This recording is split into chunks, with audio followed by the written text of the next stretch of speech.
父亲被奸人陷害贪污，导致父亲以死证明清白。母亲不久后遭遇意外车祸，随父亲撒手人寰。当时的县委书记顾婉晴的父亲顾宇说手握关键性证据，并许诺帮我查明父亲真相，但开出入赘的前提条件。殊不知顾宇在上任市长途中发生意外而亡。从此我调查父亲真相的线索犹如风筝断了线，没有了方向。殊不知多年以后，在丈母娘高小晴生日宴上，开启了我人生光辉之路。妈，这是咱们青城美容院的钻石金卡，您啥时候想做美容了，就去这家店刷卡，随便用，花多少钱都没事。妈，这块翡翠玉佛是我买的老坑玻璃种，又请玉泉寺的大和尚开过光，佛祖一定会保佑您身体健康，寿比南山，做咱们家的老佛爷。小琴姐这辈子真是太幸福太风光了，女儿们一个赛一个的漂亮，女婿也是一个赛一个的有本事。大女儿婉月嫁给了天元县的办公室主任周鹏飞，二女儿婉柔也出息，嫁给咱们天元县城投公司的副总张明，挣钱跟拿麻袋装一样。这别墅就是他给小琴姐买的。是呀，虽说小琴姐今年40了，可你看看她哪像是40的人，看起来跟30出头一样，那皮肤嫩的都能掐出水来了，那身材说是20来岁的小姑娘都有人信。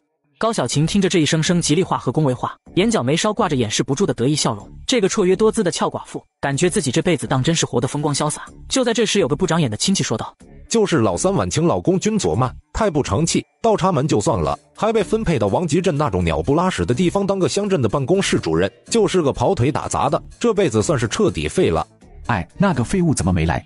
此时高小晴立刻拍了拍桌子，朝顾婉晴身边的空位扫了眼，不高兴地说：“君佐曼搞什么？老娘的40岁生日，他居然还敢迟到，就这还说是招给老娘养老的上门女婿，我看就是条微不熟的白眼狼。”大女婿周鹏飞呵呵一笑，打着官腔装起了老好人，说道：“妈，别生气，佐曼负责工会工作，这不是马上快端午节，估计是忙着给工作人员发过节福利呢。基层同志不容易，咱们要多体谅他。”哼，忙个屁！我看他就是诚心来晚的，也不知道爸当年怎么想的，非要让婉晴嫁给他。这些年，他除了给家里丢人，还给家里过什么？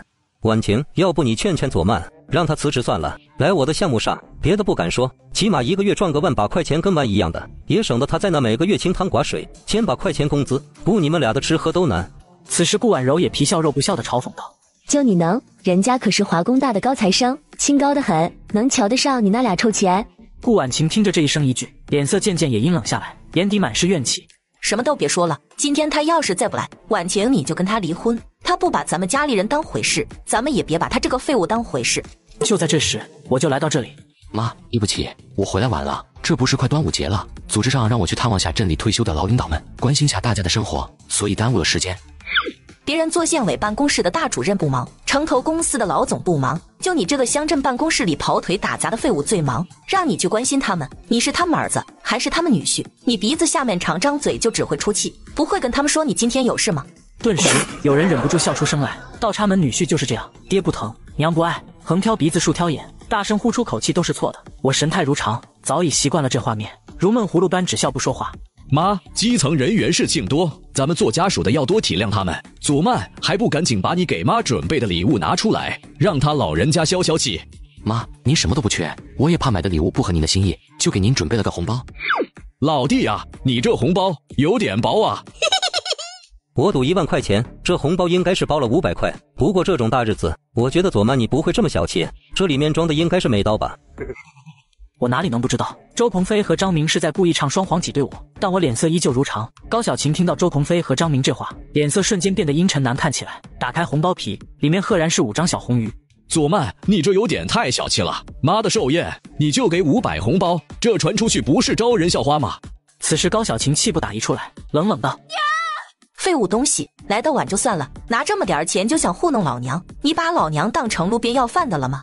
顾婉晴也怒道：你真是太让我失望了，滚出去！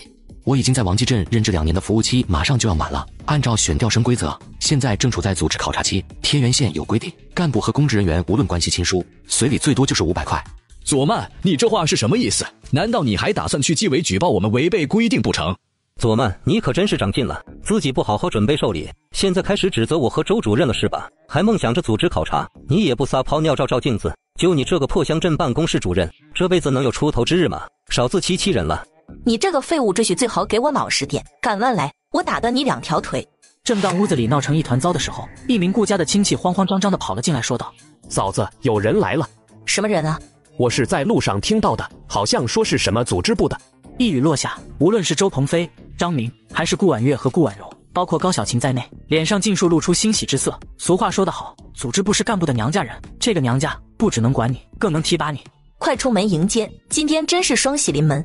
高小晴带着众人来到门外，就看见徐天，天元县县委组织部部长，跟一个女孩站在门口。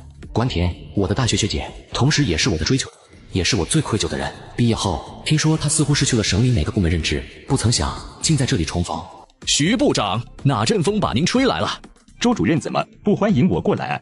欢迎，热烈欢迎！您能莅临指导，是我们家的荣幸。蓬荜生辉，这位是省委组织部干部2处的副处长关婷。请组织放心，我一定全力配合。不好意思，我们这次不是为你来的，我这次是为了君佐曼同志来的，因为他的组织关系在省委组织部，所以部里才派我下来开展工作。关婷话音刚落，众人惊呆了。周鹏飞脸上的笑容立刻变得比哭还难看，脑袋里更如掀起了万丈波澜。君佐曼，怎么会是君佐曼？君佐曼同志，经过省委组织部考察，你在王集镇工作期间，年度考核均为优秀。经研究决定，从下周起，你接任西江高新技术开发区党工委委员、管委会副主任，职级正科，请在明天前往西江高新技术开发区党工委书记、管委会主任杨美云报道。一众顾家和高家的亲戚朋友们听到这话，纷纷向我恭维不迭。佐曼，恭喜恭喜！小晴姐，你家佐曼真有出息，打着孩子进咱们顾家的门，我就知道他不是一般人。佐曼真是好样的，是咱们顾家的骄傲。我听着这一声声恭维，微笑颔首，但心里冷笑不迭。这些家伙翻脸比翻书还快，不久之前还在骂我是废物，那一声声冷嘲热讽，现在又笑脸相迎，真是墙头草啊！佐曼同志，恭喜你啊！说起来，你现在可是咱们天元县最年轻的正科级干部了，这要放在古代，你今天可算是金榜题名。希望你能够再接再厉，再创新绩。谢谢组织对我的信任，我一定不辜负组织和上级领导们对我的信任，牢记徐部长的话，努力为官一任，造福一方。此时顾婉晴目光复杂地看着我，一时间有些恍惚，更有些心虚。恍惚是因为她不曾想到我竟然会有这样草鸡变凤凰的一天，心虚则是因为她和我现在是同房不同床，我打着地铺呢。佐曼同志，省委组织部还有一些工作要跟你传达一下，不知道你现在有没有时间？咱们借一步说话。徐部长，那我先跟关处出去一下。你们忙。很快，我跟关婷来到一处农家乐。学姐，过去的事情是我对不住你。好啦，都是过去的事情呢。当初在学校里，你不是挺孤傲的一个人，怎么着现在竟是给人当了赘婿？我听说这2年你过得不怎么如意，你到底是怎么想的？为什么要做这样的事情？我就不相信，以你的优秀，难道就找不到其他女孩成家立业？学姐，在这世上有很多事情是你不想去做，却不得不去做的。不说其他，就说当初拒绝你，难道我是傻子吗？难道我看不出你的好吗？不是，我不得不去那么做。我将这些年的种种，还有我父亲被陷害的事说了出来。关婷怔怔看着醉意阑珊的我，人都有些失神。不曾想到，我人生中竟然有着这样的仇恨愁苦。可这一番诉说，边说边喝，眨眼间，我整个人都醉成了烂泥。关婷开了个农家乐民宿的房间给我休息，藏了太多愁闷在心中的我，如终于找到了亲人的孩子，紧紧抱着关婷，哭了个稀里哗啦。学姐，我要复仇，终有一天，我要将那个人踩在脚下，让我父母昭雪。我对不起我爸，对不起我妈，做了让他们看不起的人。我对不起你，当初我真的动了心，真的很想和你在一起，可是我不能，我不想你跟着我受苦，我不想让你承担我身上的这一切。关婷紧紧地搂着我，听着这一字一句，热泪沿着眼角淌落。她没有骗我，她之所以要来天元县，真的是因为在人事调动函上看到了那个魂牵梦萦的名字。一别经年，但过去的一切她都不曾忘却分毫。不知是90色没人，还是为了弥补青春时留下的遗憾。民宿外春雨淅沥，民宿内的夜也分外的热烈醉人。第二天一早，我醒来，关婷已不知去向，唯有因缠绵缱绻而变得褶皱的雪白床单上留着一点红梅，在静静诉说着昨晚发生的一切。我的天，关婷她是第一。我人都有些傻了，隐约想到昨晚热烈的一幕，我急忙来到前台询问了民宿老板，一问方知，昨晚凌晨时分，关婷便叫了代驾，早早离开。就在这时，我接到了一个电话。肖叔，早上好。佐曼，你要旅行了，给你打个电话，祝贺一下。肖叔，肖万年，父亲生前的至交好友，有通家之好。谢谢肖叔，这次的事情是不是您和陈叔？放心，既然答应过你，不插手你的事情，我们就不会乱来。怎么这么没自信？好歹也是华工大的高材生，省考的第1名，真以为组织会把一块金子放到堆满灰尘？要相信自己，更要相信组织。我相信组织。这就对了，你陈叔最近去地方考察，没时间给你打电话，我再替他祝贺你一次。履新了，也算是主管一方。叔再送你一句话，记住，为官一任，造福一方。我记住了。挂了电话后，我回到了顾家，别墅里只有高小琴一个人在家。你凶巴巴的瞪着我干什么？以为自己当了正科级的管委会副主任就在我面前抖起来了？小人得志。关于我爸的资料在你手里吧？给我。老丈人离世了，证据的事情也到此为止，但我总觉得东西没丢，应该是在高小琴手里。说了100遍了，没有，想要去地底下找那个死鬼要去。听到这话，我掐住高小琴脖子说道：我总有一天会让你们跪下来求我放过你们，你别太得意。瞬间高小琴人跟丢了魂一样，被我吓到了。你要干嘛？放开我！瞧你那害怕的样子，我不想干嘛，我要去西江任职了，回来通知你一声。今天你对我爱答不理，明天我要让你高攀不起。说完后，我来到西江高新技术开发区，身上还被一辆黑色帕萨特疾驰而过，水花飞溅，泥星子呼了满身。保安，刚刚那辆车是谁啊？那是天宇建设集团的沈总，别惹事，赶紧走。我是来报道副主任的，我叫君佐曼。原来是佐曼副主任，快请进，杨书记他们在里面大厅等着你了。一会我来到大厅，杨书记您好，我是君佐曼。当过赘婿的都知道，岳母不疼，老婆不爱，横挑鼻子竖挑眼，大声出口气都是错的。天助我也！在丈母娘生日宴上，我被提拔到西江开发区任职副主任，宣布对我任职的是暗恋我的大学同学。久别重逢，相拥而泣。这一夜风雨交加，雪白床单上留着一点红梅，在静静诉说着昨晚发生的一切。在去上任前，我回到顾家，严厉地质问丈母娘，当年岳父留下的证据藏在哪里，却被岳母拒绝。故此，我只能先来西江上任，强大自己，再做打算。殊不知，刚来报道就被卷进官场的斗争中。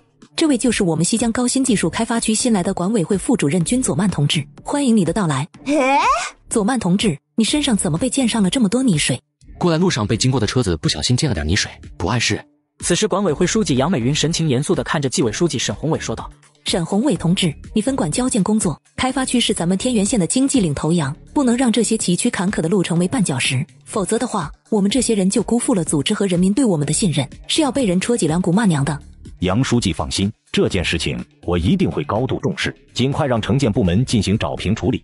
沈宏伟脸色有些难看的点点头，沉声应下后，话锋一转，看着管宣传的杜国平道：其实也未必有那么严重，要我说，主要还是开发区虽然经济发展上去了，但是老百姓的素质还没跟上来，雨天缓行，必让行人的宣传工作做得不到位。杜副主任，你要加强下这方面的宣传。我听着这些话，对沈宏伟也有些刮目相看。这家伙打太极和甩锅的本事绝对一流，本属于交建的问题，硬生生被他扯到了宣传问题上。而在这时，杜国平看着沈宏伟笑了笑，淡淡道：嘿嘿，宣传我们做了不少，可惜效果不大，尤其是对一些习惯了张扬跋扈的人来说，更是把这方面的动作当成了耳旁风。佐曼同志，我刚刚正好面对窗外打电话，看到你是在咱们管委会门口被溅了一身泥水，那辆车驶进了咱们管委会里面。沈宏伟听到这话，感觉有些不对劲。他弟弟沈天宇就是刚刚过来的，人现在还在他办公室里面呢。而且他在了解他这个弟弟不过，仗着他这个哥哥平日里张狂惯了，确实是能干出来这种事情的人。佐曼同志，是这样吗？马上调监控，把车辆信息调出来，我倒要看看是哪位同志这么张狂无忌，完全没有半点道德观念。不等我开口，杜国平便微笑道出了身份。车牌号我看得很清楚，是天宇建设集团沈总的车。谁不知道天宇建设集团的那位沈总就是沈宏伟的弟弟沈天宇。到了这时候，沈宏伟哪里能不知道，这一切就是杨美云和杜国平给他挖的坑，只是他却不愿意就这么认栽，看着我说道：下雨的天气，监控不见得就能拍清楚画面。佐曼同志，你看清车牌号了吗？是天宇的车吗？你放心，如果是他，我一定不轻饶了他，让他给你赔礼道歉。沈宏伟话语虽然很平静，但语调中已是带上了威胁的意味。不仅如此，一句监控拍不清更是在故意向我暗示，只要我说看不清，那么这监控就能什么都没拍到。佐曼同志，你实事求是地说。都说新官上任3把火，我倒好，初来乍到就被架在火上烤。一边明显是开发区的地头蛇，大权在握，另一方则是西江高新技术开发区的党政一把手，但实际上也是在逼迫我在双方之间进行站队选择。车牌号是江第5个吧？佐曼同志好记性啊。沈书记说笑了，这么好记的车牌号，3岁小孩子都记得住，我怎么记不住呢？既然已经选择了站队，既然已经做好决定将他视作害人虫，那么也就没必要再像之前那样藏着掖着，态度该表露出来，那就要表露出来。沈宏伟同志，这是天宇集团的车吗？是天宇集团的车，他在我办公室，我给他打电话，让他当面给君佐曼副主任道歉。沈宏伟沉默少许，盯着我看了眼，然后拿出手机拨通沈天宇的号码，冷冷道：下雨天开车怎么不注意？溅了新来的君佐曼副主任一身水，下来道歉。很快，沈天宇来到这里，天宇，你刚刚怎么开车的？雨再大也得注意路况，没看到君佐曼副主任在旁边吗？溅了他一身水，还不赶快道歉？君佐曼副主任，抱歉，刚刚雨太大了，没看到你在路边，下次我会注意的。雨天行车更要注意，行车不规范，亲人两行泪。杨书记，我今天来报道，本不该说什么，可是有些话我不吐不快。以我之见，我们管委会的制度很不完善，外来车辆进入园区，居然连最基础的登记流程都不需要走，长驱直入，这像什么样子啊？此时沈宏伟的脸色瞬间变得阴沉难看起来，沈天宇也错愕看着我，没想到我竟然敢一点面子都不卖给沈宏伟。佐曼同志说的很有道理，外来车辆进入管委会必须要严格落实登记政策，什么人都不能破例。杜国伟同志，你分管办公室工作，这件事情要把纪律和规矩压实。好的，杨书记。不过沈总，我记得你也是党员，党员凡事都要起到示范带头作用。你就这次的事情写一份检讨，下次管委会召开工作会议的时候，当着大家的面做个自我检讨。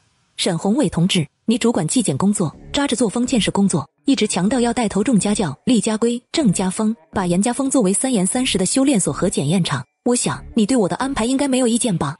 但不等沈天宇开口，杨美云就看着沈宏伟，直接将大帽子扣了过去。沈宏伟眼角抽了抽，皮笑肉不笑的点点头，看着沈天宇道：天宇，写一份检讨要深刻。沈天宇立刻急了，看着沈宏伟想要说些什么，可看到沈宏伟严厉的目光，只能把到了嘴边的话咽回肚子，点点头，心不甘情不愿道：好，我写。报道后，我来到一家餐厅吃饭，就看见一个男的对老板娘行凶。臭寡妇，你以为自己多值钱啊？什么都不肯付出，就这么2盘烂菜，就指望别人帮你办事？世上有这么便宜的事情吗？今天老子就在这里把你给办了。你要干嘛？怎么对女孩子行凶？你他妈谁啊？敢管我的事？老子是王彪，你敢挡老子办事？我直接过去一脚把王彪踩在地上，说道：我管你是谁，喝醉了耍酒疯，调戏妇女，我帮你醒醒酒。老板娘，你快报警，让派出所来人把这个耍酒疯的家伙关起来，拘留几天。这算了吧，他是王东所长的弟弟。老板娘吞吞吐吐，感激且歉疚地看着我，不敢让事情闹大，以免引火烧身。王东的人，我听到这话不由得哑然失笑。我算是发现了，我还真是命里和沈宏伟这波人犯冲。去管委会大楼被沈宏伟的弟弟溅了一身泥水，出来吃个饭，碰到王东的弟弟在这里耍酒疯。不过这样更好，新官上任3把火，这第1把火就烧一烧王东的弟弟。王东的弟弟怎么了？天子犯法，与庶民同罪。王东的弟弟干出来这样的事情，那说明王东治家不严，打电话报警。而在这时，地上的王彪也缓过劲了，怒道：告诉你，我哥是所长，你完了。你哥是所长，我是开发区新来的管委会君佐曼副主任。老板娘按我说的做，报警。犹豫少许，老板娘一咬牙便打了报警电话。老子就在这里，看谁敢抓我。过了10分钟，派出所的人便到了。李健，这小子揍我，把他抓了。李健冲着王彪点点头，然后看着我，板着脸道：你揍人了。我揍的。承认就行，跟我们走一趟。报警电话说的好像是有人在这里耍酒疯，调戏妇女吧？你就不问问情况，再抓人？这有什么好问的？王彪坐在地上，你又承认揍人了，这不是铁板钉钉的事实吗？别废话，跟我们走吧。老板娘眼看事情要闹大，对李健说道：李警官，不行啊，他是开发区新来的君佐曼副主任。此时李健彻底呆了，旋即额头沁起一层冷汗，心里暗骂自己倒了8辈子的霉。别听他瞎扯，他就是个屁，抓他去所里。李健看看王彪，再看看我，脸色犹疑不定，然后向王彪道：彪哥，我给王所打个电话问问。李健拿出手机拨通了所长王东的电话，说了2句后，李健一张脸瞬间变成了苍白色，额头上汗如雨下。下一刻，他满脸讨好之色，对我说道：佐曼主任，对不起，真的没想到是您，我刚才太莽撞了，您大人有大量。这时，王彪直接傻眼，坐在地上，不敢置信地看着我，酒意瞬间醒了大半，额头上也是大汗淋漓。李健态度的变化，已是说明了一切。他立马站起来对我道歉：佐曼主任，对不住，我喝多了。你跟我道歉没用，做错事就要受到惩罚。还有李警官，等下王所长过来，我看看他是怎么办案的。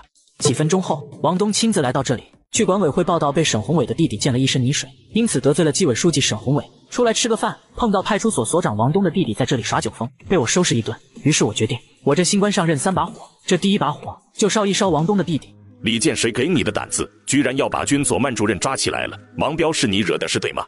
哥，我错了。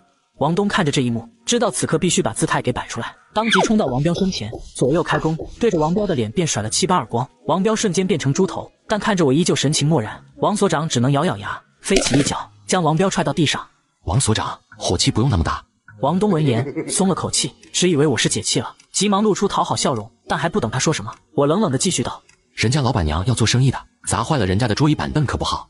军佐曼主任说的是，王彪你这个惹祸精，喝2两马料就不知道自己是谁了是吧？我平时在家里都是怎么教你的？让你低调，让你夹着尾巴做人，你听不懂是不是？王彪也不敢反抗，只是蜷缩在地上，惨嚎连连。我看着王东这惺惺作态的样子，冷笑道：王所长这话说错了，他对自己是谁可是清楚的很，刚刚还喊了一句我哥是所长，这话要是传出去，怕是能跟我爸是李刚一比了。王彪，我回去再收拾你，还不赶快给佐曼主任道歉？此时王彪闻声，忍受着剧痛说道：佐曼主任，对不起，我错了，以后我再也不找白冰的麻烦了，你把我当个屁放了吧。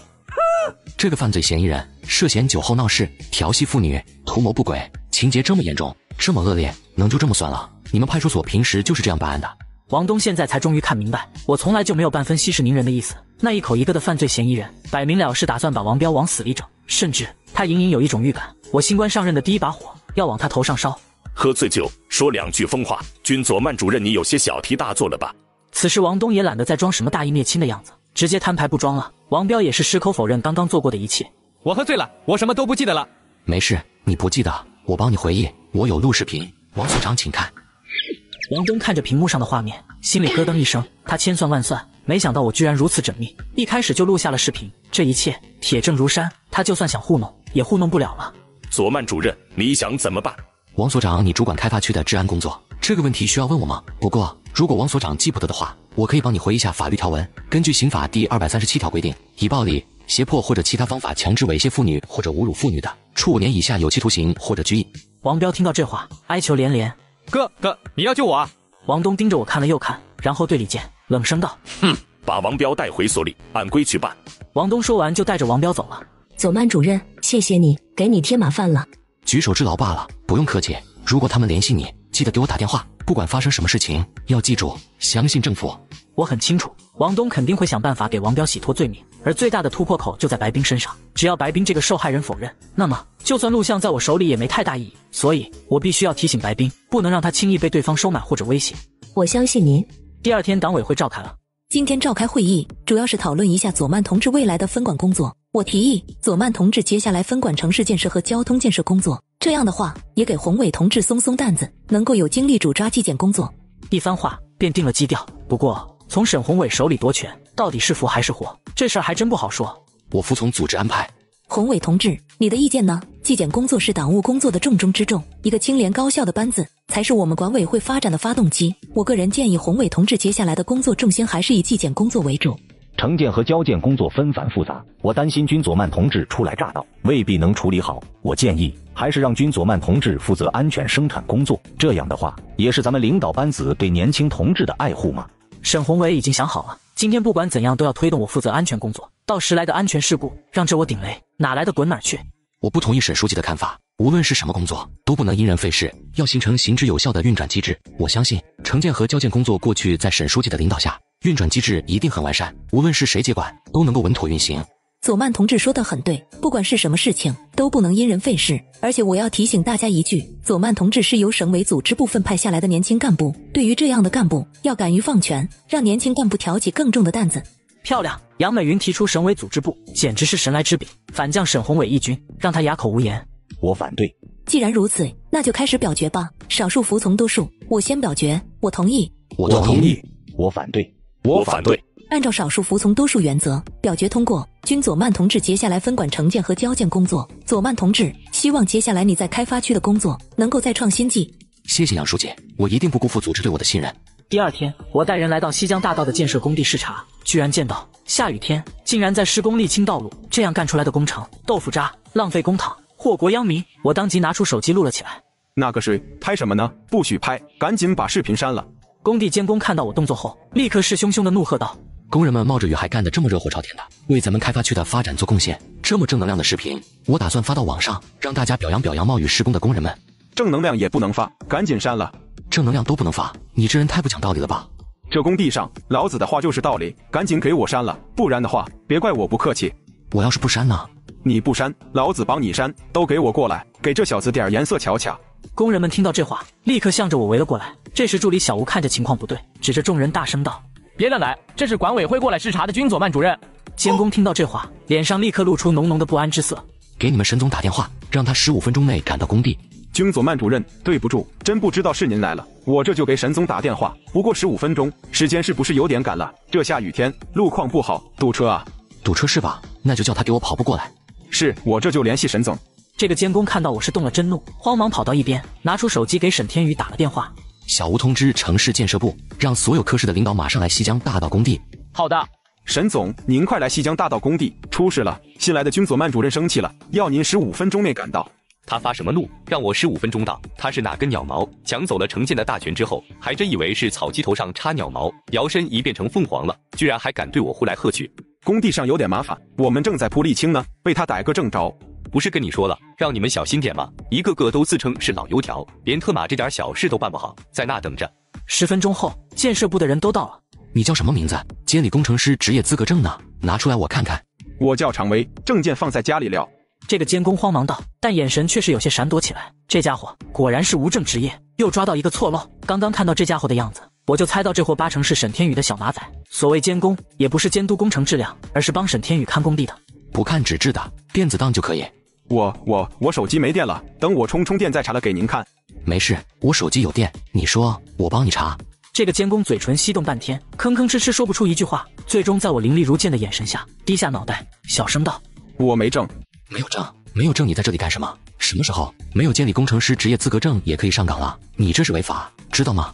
监工听到这话，胆都吓劈叉了，2条腿一软，立刻跪在了地上，求饶道：“君佐曼主任，我错了，我知道错了，求求您放过我吧。”所长为了救他弟弟，竟然给他弟弟几10个大壁咚。殊不知我录下了视频，根本没打算放过他弟。然而王东联合沈宏伟在会议室上反对我执掌大权，当然我不是好惹的，带人突袭开发区工地，竟然发现他们在下雨天铺沥青路，于是我决定严厉整顿开发区。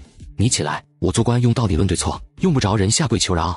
常威，佐曼主任从来对事不对人，你没有监理工程师职业证就违规上岗，这是你的错，只要老实认错就好，快起来吧。这个监工听这话只能起来等候处罚了。然后我转身对城建部的人说道：“我对城建部提2点要求：第一，西江大道工程停工整顿，同时天宇建设集团涉及到的市政项目一律停工整顿，彻查违规情况。第二，彻查全开发区所有工程项目，工程监理人员必须要持证上岗，人证合一。如果发现有人在工程问题上徇私舞弊、滥用职权，上报纪工委的同志，查一批抓一批。”要求说完，我跟小吴就离开了。而就在我离去不久，沈天宇来到了这里。君佐曼去哪里了？让老子过来，老子来了，他怎么不在？沈总，西江大道被君佐曼主任要求停工了，而且天宇集团所有的项目也被停工整顿。沈天宇听到这话怒道：“君佐曼，我跟你没完！”我刚回到办公室，就接到了丈母娘高小琴的电话：“有屁快放，我正在开会。”你怎么跟我说话呢？听说你在开发区分管城建和交建的工作了？是的，怎么了？那就好，真没想到你这个草鸡居然能变成凤凰。既然是真的，那就省事了。你关照下你姐夫张明吧，他想用婉柔的名字成立个建设公司跟你干，到时候你把开发区的城建和交建项目交给他，赚钱了大家一起分。你在讲屁吃吗？滚！我挂了电话，高小琴暴跳如雷：“没良心的东西，居然挂我电话！”妈，我早就说了，他就是个为不熟的白眼狼。妈，那这事儿就这么算了吗？开发区可是咱们县的重点开发区域，工程大堆，几年下来那就是几个亿啊。咱们说了他不听，找婉晴跟他说去，这件事我非办成不可。2小时后，顾婉晴来我办公室找到了我。你怎么来了？你以为我想来见你吗？是吗？让我来找你的。你把开发区城建的工程交给张明和婉柔他们夫妇一些吧。我闻言立刻笑了起来。你笑什么？我笑你们一家真会做梦。不帮忙算了，晚上妈说张明请你吃饭，你不想让他们干，就自己跟他们说去，少让我当传声筒。张明家里2口子开始在算计我了。不是说你妹妹顾婉晴出马准没问题吗？怎么还是一点用没有？这没睡过就是不行，枕头风都吹不上。你愿意你去跟他睡，要是我跟他睡了有用？你以为我不愿意？只要能把开发区的工程弄到手，赚个千把万还不是跟玩一样？睡一觉只当什么？张明，你这个王八蛋，难道你想当乌龟，让老娘去陪那个窝囊废睡觉，给他吹枕头风？我哪儿舍得啊？我的意思是，等下吃饭的时候，要是谈不成，那老婆你就牺牲牺牲，勾搭他一下，然后我给你创造独处的机会，你想办法让他想干点什么，然后我再冲进了抓个现行。你想啊，要是这么大个把柄握在咱们手里，以后还不是咱们说什么他就干什么？你不是一直想买爱马仕，但是我嫌贵吗？这次的事情成了，我给你买。顾婉柔想到爱马仕包包的样子，心思不由得活泛起来。为了包，我豁出去了。到了晚上，一家人来到水云间包厢里。左曼、张明和婉柔今天算是给足了你面子，你也别在那端着了。肥水不流外人田，开发区的工程就交给他们俩来做吧。这件事情没得谈。切，君左曼，你别给脸不要脸！你以为你是个什么东西？就是我们家的倒插门女婿，吃我们的喝我们的，好不容易有点用处，你倒是先跟我们抖起来了。我告诉你，今天这忙，你帮也得帮，不帮也得帮。我要是不帮，你能把我怎么样？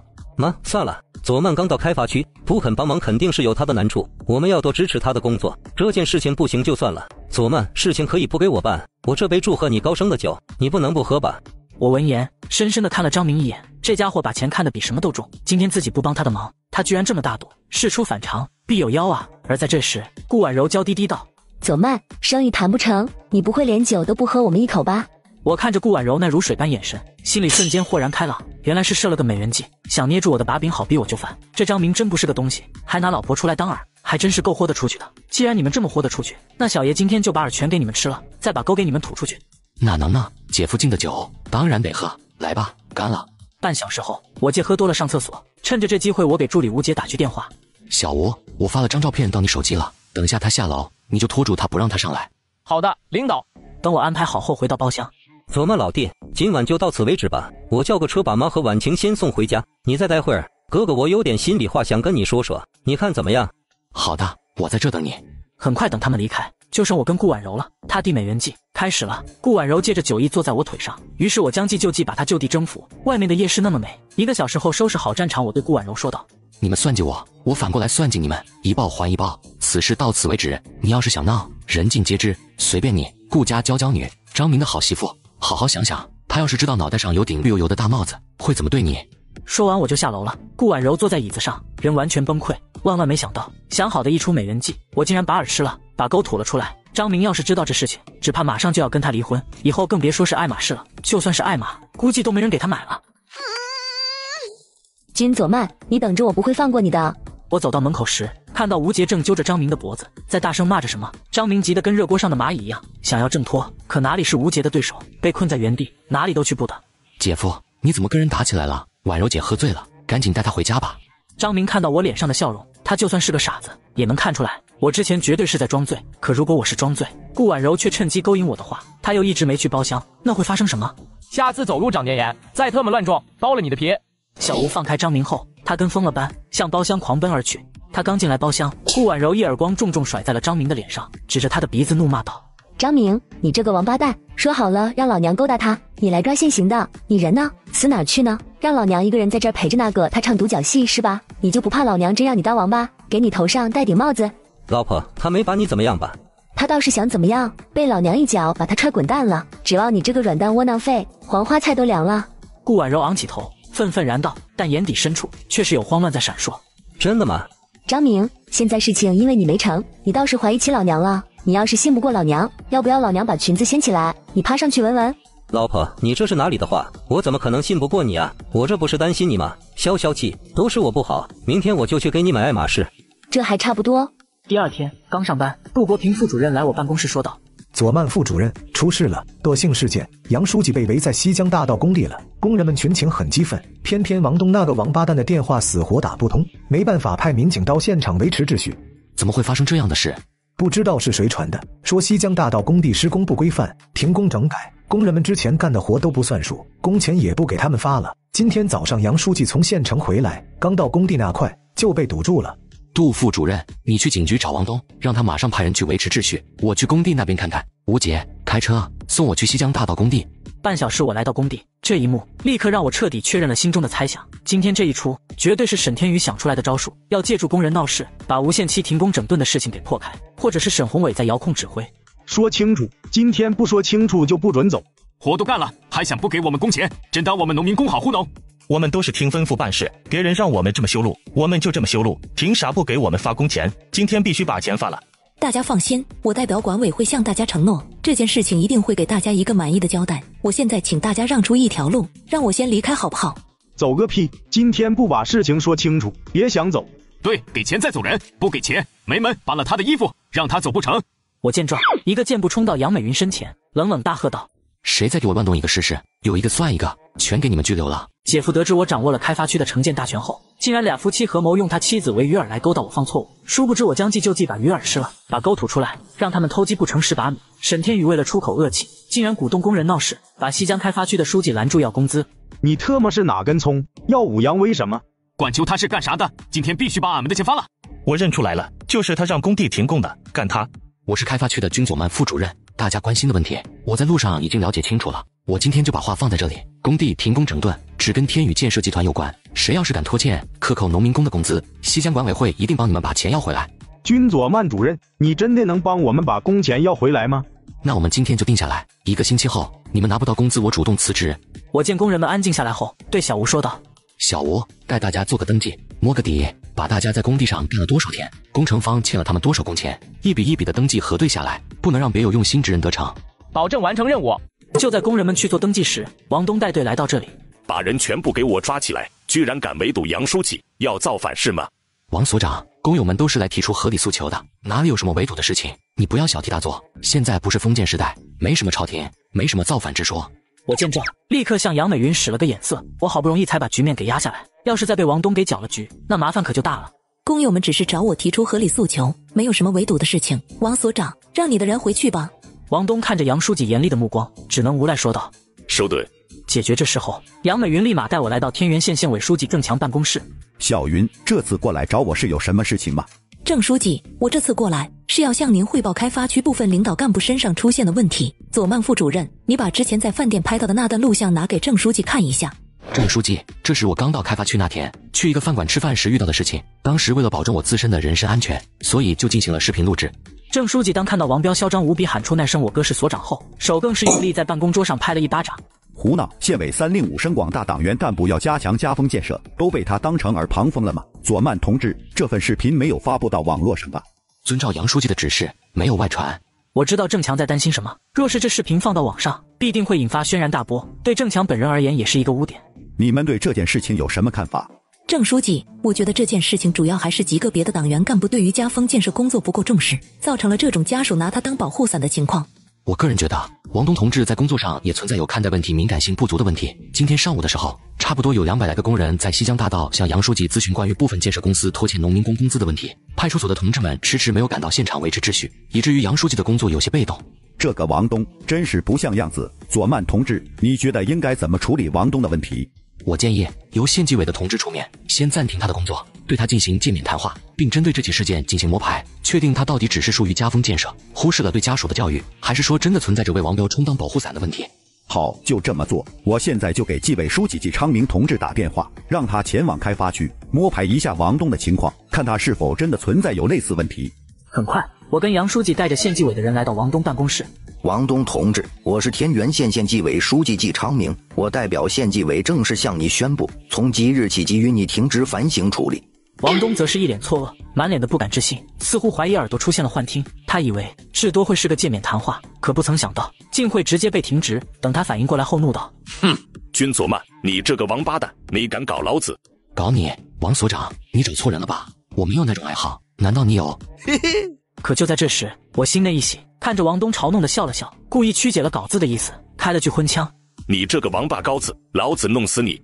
话音刚落，王东愤怒的就朝我扑来，我直接一脚把他踹到地下，眼泪鼻涕横流，一口气半晌都匀不过来。这一幕，众人一个个目瞪口呆，半晌没回过神来。王东同志，且不说你到底有没有问题，仅从你身为开发区派出所所长，作为守护开发区15万居民安全的守护神，身手竟然这么差，就可见你的工作是真的不称职。把王东带下去严查。我回到办公室，吴杰对我说道：领导，我在派出所有个战友，想请您吃顿便饭，不知道您有没有时间？谁啊？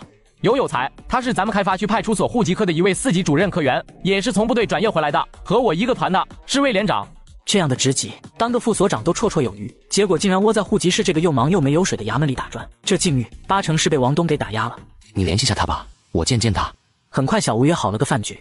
军佐曼主任，你好，我叫刘有才，这是我这些年整理王东违法违纪的资料，我把我这条命交给您了。你之前怎么没把这东西交给杨书记？刘有才手里的这证据足够将王东打入地狱，永无翻身之地。但我不明白，刘有才怎么一直等到现在才将东西拿给我？我没交给杨书记，是因为没看出来杨书记能斗过沈宏伟，我怕前脚给交上去，王东那王八蛋还没怎么样，后脚我就先被处理了。现在的开发区，我只信得过您。你和王东有什么矛盾？我老婆也在咱们开发区的公安口，那个王东不安好心，总是打他的主意。我找机会黑了那个王东一板砖，把他送去医院待了半个月。后来他也猜到是我，就把我弄进了户籍室里面。有才你放心，你汇报的这些情况，还有你这些年受的委屈，组织会给你一个交代的。很快，我拿着资料找到了杨书记。左曼同志，这么晚过来，有什么事情吗？杨书记，你先看看这个。杨美云看了资料后，神情便骤然大变，错愕看着我。你从哪里弄到的？派出所户籍室的刘有才提供的。杨书记，我建议跟郑书记通下气，然后递交给县纪委同志，严肃处理，绝不姑息。好，就这么办。第二天，吴杰来我办公室说道：领导，听纪委的人说王东突然疯癫了，叫你跟杨书记快过去。怎么会这样？王东在接受县纪委的问话时，突然猖狂大叫，接下来就把衣服给扒光了，光着屁股在房间里唱歌，说什么他是玉皇大帝的女婿。王东这时候疯了，说不定就有人拿县纪委野蛮办案，逼封开发区派出所所长来说事。我之前踹了王东一脚，有人想把王东封了的这口黑锅扣在我那一脚上。我们现在过去看看他们在耍什么幺蛾子。我刚到纪委大厅，王东的老婆刘翠花手里拿一砖头怒道：金左曼，你这个王八蛋，你把我老公打疯了，我让你偿命。管委会书记被围堵，派出所所长王东却故意拖拉出警维持秩序，气得杨美云立马去找县委书记，要求严查王东。殊不知王东被县纪委带走审问后，却故意装疯。我跟刘有才吃饭，他把王东犯罪的笔记本交给我，让我拿到了处决王东的证据。没想到沈宏伟竟然怂恿王东老婆来纪委闹事，借此来要求我停职。殊不知他的计划要落空了。放下你那板砖！说时迟，那时快，王东老婆刘翠花已是冲了过来，扬着板砖就朝我的脑袋拍下，我直接一脚把他撞倒。打人了，打人了！管委会的副主任打女人了。哼，君左曼，你一脚把别人老公踹疯，现在还把别人的老婆给打了，你好大的官威呀！我脸色阴沉，看着这架势，显而易见，这一切都是有预谋的。沈宏伟就是要把水搅浑，利用王东发疯的事情来做文章，给县纪委施加压力，顺便倒打我一耙。杨书记，你要给我们主持公道。杨书记，君左曼这么欺负人，哪还有半点干部的样子？您要替我们这些老百姓做主啊！沈书记，您是开发区纪工委的领导，这样的事情您一定要严肃处理。季书记，我们家王东早上出门还好好的，晚上就疯了，这里面有冤情啊！你们县纪委不能不管。季昌明和杨美云听着这乱糟糟的一声，脑袋几乎快要乱成一锅粥了，脸色都有些苍白。他们如何能想到事情居然会发展到这地步？君左曼同志，你把人打成这个样子，激发了群体矛盾，还不赶紧给受害者家属道歉？真疯还是假疯？还没检查，不一定吧？嘿嘿。季书记，你看看这样的同志，哪有半点大局观，哪有半点儿维护稳定的意识？这件事情我会上报县委，上报是纪委，一定要严肃处理，严惩君左曼这个打人凶手。把人打疯了，道歉都不愿意道歉，走，咱们去市纪委。这时刘翠花站起来怒道：季书记，我只问你一句，你们县纪委调查我们家王东，你们手里到底是有什么证据？你们要是什么证据都没有，就把我们家王东逼疯了，信不信我吊死在你们县纪委门口？季书记、杨书记，群众的情绪很激动啊，要尽快做决断。以我之见，暂停对王东的摸排，后续工作交由开发区纪工委来负责。还有，我建议先暂停君左曼同志的工作，以免让情况进一步恶化。不等杨美云和季昌明开口，我看着沈宏伟淡漠一笑，旋即语调陡然拔高，一字一顿的冷冷道：沈书记，你这话我就听不明白了。你说群众的情绪很激动，我怎么没看到这里有什么群众？我只看到一群妄图包庇犯罪分子的不法狂徒。君左曼，你有什么权利？有什么证据去无端指责一位党培养出的好同志是犯罪分子？指责一群因为家人被你一脚踹出疾病、心急如焚的受害者家属是不法狂徒？他话音刚落，县局的人来到这里。杨书记、季书记，各位领导好，我是县局刑警支队的支队长徐浩，来协助你们展开工作。谢谢县局的同志，还是你们的动作快，烦劳县局的同志们帮助维持下现场秩序。如果有胆敢扰乱现场秩序、妄图暴力抗拒执法的，一律拿下。哼！杨美云，我就知道你这个骚娘们跟君左曼穿一条裤子，我老公就是被你们联手逼疯的。县局的怎么了？有什么了不起的？就算是省厅的来了，我也就一句话，谁敢动我一根手指头试试？敢动我，我死给你们看！你会为他死？我怎么这么不信呢？哼！君左曼，你今天是开发区不见血，你就不甘心是不是？你的这些所作所为，我看就是赘婿心态作祟。一个被人瞧不起的赘婿，突然当了我们开发区的管委会副主任，小人得志，你等着撤职查办严惩吧。赘婿一声落下，场内瞬间静寂一片，谁都没想到沈宏伟竟然会说出这样一番话，道破了我是赘婿的身份。沈宏伟现在说出这话，明摆着是要跟我彻底撕破脸了。赘婿怎么了？国家哪条法律规定赘婿不能考公务员了吗？赘婿被人瞧不起，笑话。论文采，李白数第一，他4次入赘，谁敢瞧不起世贤？论能力，左宗棠入赘周氏，却以赘婿之身平定边疆，谁敢瞧不起这位民族英雄？沈书记，你今天对我的人身攻击，我也会如实向县委汇报。我等着你在党工委委员会议上向我赔礼道歉。一字一句，有理有据。沈宏伟想反驳，却说不出一句话来。我将世贤和民族英雄都搬出来，他怎么反驳？难道否定千百年来人们认定的事情吗？沈宏伟朝刘翠花使了个眼色，他见状立刻梗着脖子向我大声喝骂连连。君佐曼，你就是个倒插门的废物！听说以前在家，你丈母娘的洗脚水都是你帮忙端、帮忙倒的。我们家王东是被你踢疯的，不管你说什么，都改变不了。这天底下没公道了，王东那么好的人，竟然被你们逼到了这一步。这世上有公道，王东更不是什么好人。他发疯不是被我逼疯的，而是他知道自己犯下的过错即将暴露，所以被吓疯的。王东是吓疯的，你有证据吗？就信口开河这么说。沈宏伟看来是不见棺材不掉泪的，我要出招了。我拿出刘有才给我的笔记本说道：要证据是吗？我现在就告诉你们王东犯了什么事。我翻开笔记本说道：2017年4月，在派出所人事调动上，王东大肆搞卖官行为，副队长等职务尽数明码标价。据悉，王东长期扶持其弟王彪在开发区开设地下赌场，并为其充当保护伞。其妻子刘翠花充任赌场会计，其亲属充当打手及催债员，非法获利巨大。据统计，王东拥有房产累计6处，位于开发区碧城山水别墅区 A2栋。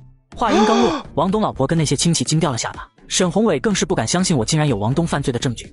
佐曼同志，我们县纪委会逐渐核实，逐渐确认，绝对不会再让这样的害群之马、老鼠屎毁了开发区。我把笔记本交给季昌明后，转头看向神情呆滞、额头上爬满了汗珠的沈宏伟。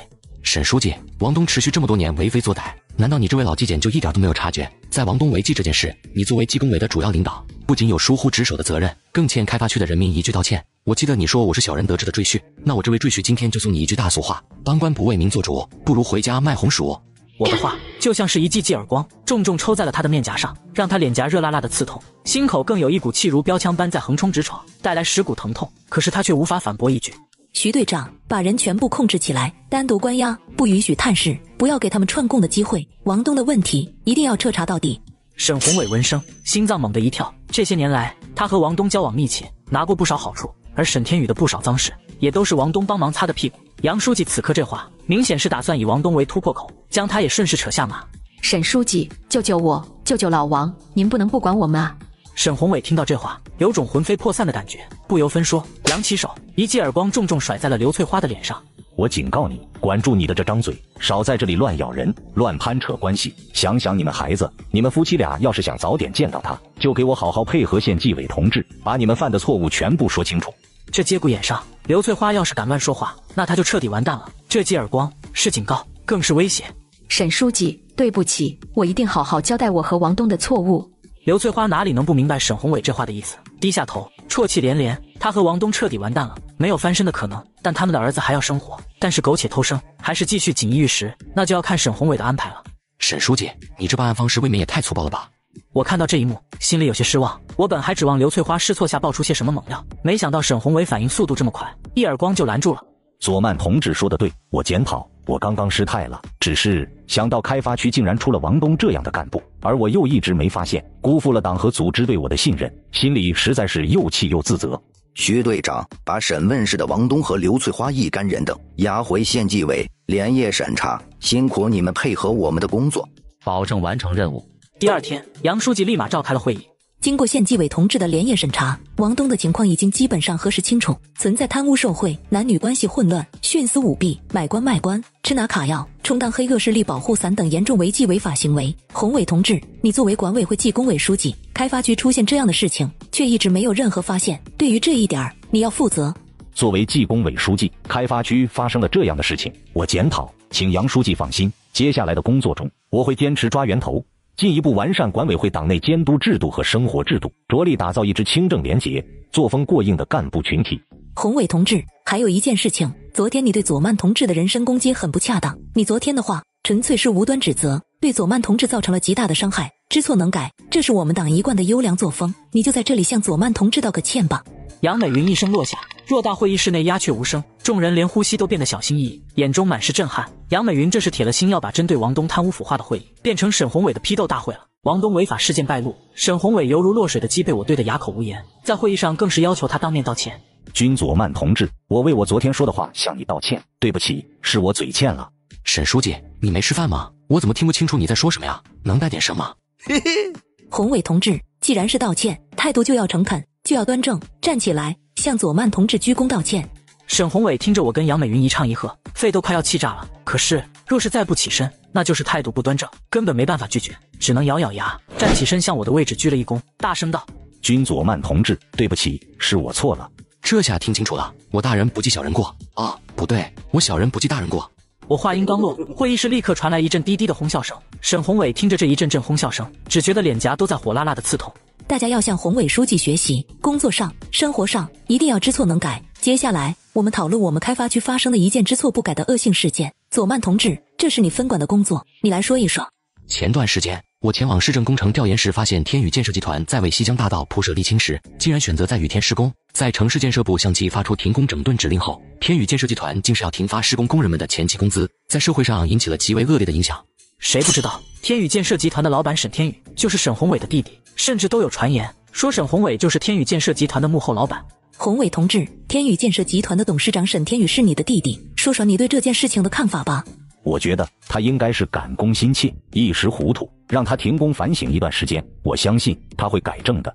赶工心切，沈书记，看来你确实很投入纪检工作，对于开发区的经济发展不够了解。据我所知，西江大道修建时间已经有2年了，2年修不好一条路，这叫心切。我建议从今天开始，开发区施行黑名单机制，将那些违规施工、不重视质量工程的企业全部放入黑名单中，永远不再合作，不能让工程满足某些人的私欲，让他们大贪特贪，中饱私囊。杨书记严重了吧？天宇的为人我还是了解的，你说他心急，我相信；你说他大贪特贪，中饱私囊，那我就有些不赞同了，他没有这个胆量。我见状干脆利落地帮杨书记回怼了过去。是吗？那王东是怎么回事？沈书记，你以前不也是很了解他，说他是好同志吗？沈宏伟脸色难看，一阵语塞，都有些后悔刚刚最后加的那一句了。王东的事情现在成了他的麻烦，动不动就要被人揪着说一通。我继续严厉道：我建议解除天宇建设集团承建西江大道项目的资格，1周后重新进行公开招投标，有能力者上任。我同意左曼同志的看法，质量问题大过天，对于一切忽视质量问题的企业都要严肃处理，该解约解约，该起诉起诉，表决吧。一语落下，杨美云当即将手举了起来，其他人见状也举了手。沈宏伟眼看反抗也没有任何意义，沉默一下，举起了手。全票通过，从今日开始解除天宇建设集团承建西江大道的资格，1周后重新进行招投标，招投标工作由君左曼同志负责。接下来讨论第3项议题，关于开发区派出所所长的人选问题。真正的大戏来了，沈宏伟此前为什么在开发区的威信那么高？跟王东这位派出所所长是他的左膀右臂有很大的关系。我推荐刘有才同志，他是转业干部，资历很老，工作能力很强，最重要的是他有很强的党性原则，工作能力也极为突出。我建议由他晋升为开发区派出所第1副所长、代理所长。我不认可这个提名。刘有才同志一直从事的都是户籍工作，对于派出所维持社会治安、破获案件工作缺乏了解，能力有所欠缺。西江高新技术开发区现在刚刚起步，我们所面临的不是社会治安问题，而是大量的社会矛盾问题，这不是靠破案抓人就能够解决的。所以我觉得刘有才同志长期负责户籍工作，这非但不是他的弱项，反而是他的长项。刘有才非常适合。实践是检验真理的唯一标准，刘有才同志能否胜任开发区副所长、代理所长一职，我想现在也不必争论太多。既然是代理所长，那我觉得完全可以用3个月的试用考察期来看一看。沈书记，你觉得怎么样？好吧，我赞同杨书记的提议。沈宏伟知道没办法争执了，只能先同意。那所长就定刘有才同志了。散会。散会后，沈宏伟找到沈天宇，说了天宇集团被拉黑的事。哥，弄了君左曼吧，一了百了。我手底下有人能办这事儿。这是鱼死网破的招式，事情现在还没到那一步。那我们就这么看着，就这么做着，什么都不做吗？谁说什么都不做了？君左曼不是不让你干西江大道的工程吗？那好办，那你就让开发区的工程全都停了。我们让这个小赘婿明白一下，在这里他那一套玩不转。好主意，我这就去办，这次玩死那个小赘婿。晚上，顾婉柔突然来到管委会宿舍找我。你今天怎么有空来我这了？我倒是没想到，经过了那晚的事情之后，顾婉柔竟然会主动找上门。你倒是够淡定的，就不怕我在这儿把你的丑事抖落出来，让你们管委会的人都听听你左曼大主任的壮举？要是那样的话，来的人就不是你，该是张明才对。你倒是够胆大的，真没看出来，你现在真是土鸡变凤凰了。刚刚我到楼下说是你小姨子，保安就屁颠屁颠把我往里面请。说吧，找我有什么事情？西江大道的工程交给我。早说了你们没戏，你还不死心？我说的不是我们，是我。顾婉柔坐着我腿上继续说道：“西江大道的工程交给我，我亲自来管，绝不让张明沾边，怎么样？”我一怔，错愕地看着顾婉柔，这情况倒真是我没有想到的。你和他有区别吗？有区别，让张明管工程必定会偷工减料，被他中饱私囊，但是被我管，我保证给你一条通途大道。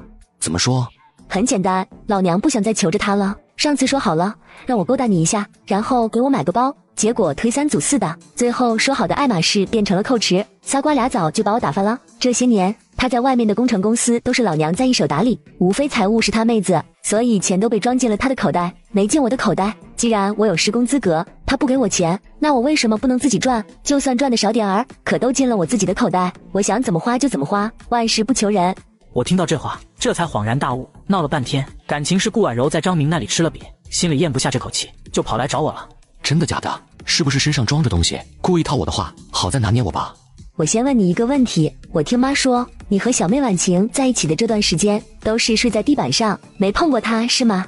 是的，我们结了婚，我就一直打地铺，没睡过床。这样的话，那工程是我的，我这个人就是你的，这份诚意够不够？你官运亨通，我财运亨通，一荣俱荣，一损俱损，这样你信得过我了吧？就这么简单吗？左曼，求求你相信我好不好？只要你答应我，我保证把工程给你办得漂漂亮亮的，你让我干什么我就干什么。好，去房间先让我检查下有没录音设备。在房间里，我跟小姨子为了录音设备发生了口舌之争，肢体冲突。1小时后，回去把标书准备一下，到时候报上来。这么晚回去，张明不会说什么吧？我回妈那边住，放心，我不会再让张明碰我。第二天，刘有才来我办公室跟我汇报，领导，出事了，开发区好多工地发生了恶性事件，工人被打，工程物资被毁，有人把市政电缆都弄断了，估计最近要有一大批工地停工。对不起，都是我的错，没按您的吩咐盯好开发区工地的情况。沈宏伟终于出招了，这手段可谓是一石二鸟。开发区的治安工作是刘有才负责的，出现恶性事件，那自然就是刘有才的能力不足。第二，开发区的城建和交建工作是我分管的，一旦停工，我的工作还怎么继续展开？跟你没关系，这是有人狗急跳墙了。现场情况怎么样？有没有闹出人命？那倒没有，都是皮肉伤，主要还是工程物资被毁坏的比较严重。那就好，这是危险，但也是场机会。有才，你马上去现场，免得落人口实。同时在心里拟定一个在开发区开展扫黑除恶专项行动的计划，等明天在会议上提出来。好的，我现在就去。刘有才离开后，我拨通了省公安厅长陈汉卿的电话。陈叔，有件事情想麻烦下您。西江高新技术开发区这边发生了数起恶性事件，社会治安问题严峻，我想请求你调度一批民警同志过来，配合我们开发区展开一场扫黑除恶专项行动。打击涉黑涉恶分子，民警同志的震慑力只怕不够。这样吧，让洛川市武警支队去协助你们的工作，什么时间开始？谢谢陈叔，那就按您说的办。扫黑除恶就要以雷霆手段，我觉得明天就不错。好的。挂了电话后，我叫上了杨书记来到了工地。杨书记，不是我批评你，开发区发生了这么大的事情，你作为开发区的一把手，电话居然怎么都打不通，姗姗来迟，你这样子对得起开发区人民，对得起组织对你的信任吗？沈宏伟在会议上给我道歉，觉得没面子，为了报复我，叫他弟弟在开发区制造事端，想拉我下水。殊不知，我直接从省里调部队过来扫黑。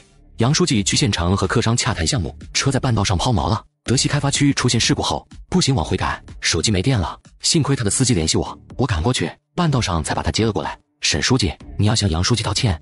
沈宏伟选择今天让沈天宇动手，来个一箭三雕，把刘有才的位置摘了，顺便给我颜色瞧瞧，然后再给杨美云扣上一顶大帽子。却不曾想，他精心准备下来的第一雕，被我这么三言两语给破了功。左曼主任，算了，宏伟同志也是心急，能够理解什么原因导致的大停电，有没有出现人员伤亡情况？杨书记，没有人员伤亡。至于停电原因，是因为一辆大货车撞到了线杆，导致出现了大规模短路的情况。事故原因已经调查清楚了。今天开发区多处发生针对工地物资的恶性事件，有人抢夺工地物资。杨书记，我建议立马回去召开党工委会议，严惩责任人。半小时后，回到办公楼召开了会议。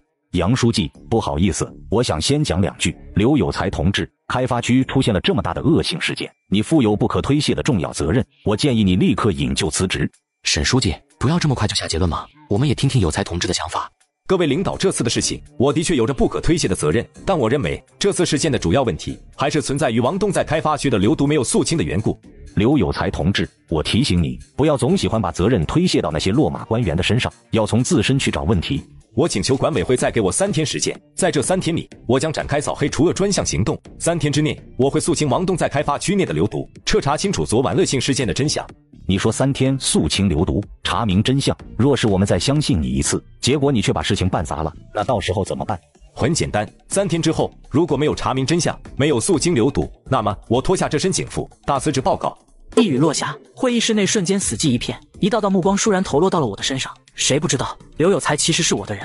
杨书记，有才同志既然都表决心了，我觉得我们开发区还是要给他一个证明自己的机会。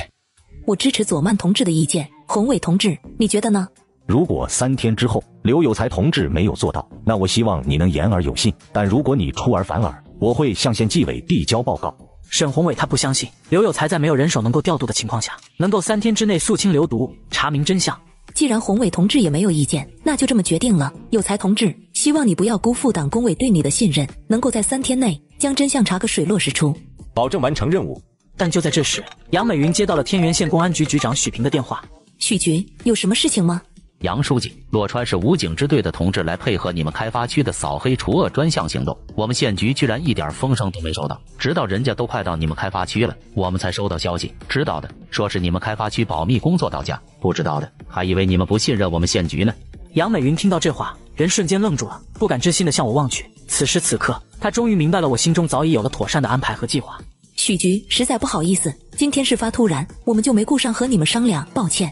杨美云挂了电话说道。今天的会议到此结束，左曼同志、刘所长，你们2个跟我走，去接待一下洛川市武警支队的同志，他们已经到管委会门口了，接下来会协助刘所长开展扫黑除恶专项行动。话音刚落，沈宏伟脸像吃了翔一样难看，直觉告诉他要完了。杨书记好，我们是来配合刘所长开展反黑行动的。好，刘所长快去开展行动吧。我一定不辜负领导的信任。2小时后，我在杨书记办公室接到了刘有才电话。领导找到线索了，沈天宇这家伙前几年的时候涉嫌强拆，手下的施工队打死了人。不仅如此，沈天宇此前涉嫌一起酒驾致死事件。马上实施抓捕行动，一定不能让他跑了。挂了电话，我对杨书记说道。杨书记，抓捕行动已经开始了，我觉得我们有必要通知下沈宏伟那边。不管怎么说，沈天宇也是他的弟弟，或许沈天宇的事情他会知道一些呢。确实有必要通知宏伟同志一下，正好让他联系一下沈天宇，最好能劝他主动投案自首。敲定之后，我和杨美云来到沈宏伟的办公室。杨书记，军左曼副主任，你们2位怎么一起来了？宏伟同志，刚刚扫黑除恶专项行动的同志传来消息，你弟弟沈天宇涉嫌暴力胁迫、非法持枪、寻衅滋事等恶性行为。现在专项行动的同志在武警同志的配合下，已经开始了抓捕行动。你知道什么情况吗？他刚刚给我打了个电话，一连说了几个对不起，我还以为有什么事情呢，还没等我问，他就把电话挂了。我再打过去就打不通了。杨书记是我对他的管教不严，才酿成了这样的恶果。沈书记放心，派出所和武警同志已经出动了，一定会把他抓捕归案的。杨书记，你们2位过来，应该是担心我向沈天宇通风报信，或者是牵扯到我做出什么不理智的行为吧？你们放心，我沈宏伟绝对不会推卸责任。沈天宇有问题，是我治家不严，我愿意接受调查。宏伟书记严重了，这些事情公安机关会处理的。就在这时，我的手机陡然响起。领导，抓捕行动失败，沈天宇跑了。我们已经通知县局的同志，让他们使用技术手段定位沈天宇，并且在开发区及全县境内的省道和高速口设卡检查。我们相信一定能够将他抓捕归案。好的，一定要严格审讯，绝不让任何犯罪分子逃脱法网。话语落下，我便挂断了电话，然后看着沈宏伟说谎道：宏伟书记，告诉你一个好消息，沈天宇落网了。是吗？太好了，派出所和武警同志们的速度够快的。军左曼同志，那个小子现在在哪里？我要去见见他，问问他为什么要做这些糊涂事。不着急，总会见面的。宏伟书记，沈天宇是你弟弟，他做这些事情就没跟你商量过吗？你是纪委的老同志，应该知道有些事你自己说出来和他说出来可是2个性质。我不甘心，所以我想要兵行险着，要用假消息来炸一炸沈宏伟。如果能够击破沈宏伟的心理防线，那么就算沈天宇没被抓捕也没什么问题。军左曼，你这是什么意思？你以为我沈宏伟是什么人？我是老纪委，我办事从来公事公办，从不做以权谋私的事情。你这话是在质疑我的人格。沈宏伟这只老狐狸，除非把真凭实据摆在他面前，否则的话，攻心这种手段在这只老狐狸面前根本起不到任何作用。宏伟书记，不要这么激动嘛。你这样指责我，我为什么不能激动？这种时候，你这种做法简直是在拿我的政治生命开玩笑，知道吗？你把沈天宇叫过来，或者我跟你去见沈天宇，我倒是要听听他敢不敢说我沈宏伟有问题。攻击没有意义了，然后我装作手机震动的样子，将手机放到耳边，冷声道：刘有才，你搞什么鬼？这么大的事情居然也能说错？马上搜查他家，还有他亲属的住处，看看他是不是潜藏在哪里了。杨美云听到这话，瞬间明白了刚刚那一幕是怎么回事，立刻给我打起了掩护，假意道：左曼同志，怎么回事？沈天宇畏罪潜逃了，派出所和武警同志已经开始搜捕行动了。宏伟书记，你看这事情搞的，我向你道歉。君左曼，你知道你这种行为对于我这个老纪委来说是多么严重的指责吗？今天的事情我会如实向县纪委汇报。我愿意接受纪委的检查。宏伟书记，派出所和武警同志在抓捕逃犯时可能会去你家搜查一下，还请你见谅。我身正不怕影子斜，悉听尊便。杨书记，如果没有其他事情的话，请你们离开，我还有一个文件要批示。在没有查明真相之前，按照惯例，宏伟同志，你先暂停所有的工作。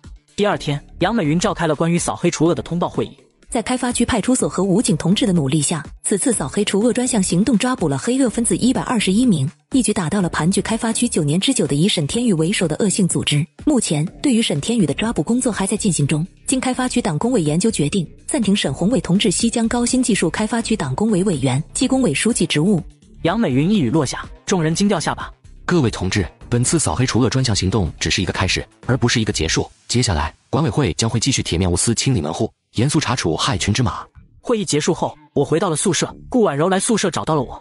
左曼，我被妥了标书，并且将独自成标的事情告知了妈，妈心中大喜，要让你回家吃饭。不过，张明对你让我单独成标的事情极为不满，打算今晚找妈游说。我知道了，我想先吃了你，再回顾家吃饭。好的，官人。3个小时后，我到了顾家，吃完饭都坐在沙发上聊天，看到老婆顾婉晴闷闷不乐的，好像我欠了她几百万一样。婉晴，你姐夫鹏飞在这，你把电视台的事情跟他说说，兴许他有办法呢。婉晴在电视台受委屈了吗？周鹏飞闻声，眼睛立刻一亮，然后得意洋洋地瞥了我一眼，那小眼神仿佛在说：看到没，就算你高升了，可也屁用没有。我们电视台新娶了个小妖精，是我们新闻部主管曹雄的小三，那个骚蹄子一去就把我主持人的位置给抢了，我气不过，找我们主管争辩了几句，结果被穿了小鞋，调去档案室整理资料不说，办公室还挨着厕所，气得我都准备辞职了。鹏飞，你是郑书记面前的红人，你找他们台长说说，让那个骚蹄子靠边站，让婉晴回去继续当主持人吗？这个。周鹏飞听到这话，神情不由得一怔，神情变得尴尬起来。电视台分属文体广电局管理，但文体广电局的陈元洪和他是死对头。当初两人在竞争县委办公室主任的时候，闹得不可开交。他去打招呼，只怕效果要适得其反。这件事找他有个屁用？你们拜错神了。嘿嘿，怎么找我没用，找你就有用了？难道你这个破管委会副主任的面子比我这个县委常委、县委办公室主任的面子还大？周鹏飞看着我这嚣张的样子，也是心头火大。丈母娘高小琴对我怒道：君左曼，你真是翅膀硬了，赶紧起来给鹏飞道歉。君左曼，你什么意思？你就是见不得我好是不是？是不是觉得我跟你一样，天天被人戳脊梁骨，你才开心？顾婉晴也是愤怒地瞪了我一眼，眼里满是怒气。道歉？我为什么给他道歉？周鹏飞，你给陈元洪打个电话，他要是接了你的电话，肯帮你办事，别说给你道歉，就算让我跪下都没问题。好，这可是你说的。周鹏飞冷笑一声，拿出手机，找出陈元洪的号码，硬着头皮把号码拨了过去，点开了免提。他觉得不管怎么说，他如今都是县委常委，陈元洪总得给他几分薄面。电话响了2声，很快接通，便听到电话对面的陈元洪怒气冲冲道：给我滚！一声落下，电话便迅速挂断，众人面面相觑。周鹏飞也是满脸尴尬，干笑道：这个老陈真粗俗，估计以为是骚扰电话，我再打下。说着话，周鹏飞又将号码拨了过去，但任他再打几次，铃声嘟嘟响，却是再无人接听。高小琴长长的叹了口气，看了周鹏飞一眼，有些不满的嘟囔道：还以为你有办法呢，没想到跟那个废物没区别啊。周鹏飞满脸尴尬，恨不能将陈元洪从电话那边揪过来，狠狠地甩上2耳光解气。而在这时，我大笑连连，满脸掩饰不住的嘲讽：周大主任，你的面子真是好大哦。我没面子，你就有面子了。是你老婆受欺负，不是我老婆受欺负。你跟我争个鸡毛！周鹏飞被陈元洪驳了面子，再被高小琴鄙视了一句，本就是一肚子的火。此刻听到我这话，怒意翻涌。我老婆的事情我自家管，轮不着你装腔作势。这件事情我要是能摆平，你怎么办？你要是能摆平，老子跪下给你舔鞋，还学狗叫。就你那张臭嘴，学狗叫还行，舔鞋我还怕把我的脚给舔臭了。换成你老婆还差不多。我扬了一笑，眼神火辣辣的扫了大姨子顾婉月一眼，玩味道：好，你要是能摆平，老子就让婉月舔你的臭脚。妈，婉晴，我们对你们也算不薄吧？你们就由着这个废物喝了几杯马尿，在这里上蹿下跳。陈元红不接电话，兴许是他喝醉了，或者有什么事情，等等就回电话过来呢。到时候你们是让鹏飞帮忙，还是不让鹏飞帮忙？君左曼，快给姐夫道歉！君左曼，少在这里耍酒疯，马上给鹏飞道歉。虽然周鹏飞刚刚的确实没打通电话，可不管怎么说，周鹏飞的身份在哪里摆着，能帮顾婉晴解决麻烦的，数遍这个家还真就只有周鹏飞一个人。就在这时，顾婉柔笑着帮我打了句圆场。妈，婉晴，你们这么凶左曼干嘛？万一他真有办法呢？一声落下，场内所有人的目光瞬间集中在了顾婉柔的脸上，因为顾婉柔过去可是极为瞧不起我的，现在居然主动帮我说话，这是太阳打西边出来了。这时大女儿顾婉月闻言，立刻撇了撇嘴，阴阳怪气道：二妹，这君左曼帮了你的忙，就是不一样了哈，胳膊肘往外拐，帮着他说话了。是啊，大姐，谁让左曼能帮上我的忙？鹏飞姐夫没用，帮不上我呢，要不然我肯定向着鹏飞姐夫说话。顾婉柔掩着嘴笑盈盈道，同样阴阳怪气。话说到没用两字时，更是刻意加重了语气。顾婉月脸色瞬间阴沉下来，眼眸中怒火升腾。没人比他更清楚，周鹏飞说是县委办公室主任，听起来好像挺厉害的，可实际上在县委里面，压根没人把他当成一盘菜。婉柔，别这么说，太伤鹏飞姐夫的自尊心了。男人没用，那可是大问题，到时候是婉月姐受罪。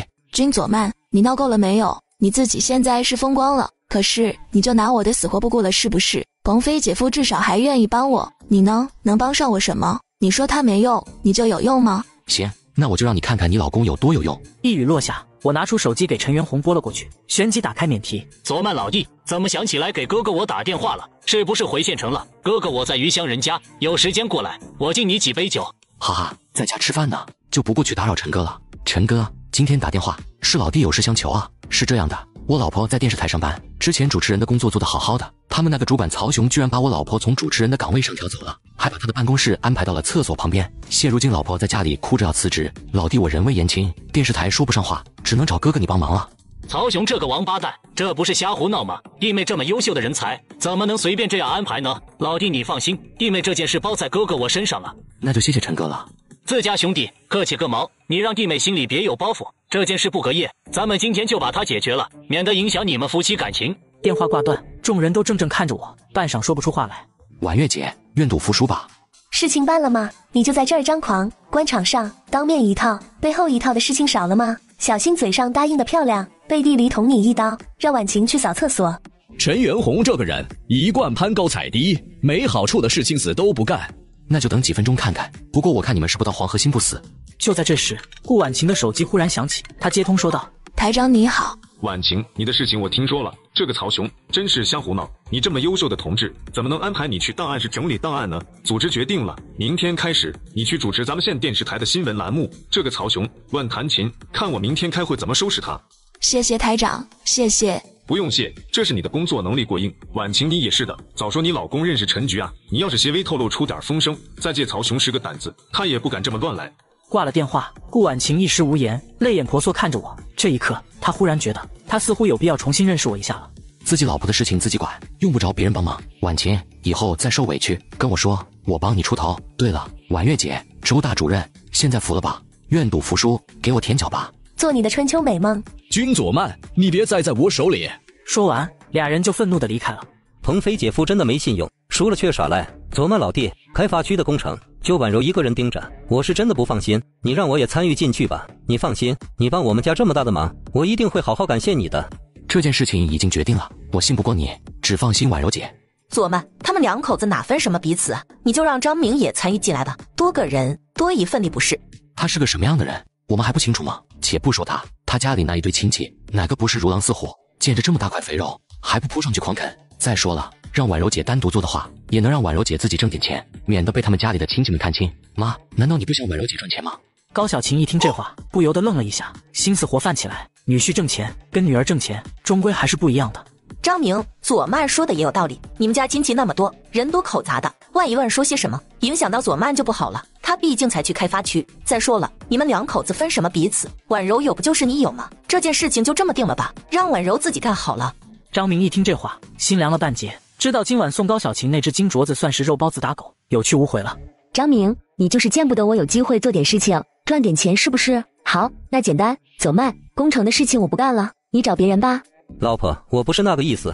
那你是什么意思？左曼已经把话说得很清楚了，这个工程我来承包，不许你和你家里人插手。你要是有意见，那我就退出不干。自己没本事，就少在这儿指手画脚。你算个什么东西？顾婉柔，你什么意思？我就这意思，这是我家，不是你家，看不惯赶紧滚蛋。顾婉柔，你牛我滚，有本事你一辈子别回去。张明心头一阵火大，冷哼一声，转身朝门外走去。这个张明真不像样子，今天不回去就得给这王八蛋点颜色瞧瞧，不然的话还真以为咱们顾家的女人好欺负呢。都洗洗睡吧。第二天我刚出门，门口就停了辆车。你是谁？左曼主任，我是刘清平，我爸刘有才让我来接您。那个沈天宇流窜到西江中学，挟持了学生做人质，情况岌岌可危。走，现在去现场。1小时后来到了西江中学。整个西江开发区就我一个奸商吗？你为什么总是追着我不放啊？什么是特么的恐惧？左右不就是个死吗？君左曼，你我势不两立，在这个世界上没有谁能够审判我。沈天宇，你听好了，我是西江高新技术开发区管委会副主任君左曼，只要你能够放掉学生，我愿意进入教学楼充当人质。左曼，这样不行，太危险了，你不能冒这个险。左曼主任，您不能冒这个险，沈天宇那家伙已经疯了，您不能去，让我替您去。就是因为他疯了，所以才得我去，你过去，他同意吗？这件事情因我而起，唯一能解决的人就是我。君左曼，算你是个爷们，你一个人进来，你进来我就放了这些学生。5分钟后我来到教学楼。君左曼，没看出来，你小子倒是个爷们，居然真的敢自己一个人过来，怎么不怕老子一枪崩了你？沈天宇，别说这些蛋了，我人来了，那就放人吧，把这些人质放出去，这些事情和他们没关系。老子凭什么听你的？崩一个又怎么样？你想清楚，现在还跟你谈条件，如果你一直僵持不下，到时候来个强攻，你单枪匹马，注定了是死路一条，就算是我，也什么都帮不了你。别扯淡了，让我走，我走得了吗？外面早就布下了天罗地网等着我钻吧，我只要赶出这个教室的门，狙击手就要把我的脑袋打爆吧。学校这边没有制高点，狙击手很难找到合适的开枪点，至于外面的情况也简单，只要你放人，我让他们马上撤离，然后可以给你准备一辆车，直接开到教学楼楼下，到时候你带着我离开，你也算是个人物，不会这么胆小吧？一语落下，沈天宇沉默了下来。我所说的的确是一个办法，他虽然的确想着要拼个鱼死网破，可是不代表他就真的想死。如果能有机会既干掉我，又能够顺利脱身，那自然是再好不过。好，你别给我耍花样，你们几个快滚出去！几个人质闻言立马跑了出去。我见状是时候开始攻心了。沈天宇，我告诉你吧，我进来之前，县纪委的季书记给杨美云打了电话，说沈宏伟在昏迷之前特意叮嘱杨美云，要他不惜一切代价击毙你，就当没有你这个弟弟。我哥是清官，是有原则的好官，我做了这么多错事，他当然要大义灭亲。沈天宇冷冷道，只是他的双眼之中却是满是无法掩饰的怒意。这些年来他做的事情一件件，除了为了多赚点钱之外，就是为了沈宏伟的官位。可他没想到沈宏伟这么狠心，居然要不惜一切代价击毙他。他要灭你，你还替他解释，沈总还真是个重情重义的人，如此兄弟情深，佩服佩服。沈天宇听到这话陷入沉思。就在这时，早已埋伏好的刘清平猛地扑过去夺枪，沈天宇反应过来开了一枪，我立马一个飞踢把他踢晕过去，然后我抱起受伤的刘清平说道：清平，你没事吧？左曼哥哥，你是个英雄。话音刚落，刘清平晕了过去。清平，清平，你会没事的，我马上送你去医院，救护车，快叫救护车。行动完成后，我跟杨美云回到她宿舍，喝了点酒庆祝。几瓶酒下肚后，杨美云说道：今晚这里没有什么书记主任，你就叫我杨姐或者云姐，说说心里话。云姐，我结婚这些年来，我其实一直都睡在地板上，别人说我倒插门，捡了个漂亮媳妇，可其中的苦楚，只有我自己清楚。左曼，你叫我一声姐，那我这个做姐姐的就要劝劝你这个弟弟，该撒手的时候就得撒手，千万不要落得和姐姐我一样的下场。我闻声低头向着那一张纸上看去，目光所及，只见封面赫然写着5个大字：离婚协议书。云姐，这是怎么回事？小弟，姐的命和你一样苦啊，爱和感情是最不值钱的东西。小弟，你说姐漂亮吗？身材好吗？人有韵味吗？云姐，你喝多了，早点休息吧。你不说实话，今天就不许你走。杨美云酒意上涌，立马坐在我腿上，吓我一大跳。云姐，你人美，腰细腿长，气质也好。小弟，既然姐这么美，那你动不动心？杨美云这是什么意思？这机会给的也太猛烈了吧？难道要把开发区开成夫妻店？动心。一夜无话，第二天正常上班。杨书记，好消息，杨宁扛不住了。刚刚我得到消息，这家伙昨晚服用安眠药过量，被他老婆发现不对，打电话抢救，现在正在医院。杨宁可是沈宏伟的心腹大将，现在觉得沈宏伟这条船要沉了，承受不住这种心理压力吧。就在这时，杨美云接到了洛川市政办的电话。是西江高新技术开发区的杨美云杨书记吗？我是正办公室秘书2科的宋向东，不打扰吧？不打扰，宋科长你好。我闻言感觉来者不善。宋向东，洛川市秘书2科的科长，洛川市常务副市长王春雨的心腹大秘，这位怎么忽然想起来给杨美云打电话了？杨书记你好，是这样的，王市长听说了你们开发区昨天发生的事情后，大家赞扬了你和军佐曼同志。不过王市长也说了，开发区首当其冲的任务是经济建设，这是重中之重，不管做什么事情都要顾大局，识大体，不能蛮干硬干。顾大局，识大体，不能蛮干硬干，这说的是什么？毋庸置疑，说的就是沈宏伟的事情。难怪沈宏伟这个老狐狸当初那么镇定，怎么炸都炸不出来。闹了半天，原来是背后有一尊大佛在坐镇。杨美云也已猜出了个大概，目光领了领，然后微笑道：谢谢王市长对我们工作的认可。据我所知，开发区似乎暂停了沈宏伟同志的职务。沈天宇出现了这样的事情，宏伟同志在这次事情上的态度很明确，和沈天宇划清了界限，要大义灭亲。这样有党性、有原则的好同志，我们一定要抓紧时间调查清楚事实，不能无限期的拖延下去。请王市长、宋科长放心，有关宏伟书记的事情，县纪委已经在摸排调查了，相信很快就能有一个结果。杨书记，看来你还是没有领会王市长的精神啊。这样吧，再给你们3天时间，抓紧时间给宏伟同志一个确切的结论。好的，我们一定抓紧时间，绝不辜负领导对开发区的信任。我就不信3天时间还没办法把这沈宏伟的事情办成铁案，到时候就算漫天神佛全来了，我看哪个敢为了保他沾上一身屎。杨书记，你跟我去医院看看杨宁，看能不能从他嘴里掏出来点东西。有才，半个小时后给我打个电话，就说县局那边传来消息，说沈天宇抢救过来了，说有重大案情要举报，让我和杨书记抓紧时间回去。好的。很快来到医院见到了杨宁副主任。杨宁同志，你也是的，有什么想不开的事情，怎么就吃起了安眠药？吃错药了，本来是吃维他命的，没想到吃成了安眠片，一不小心吃多了。杨书记，给你们添麻烦了。老杨，你来开发区的时间久，和宏伟书记共事的时间也长，私交好像也不错。你觉得，要是哪天你犯事了，宏伟书记会不会也大义灭亲啊？我觉得一定会。宏伟书记那么独善其身的人，绝对不会让什么亲情和交情牵绊自身。就在这时，我的手机忽然响起，当即接通。刘有才所长，有什么事情吗？杨宁目光倏然一凛，立刻竖起耳朵，想要听听电话里是什么内容。左曼主任，县局的同事刚刚打来电话，沈天宇醒了，说有关于开发区的重大案情汇报，要我们马上过去。您在哪里？我过来接您。杨宁听到这一声，身体忍不住在疯狂颤抖。他不知道沈天宇到底是要汇报什么，是汇报沈宏伟，还是汇报他？但不管是谁，只要沈天宇一开口，那就彻底完蛋了。好消息啊！我和杨书记在开发区医院探望杨副主任，你来这里接我们，我们一起去现场听听咱们这位沈大董事长是有什么重大案情汇报，能不能让咱们开发区再拉下来一个王东级别的领导。说完，我挂了电话。杨宁立马说道：杨书记，左曼副主任，我有重大案情汇报，我要戴罪立功。杨宁同志，这就对了吗？大是大非面前，一定要擦亮眼睛，看清楚立场。你有什么要说的，说吧。我立马然后拿出手机，点开录音功能，开始录音。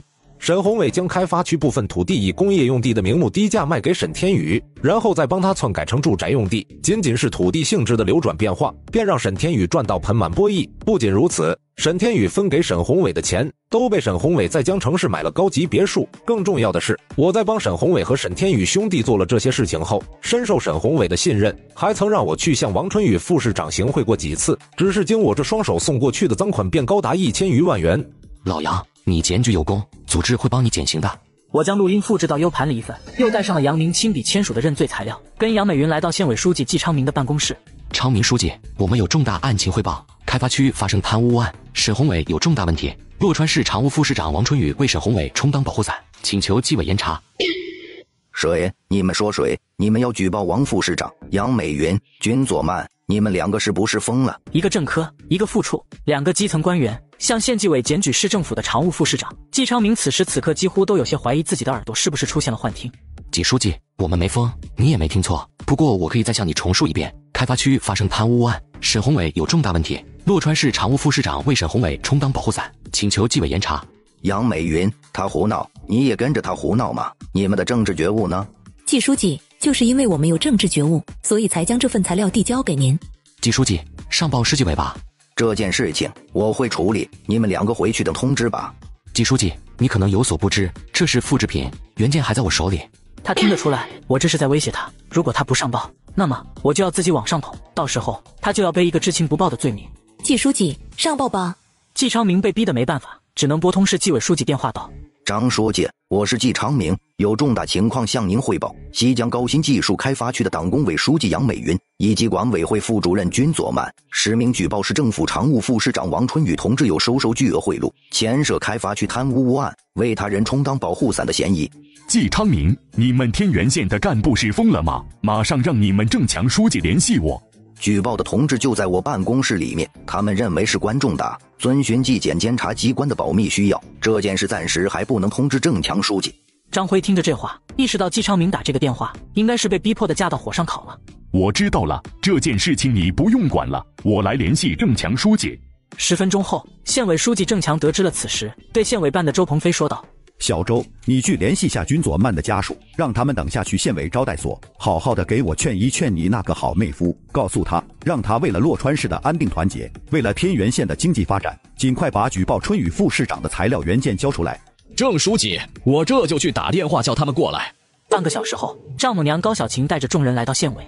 君佐曼，你说说你，这不是的盼黄瓜上不了高架吗？好容易有点起色，怎么就非得自己给自己找不痛快，不把自己做回原来的废物样？你是觉得不开心是不是？老婆，你说是不是？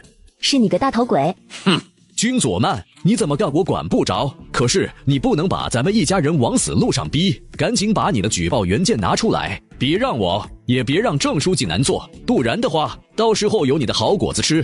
君佐曼，你为什么要这么做？他贪污受贿，数额巨大，我既然知道了，那就没办法视而不见，让这样的蛀虫继续待在台面上，盘剥洛川市的老百姓，让国家的资产都变成他私人的钱财。我是一名党员，我要有党性，要有原则。老婆顾婉晴闻声愣住了，这个情况倒是他所完全没有想到的。婉晴，你可别被他说动了，什么觉悟都是死脑筋，就你有原则，鹏飞比你职务还高，他怎么不这么干？别拿这种尸位素餐的官油子跟我比，他不配。婉晴，马上跟他离婚，只要离了婚，他就和我们没有任何关系了。我不会离婚的，我相信佐曼。闻言，众人大惊失色，不敢置信地看着顾婉晴。他们本以为顾婉晴会毫不犹豫地离婚，毕竟他对我没有感情，这是他们有目共睹的事情，不然的话，这些年他也不会让我睡在地板上。可没想到，在这节骨眼上，顾婉晴竟然会拒绝离婚。就在这时，杨美云来到这里说道：“君佐曼同志，开发区乱了，一大批企业老板在管委会闹解约，看来是对方出手了。”话音刚落，郑强和季昌明阴沉着脸，快步走了进来。君佐曼同志，县纪委刚刚收到了一些关于你的举报材料，请你跟我走一趟，配合一下我们的调查工作。我闻声立刻冷笑连连。王春雨手段够猛烈的，先是开发区出事，再是针对我的举报，这是要双管齐下，逼我就范。佐曼，跟季书记走一趟，把事情汇报清楚。很快，我跟着季昌明便去了县委招待所4楼，县纪委用来专门隔离一些问题干部的房间。佐曼，时间帮你拖延了，能帮你的老子都帮了。你要是认识什么神仙菩萨，就抓紧时间烧香拜佛，上达天庭，再拖那就是个死。我跟郑书记知道举报你那些材料照片都是 PS 加的，我跟郑书记站在你这边，你可不要辜负了我们啊！两位领导，你们先出去，我打个电话就能解决。佐曼，我提醒你一句，这是你最后的机会，如果你摆不平这件事情，到时候就别怪我明哲保身，屁股决定脑袋。天原县以后想发展，离不开市里的支持，我不能为了一个你去得罪未来的市长，懂呀？明白。那我们在门口等你消息。他们出去后，我拨通了省长肖万年的电话。肖叔，材料您看了吗？早在向季昌明举报之前，我就已经联系过肖万年，并将资料传真给了他一份。刚刚看完，材料很详实，深挖下去的话，一定能挖出来个大案子。不过佐曼，如果我也建议你先放一放呢？那我就找陈叔，陈叔不帮我，那我就进京告御状。天下之大，总有一个说理的地方，做错事的人总该得到应有的惩罚。不是封建王朝，没有皇帝了，还进京告御状？笑话！放心吧，材料我已经转交给纪委的10中书记了。你要相信，组织在面对腐败分子、害群之马时，有刀刃向内的勇气，也有壮士断腕、刮骨疗毒的决心。谢谢肖叔，我就知道你是给我拷问卷嘛。不过肖叔，王春雨可能和我去世坝的事情有关。你说什么？有证据吗？没有证据，只是高小琴知道我举报王春雨之后，表现得极其反常。这件事你不用管了，我来处理，放宽心，事情终有水落石出的一天。我刚挂完电话，俩人就进来了。佐曼，王春雨半个小时后到天原县，在招待所召开党风廉政建设工作会，这明显是冲你来的。你找到救兵了吗？他还有脸开党风廉政建设工作会？郑书记、季书记，这个会议就是他的最后的遗言了。郑书记听到我这么说，就明白我后台的能量深不可测。那一起去参加会议吧。半个小时，转瞬即逝。天元县有个别同志罔顾8项规定，大搞特搞男女关系，搞得班子里乌烟瘴气；有个别同志在工作中拉帮结伙，搞小山头主义，为树立个人威望，不惜以各种名目对持意见的同志打击报复。市政府绝不容忍，也绝不姑息这样的领导干部。西江高新技术开发区的管委会副主任君佐曼到了吗？我就坐在这里，王副市长你看不见吗？哼，君佐曼，你说对于这种刮起不正之风的党员干部应该怎么处理？腐败是社会毒瘤，面对腐败分子，我们要以顽强的意志品质，坚持零容忍的态度，有案必查，有腐必惩，发现一起，严肃查处，问责一起，绝不姑息。一生一句，振聋发聩。所有人都知道，我这不是在发表什么看法，而是在直抒胸臆，是在当面锣对面鼓的和王春雨唱反调，发出我的作战宣言。王春雨听着我的话，看着会议室内所有人境界变幻的目光，不禁更加火冒三丈，大声吼道：君佐曼，我让你交代的是这些举报材料里你自己的问题，不是让你唱高调。对这些话，我只有8个字：无稽之谈，一派胡言，大搞特搞男女关系，胡言乱语，指责我拿确凿的证据出来，拉帮结伙，搞小山头主义，胡扯。我在开发区行得正，坐得端，下马的要么是腐败分子，要是庸官懒官，任由这些人尸位素餐，就是在辜负开发区人民的信任。好一张伶牙俐齿，竟是能够颠倒黑白。就在此时，华中省纪委纪检监察3室主任陈朝生带人来到这里。王春雨，我是华中省纪委纪检监察3室主任陈朝生，我代表省纪委正式向你宣布，你涉嫌重大经济问题，经省纪委研究并报省委批准，决定从即日起对你实行立案并停止调查，请你配合。陈朝生一语落下，偌大的会议室内霎时间鸦雀无声。王春雨愣愣地坐在椅子上，此时此刻脑袋嗡嗡乱响，几乎怀疑是出现了幻觉。王春雨，人在做，天在看，莫伸手，伸手必被捉。宋向东，你也跟我们一起走，都带走。王春雨被带走后，我们来到县委书记郑强办公室。佐曼，能量够大的，省纪委都能给你当刀使。季昌明也是惊叹地看着我，心里更是忍不住为之前的所作所为捏了一把汗。得亏郑强逼了他一把，不然的话，万一他这次站队到王春雨那边，真的就要彻底完蛋了。郑书记说笑了，没有什么能量不能量的，不过是人间正道是沧桑罢了。你小子真行，季书记，沈宏伟的事情，郑书记您放心，沈宏伟交代的材料我会马上递交给市纪委，有关他的问题，县纪委也会从严从重从快处理，给县委和开发区的领导班子一个交代。为了庆祝胜利，杨美云奖励了我一次。云姐，我们赢了。沈宏伟倒了，杨您完了。开发区领导班子的分工要进行调整，你想负责哪一块？招商引资、城建交建、国土资源规划、征收地。你倒是够贪心的，这是想成为沈宏伟第2吗？云姐，错了，沈宏伟和我可没法比，他可没本事将党工委书记压在身下，我不只要权，还要人。讨厌！你不怕别人说我们把开发区变成夫妻店吗？只要是为了开发区好，夫妻店又如何？知我罪我，其为春秋。好，我答应你。第2天，我回到顾家。我的好女婿，你也是的，早点跟我们说你认识省纪委的大领导，也省得我们替你提心吊胆，下次可不能这样了。祖曼老弟就是厉害，把副市长都拉下马了，我自愧不如。此时周鹏飞也被唬住了，羡慕地看着我，感慨连连，但心中却是酸溜溜地暗骂我走了狗屎运。左曼，这次的事情是吗？不对，当时心里太着急了，脑子一热，说了许多混账话，你别往心里去，妈给你道歉了。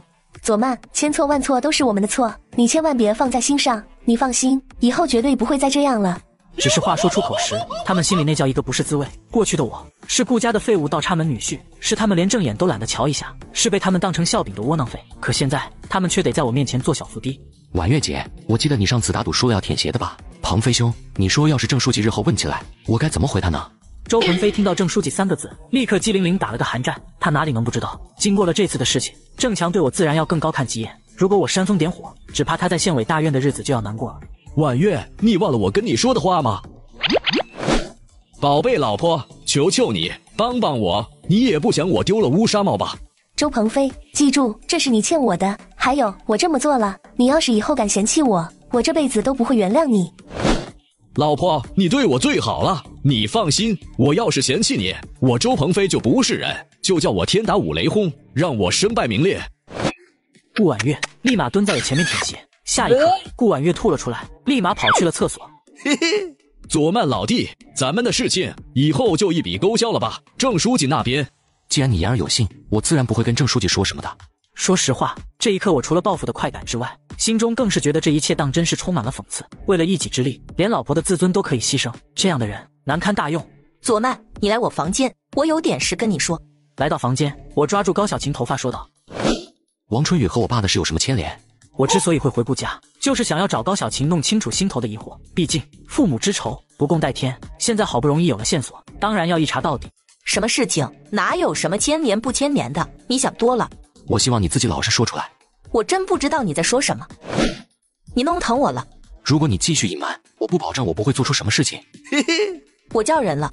叫吧，和我父母之仇比起来，我什么都不在乎。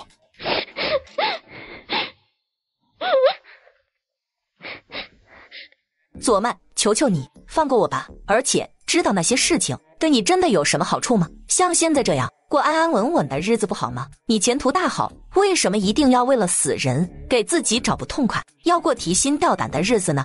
而就在这时，我的手机忽然响了起来。萧叔，出什么事了？王春雨自杀了。王春雨没了，我感觉真相越来越近了。丈母娘，今天我办了你，是对你的惩罚。一夜无话。凉风，找我什么事儿？说吧。齐公子，是这样的，老爷子想让我去天元县的西江高新技术开发区锻炼锻炼，本意是让我把党工委书记和管委会主任的担子都挑起来。西江高新技术开发区，天龙集团落户的那个地方，好地方啊。如今的华中，只要是想赚钱，谁的眼珠子没盯着西江高新技术开发区？麒麟霄也是如此。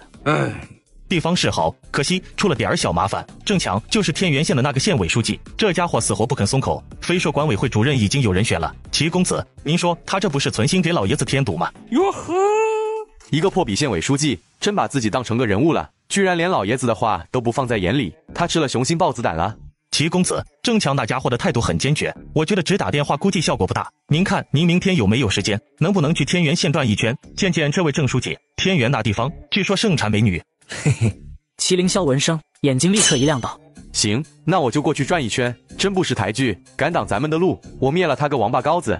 与此同时，西江高新技术开发区管委会宿舍楼内，杨美云依偎在我怀里。左曼，我要调走了，我的位置是你的了。云姐，我不想你走。左曼，我想好了，以后不结婚了，只跟你在一起，没名分我也认。云姐，这样太苦了你了。第二天，省长萧万年的独生女来天云县找我玩，我到高铁站就见到萧轩儿，被2名年轻男人拦着调戏。住手！你们活得不耐烦了吧？哟呵，这是打算英雄救美？你叫本公子住手，本公子就住手，你算哪棵葱？老子不仅不住手，还要动手，你能怎么的？左曼哥哥，这家伙好讨厌，下车就问我要微信，我不给他，就缠着不让我走。你们天元县的治安怎么这么差？这么恶心的人渣满大街跑。轩儿，放心，我给不了他好果子吃。你以为你能有好果子吃？上，给我揍他！而在这时，2人冲过来想动手，我抡动拳头便迎了上去，只是3下5除2的功夫，便一拳一个，将这2年轻人悉数放趴在地，痛得他们嗷嗷惨叫不止。左曼哥哥，你太帅了！萧轩儿见状也冲了上去，冲着那2年轻人又补了2脚，得意洋洋道：一群废物，敢招惹姑奶奶，揍得你们满地找牙！爽，好久没活动手脚了，这么来2下，真是舒坦。你们快赔礼道歉。我告诉你，你要是不想死的话，马上去旁边宾馆开房间，把这妞儿送到床上，否则的话，你等着吃牢饭吧。我吃牢饭？我这就报警，看看谁吃牢饭。报，你尽管报，老子是齐伟光的儿子，我看谁能让我坐牢。我本来都已经不打算再出手了，可听到麒麟霄这话，神情一愣，心中火气腾地窜了起来，看着年轻人冷声道：你是谁的儿子？齐伟光，省政法委书记。我听到这话，眼底怒火腾地便燃烧起来，二话不说，凶悍一脚飞起，只听他一声惨嚎，紧跟着麒麟霄拿起手机给洛川市公安局局长叶荣拨了过去。叶叔叔，我是凌霄，快来救我啊，我要被人揍了。凌霄，你慢慢说，究竟是怎么回事？你现在在哪儿？天元县高铁站广场，我在路上走得好好的，有个人莫名其妙的跳出来揍我。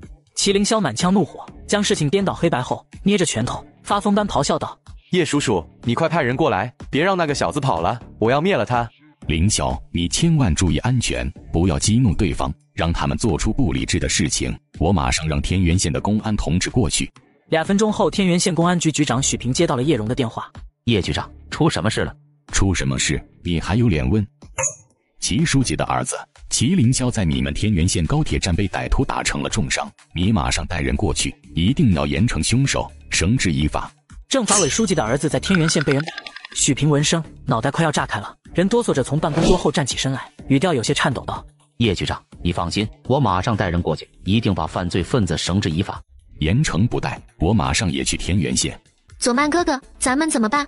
有胆别跑！我告诉你们，跑也没用，你们死定了！等着跪下来求老子吧！跑，老子挪挪脚就是你生的，还死定了！我看死定了的是你！我二话不说，便甩了麒麟霄一耳光。左曼哥哥，别打了，我们把齐伯伯的儿子给打了，这可怎么办？他倒是不害怕揍了麒麟霄，可是他担心齐伟光因此找我的麻烦，影响我进步。轩儿不用怕。对了，他怎么不认识你？我和他10几年没见过面了。我在国内的时候，他出国上学了；他回国的时候，我出国上学了。原来如此，那就好办了。记住，等下不管是谁问起，你都说不认识他。真的没事吗？齐伯伯不会找你的麻烦吧？绝对不会有事，恰恰相反，到时候他还得谢谢咱们。就在这时，警笛声传来，旋即3辆警车出现在了高铁站广场上。许平火急火燎从车上下来，一看到坐在地上受伤严重的麒麟霄，心里咯噔一声，倒抽一口冷气。省长的女儿打了省政法委书记的儿子，可偏偏一个县公安局长来处理此事，这个小凡人却是卷入了其中。是我报的警，就是他们揍的我，快把他们抓起来！今天不把他们2个弄死，我就不姓齐。麒麟霄一看到警察，立刻跟看到了娘家人一样。许平慌忙点头，等看到君佐曼后，神情立刻一致，眼睛倏然瞪大。怎么是西江开发区的君佐曼副主任？只是这个君佐曼也真是太胆大包天了，竟然连省政法委其书记的儿子都敢揍。这是我要是处置不好的话，只怕会极其被动。你们这些人是干什么吃的？还愣着干什么？还不把他们俩抓起来？你们他妈的是瞎子，看不到吗？是不是还要我给你们叶局打电话，让他教你们做事？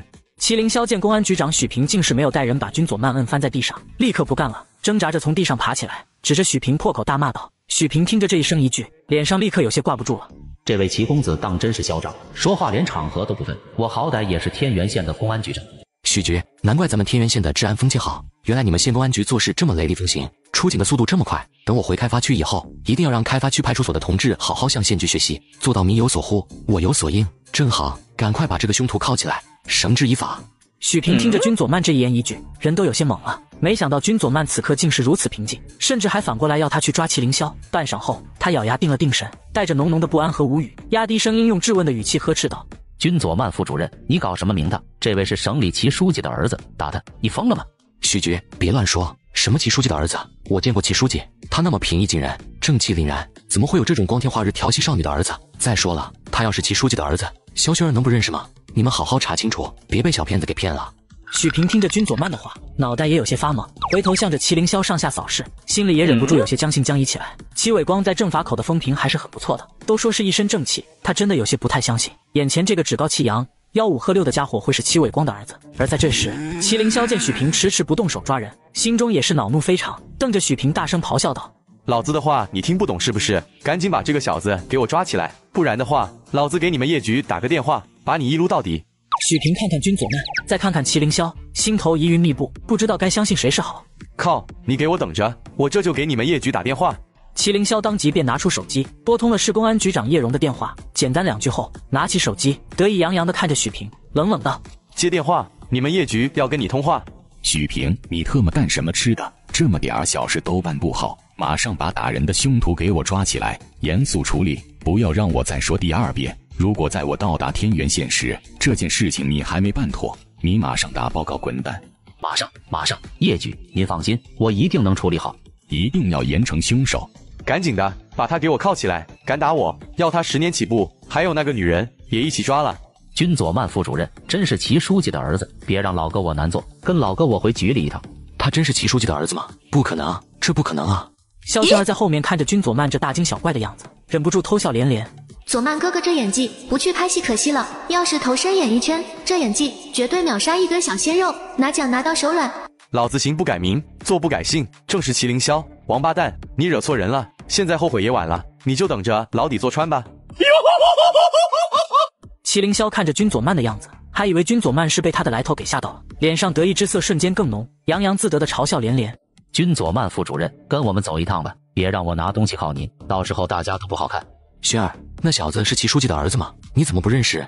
萧薰儿此时此刻哪里还能不明白君佐曼刚刚叮嘱他咬死不认识麒麟霄的原因，撅着小嘴嘟囔道：“不可能，他绝对不是齐伯伯的儿子，他跟齐伯伯长得一点都不像。”齐伯伯，许平听着萧薰儿这话，眼角微微一抽，心里咯噔一声。听这称呼，这个女孩儿似乎和齐伟光很熟悉啊，难不成人家是大水冲了龙王庙，一家人不认识一家人？可是既然跟齐伟光熟悉，怎么会不认识麒麟霄呢？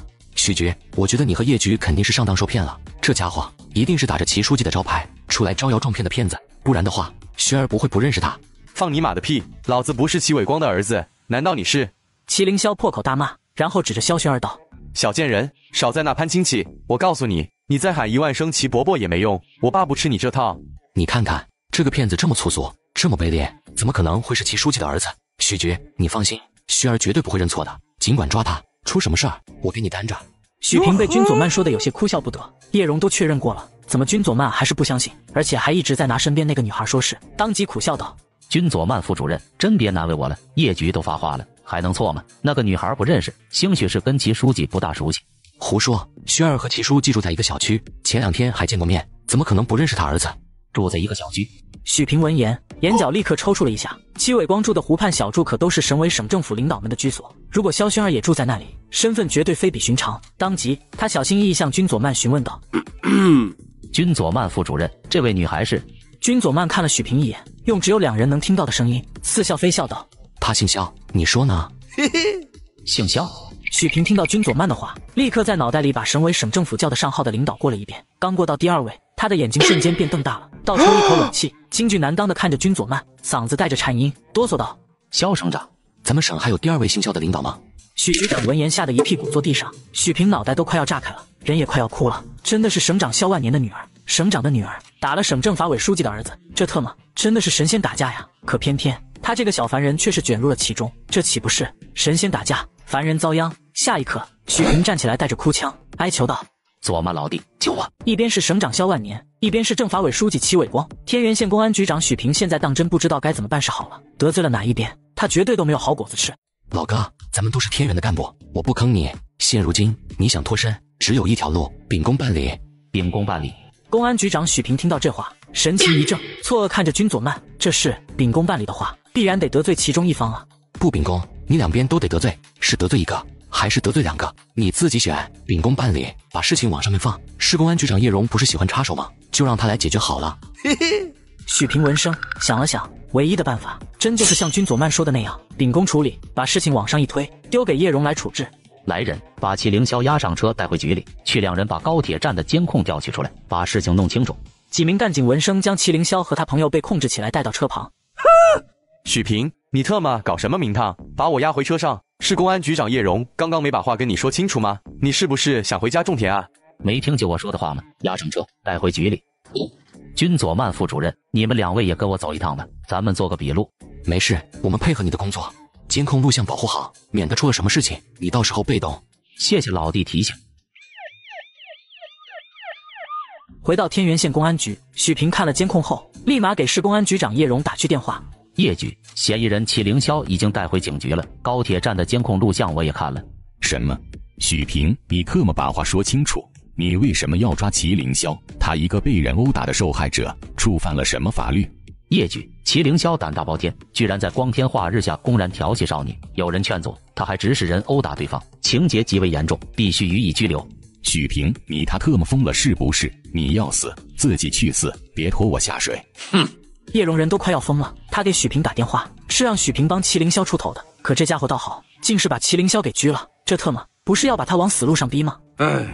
叶局，事情有些麻烦，齐公子调戏的人是萧省长的千金，他的朋友也是我们天元县西江高新技术开发区的管委会副主任君佐曼同志刚好赶到，实在看不过去，过去调解没有作用，只能被迫反击，制服了这俩凶徒。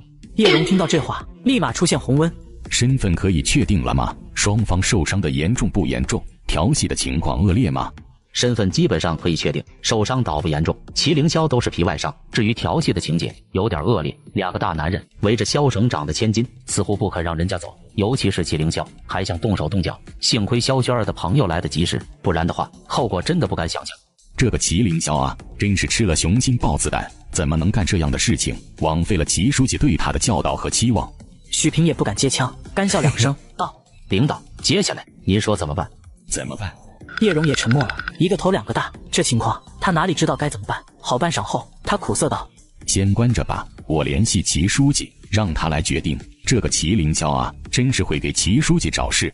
已经超出了叶蓉的处理权限，他知道唯一能解决的只有齐伟光。不过麒麟霄犯下了大错，只怕就算是齐伟光，也要跟着他这个儿子丢脸赔罪。生这么个玩意儿，坑爹啊！好的，我等您通知。许平沉声一句，挂断电话后长舒了一大口气，事情总算是推出去了。这一刻，他对君佐曼当真是感激万分。齐书记，有个坏消息要跟您说一下。而在这时，叶蓉语调中带着苦涩，缓缓将事情的原委讲了出来，然后委婉道：老领导，您看这件事情是不是您出面跟肖省长协调一下？协调什么？他是成年人，他犯了错就该为自己的行为负责。我齐伟光没有任何意见。齐伟光听着这话，沉默半晌，咬牙切齿的恨一句，直接挂断电话，然后如一头发怒的雄狮般，双眼血红的盯着前方，继而狂怒咆哮道：蠢货，一群蠢货！君佐曼，我还没收拾你，你倒是先打了我儿子，欺人太甚！咱们走着瞧。良久后，齐伟光深深呼吸了几口，然后拿出电话，摁了个秘书号码，冷冷呵斥道：梁峰，滚进来！梁峰听着电话里那愤怒的声音，心里七上八下，慌忙快步跑进了齐伟光的办公室里。齐伟光看到梁峰，二话不说，一耳光便重重甩了过去，抽地梁峰嘴角溢血后，望着他，冷冷呵斥道：说，凌霄去天元，是不是你撺掇的？麒麟霄去天元县的事情实在是太突然了，齐伟光思来想去，只有一个原因，就是梁峰在煽风点火，鼓动麒麟霄去天元县替他撑腰。领导，天元县的书记郑强那边不肯松口，一定要推举君佐曼为管委会主任，我说了几次都不管用，所以好，原来症结在这儿呢。领导，出什么事了吗？出什么事？你还有脸问？凌霄他为了你跑去天元县，跟肖省长的女儿起了冲突，被人打了，现在被警察扣起来，你说说该怎么办？梁峰闻声，一颗心瞬间沉入了谷底。虽然齐伟光让他滚来的时候，他就猜到了事情是跟麒麟霄有关，可哪怕如此，他也没想到事情竟然如此严重。备车，我去找肖省长，你们做的孽，老子替你们偿还！一群混账！俩人来到车上，但梁峰的一颗心此刻已是沉到了谷底。他知道他管委会主任的位置只怕彻底没戏了，说不定不只是管委会主任，连带着党工委书记，说不定也要煮熟的鸭子飞了。梁峰，犯一次蠢不要紧，可是再犯蠢，那就别怪我不客气了。记住，你到西江开发区之后，只做一件事情，给我狠狠地收拾那个君佐曼，我要他身败名裂，锒铛入狱，要让我今日受到的羞辱100倍1000倍的偿还给他。是领导，您放心，我一定整死他。山河，你跟我过不去，你的儿子跟我儿子过不去。好，很好，我看你是在黄泉下寂寞了。放心，我等就送你的宝贝儿子君佐曼下去跟你作伴。天元县公安局审讯室内，操！我是省政法委书记齐伟光的儿子，你们敢抓我，快放了我！政法委书记很了不起吗？政法委书记的儿子被抓，市公安局长来县局捞人，殊不知县委书记当场拒绝。你再说一遍试试，你算什么东西？很了不起吗？切！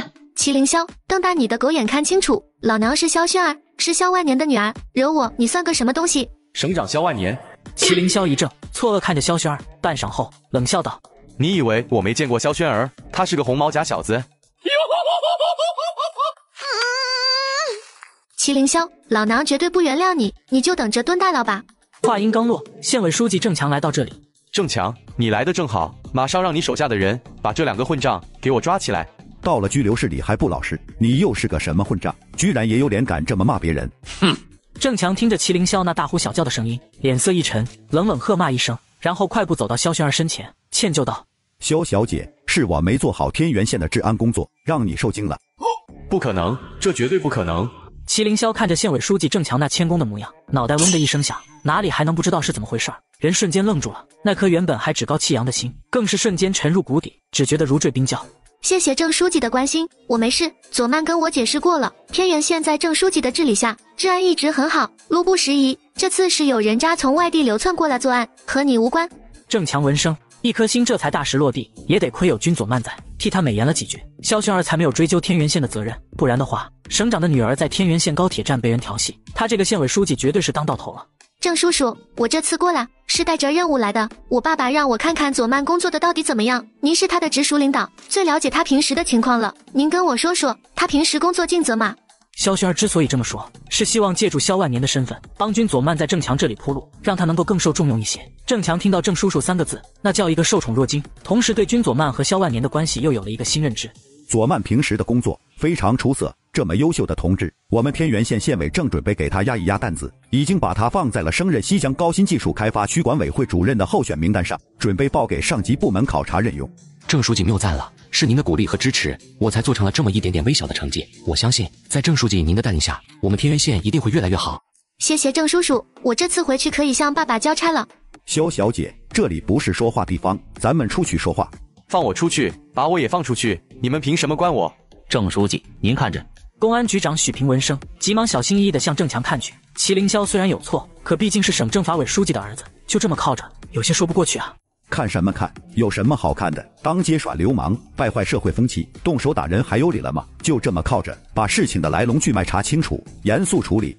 郑强，你特么敢关我？你给我等着，我今天就真的不走了，我让你哭着喊着跪着求着把我送出去。祁凌霄，你放10万8千的心，莫说你今天不想走，就算是想走，你也走不了。接下来你就等着在监狱里享受吧。君左曼，咱们特么的没完！你就是想玩，也玩不了。说完，君左曼便带着肖萱儿来到审讯室外面。许平，你带肖小姐去核实一下笔录，看有没有疏漏地方。等俩人走后，郑强继续说道：左曼，你这是又给我弄了个烫手山芋啊！烫手山芋，我怎么觉得这像是天上掉馅饼啊？嘿嘿。郑强闻声哑然失笑，他知道君左曼的意思，既然他选择了靠拢萧万年，那么就得缴纳个投名状，萧万年才敢放心大胆的用他。还有什么投名状能比为了萧萱儿不惜开罪一位省政法委书记秉公处理案件来的更直接更有力？郑书记，您放心，刚刚从任秘书长那里得到的消息，萧叔公务繁忙，正在开会，祁伟光注定要空跑一趟。同时，我把我的计划告诉了萧叔，他会配合。市局那边说不得有些麻烦，叶局长是祁书记一手提拔起来的，只怕他要插手，要接管案件，到时候许平肯定是顶不住压力的人交过去还好说，可监控证据交过去，万一有点意外，那就麻烦了。郑书记提醒的是，我刚刚也想到了这点，您等我给陈叔打个电话。君左曼早已想好了对策，市局出手，那他就让省厅也出手。陈叔，我和萱儿这边遇到点事情。而在这时，君左曼已是拨通了陈汉卿的号码，向他道出了来龙去脉。这个王八羔子，我一直知道他不检点，没想到居然还敢打萱儿的主意。左曼，你放心，这件事我管了。老萧不喜欢公报私仇，我可没那么多忌讳的。招惹我的干女儿，祁伟光亲自出面也没用。陈汉卿本就是个火爆脾气，一听到君左曼的话，勃然大怒。陈汉卿膝下无子无女，一直以来都把从小看着长大的君左曼当做儿子，把萧萱儿当成亲闺女看待。陈叔没到那份上，而且萧叔也没说不管。我现在是考虑到市局这边可能会向县局施压，调人调监控，万一来个证据缺失，岂不是成了无头案？所以希望你们省厅帮个忙，把人和证据接过去。省厅。郑强闻声，目光一凛，震撼向君左曼看去。省厅的领导之中，姓陈的只有一个，那就是华中省副省长、公安厅厅长陈汉卿。原来在君左曼的背后，竟还有这么一尊大佛坐镇，这能量真的是太猛了。我亲自出马吧，我倒是要看看祁伟光为了他这个混账儿子，敢不敢对我动手。好，那谢谢陈叔。旋即，君左曼挂断电话后，看着郑强微笑道：没事了，陈叔亲自带省厅的人过来接祁凌霄和政务，市局那边插不进手。左曼，你还真是深藏不露，我真想知道你还有多少惊喜在等着我。哈哈哈，不着急，惊喜当然要一点点揭开才好看。与此同时，天灵湖畔省府大楼内，祁伟光找省长萧万年吃了闭门羹。领导，老萧这是故意给您吃闭门羹，来者不善啊！我是瞎子吗？用得着你在这里指手画脚？不是你们这群混账东西，我用得着在这里丢人现眼吗？不行，要做2手准备。你在这守着，我去厕所打个电话。祁伟光立马来到厕所，给市公安局长叶荣打去电话。老叶，我想了想，这件事还是由你们市局出面吧，把凌霄和证据调到市局里面，该怎么办？你知道吧？领导，您放心，我知道该怎么办。老叶，这次给你添麻烦了，都是我那个小子不争气，你见到他，替我给他2耳光，让他好好长长记性。老领导，不至于，不至于，凌霄算是我侄子，一家人不说两家话，而且凌霄是个好孩子，只是一时行差踏错而已，您别太生气，我快到天元县了，到时候我派车把他送回家，您亲自教导。挂了电话后，祁伟光阴沉道：想凭这件事拿捏我，萧万年，你有你的张良计，我有我的过墙梯，别以为除了向你求饶之外，我就没办法。天元县公安局会客室内，郑书记，市局的叶局长刚刚打来电话，他要把祁凌霄带回市局调查，让我们这边做好配合。他人已经快到了，您看这件事该怎么办？咱们是放人还是不放人？不放，许局长，你秉公执法就好，其他的事情不用操心，我们来处理。现在是法治社会，不管是什么人，都别想凌驾于法律之上。话音刚落，叶荣就带人来到这里。说得好啊，法治社会都要按照规章流程来办事。许平同志，人和证物都准备好了吗？我们市局要带回去处理。市公安局长拿出真理到县局抢人抢证据，殊不知开发区副主任不怕真理，怒对市局局长：叶局，案件还在侦办过程，不要急，再等等嘛。市公安局长叶荣闻言，脸色立刻一沉，他哪里能看不出来县委书记郑强这是不打算配合？当即，叶荣不假思索地便将一顶大帽子扣了过去。哼，郑书记，你要干扰公安机关办案吗？郑强闻声，目光微凛，一时有些失语。要知道，县委书记虽然在政治上领导县公安局的工作，但不能干涉办案，否则的话便是违法违纪。叶局，这话严重了吧？县局受县委和市局的双重领导，郑书记只是指导县局的工作，要他们公正执法，建立一个完善闭环的办案流程。如果这也能算是干涉办案的话，那市局不等县局把案件审理清楚，就不分青红皂白的要把人带走，是不是也算干预办案？还是说什么人要给别人当保护伞？郑强立马心领神会，看了军佐曼一眼，假意呵斥道：佐曼，别胡说，叶局的原则性极强，对自身的要求极为严格，怎么会给别人当保护伞？这时候军佐曼早就安排好人把麒麟霄带出来拱火，利用麒麟霄纨绔的性格把事情闹大。叶叔，他们要把我关起来，快救救我！而在这时，麒麟霄看到了叶荣，立刻如落水之人捉到了救命的稻草一样，脸上露出狂喜之色，大声呼救几句后，狰狞地看着军佐曼，冷笑着咆哮道：军佐曼，现在知道我的厉害了吧？等我出去，看我怎么整你！我要你像条 dog 一样跪在我面前哀求。见识到了，叶局果然好讲原则，对自身的要求果然好严格。嘿嘿，军佐曼扬眉一笑，玩味地看了叶荣一眼。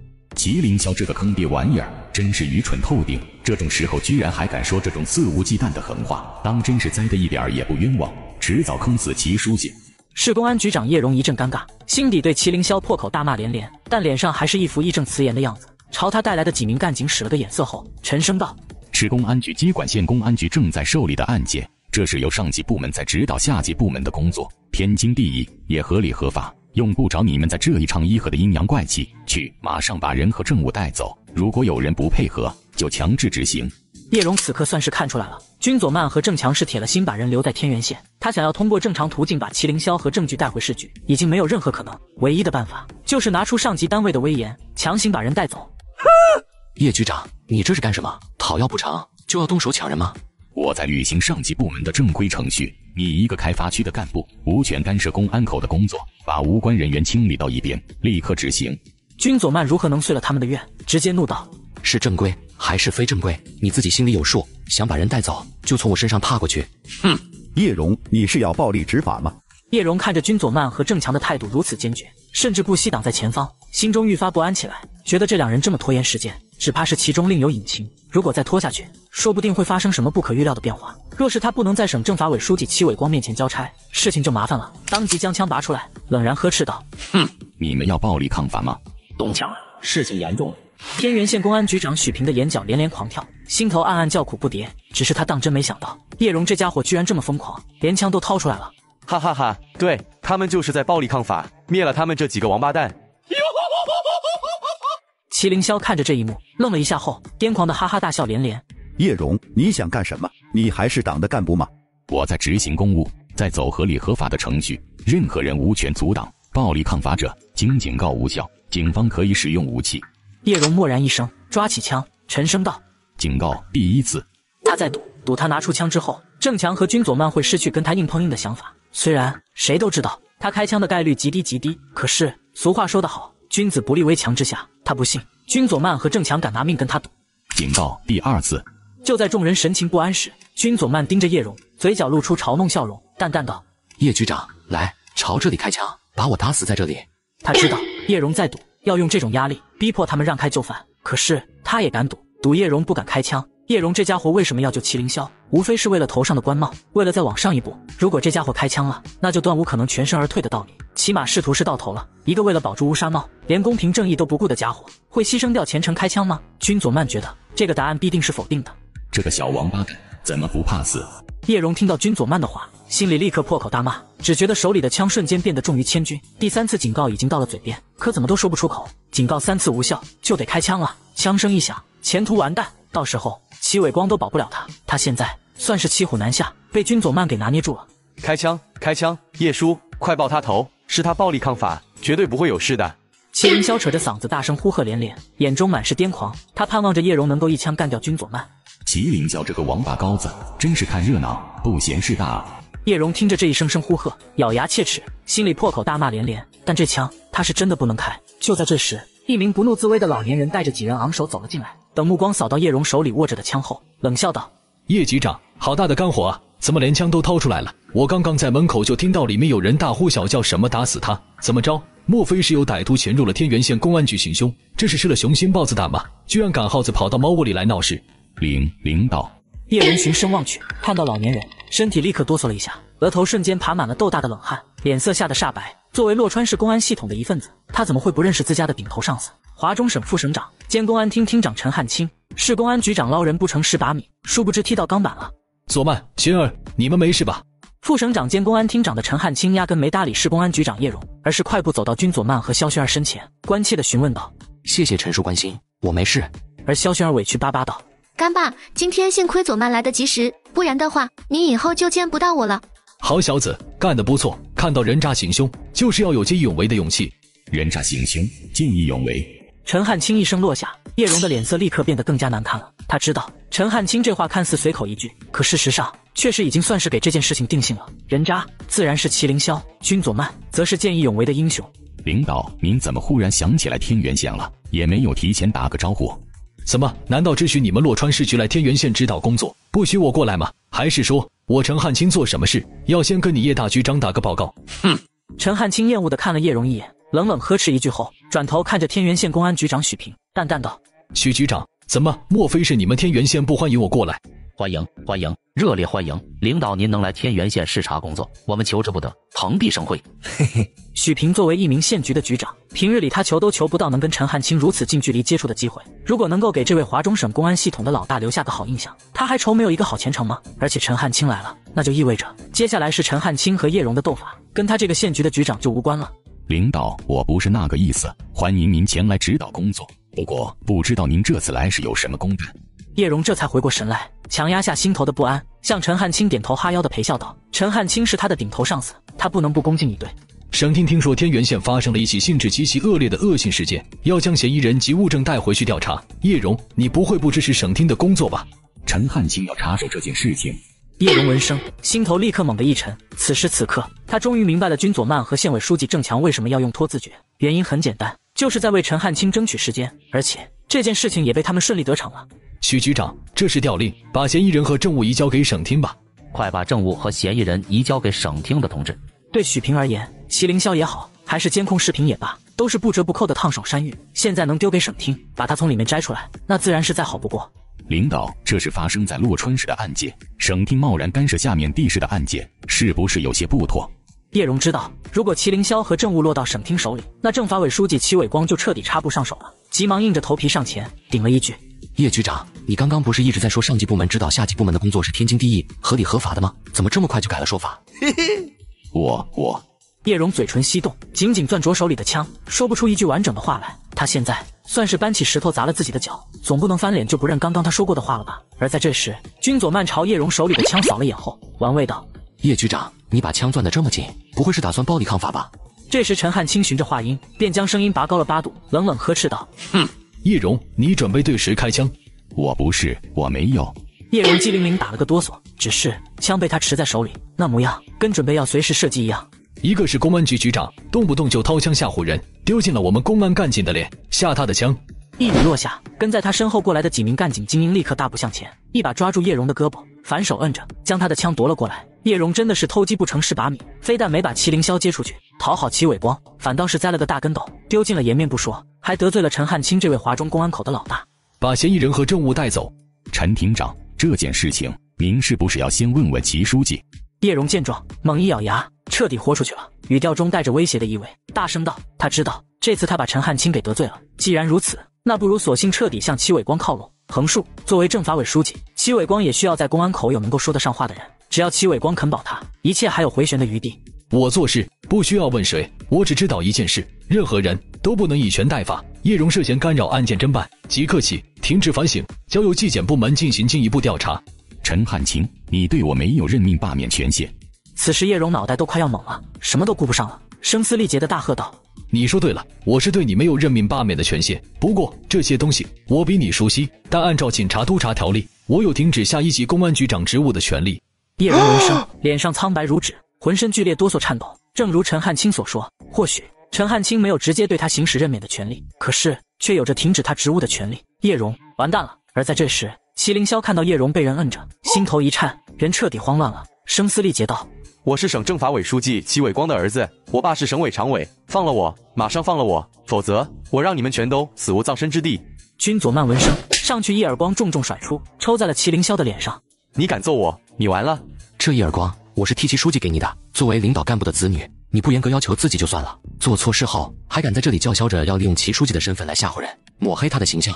这一声落下，场内众人险些没笑出声来。谁都知道君佐曼这是在故意报私仇，收拾祁凌霄。可是君佐曼这一耳光甩过去的时机，当真是恰到好处。这事儿莫说是传到祁伟光耳朵里，就算祁伟光人就站在这里，也不能说什么，甚至还得向君佐曼道声谢，赞一声奏得好。都带走！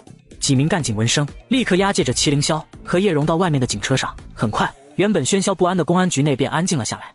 轩儿，你跟我一起回去。出了这么大的事情，你爸爸妈妈一定很担心，得见到你才放心。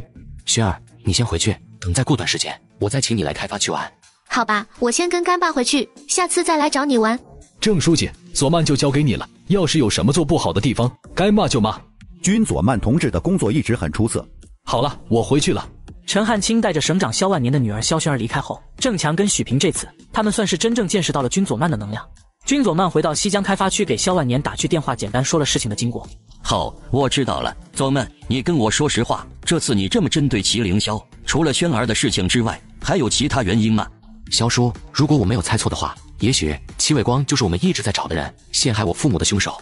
哪怕萧万年定力惊人，此时此刻也忍不住错愕。他们一直以来都在寻找当初的罪魁祸首，但可惜的是，一直没找到蛛丝马迹，却没想到真相来得这么突然，而且更没想到，竟是牵涉到了祁伟光这位华中的五把手。不管怎么说，这件事情总算是有了眉目，你父亲在九泉下也可以瞑目了。你放心，我和你陈叔会竭尽所能帮你的，而且这件事情我也不只是在帮你，更是在为党和人民清理我们干部队伍内的蛀虫。不管是苍蝇还是老虎，只要胆敢违法乱纪，那么就要一查到底，严惩不贷。萧万年挂了电话，来到会客室，见等了3个小时的祁伟光。政法委书记为了救儿子来求省长原谅，殊不知被拒绝。萧省长，我对不起您，我教子无方，祁凌霄闯下了大祸，那个孽障任您处置，您说了算。省长萧万年听着政法委书记祁伟光这一声一句，心底冷笑连连。若非他从君佐曼那里得悉了事情的原委究竟，了解到了祁伟光指派市公安局长叶荣前去抢人、抢证物，甚至连枪都掏出来，只怕他真要被祁伟光的伪装给瞒过去。伟光同志，你这是在说什么？我怎么听不懂啊？萧万年心中冷笑2声，然后佯作一脸迷惘的样子，看着祁伟光狐疑道：“不就是演戏吗？这是谁不会呢？”老狐狸。祁伟光听到萧万年这话，眼角立刻一抽，哪能不知道萧万年是要他自揭老底，要当众羞辱他。萧省长下午一直在开会，散会之后听说您一直在等他，以为是重大突发性政法事件，就急忙赶过来了。确实是不清楚祁书记您这话是什么意思。秘书任长杰跟随萧万年那么多年，早已吃透了领导的脾气，适时笑眯眯地加了一句，帮萧万年说出了不便说的话语。任长杰，你这个王八蛋！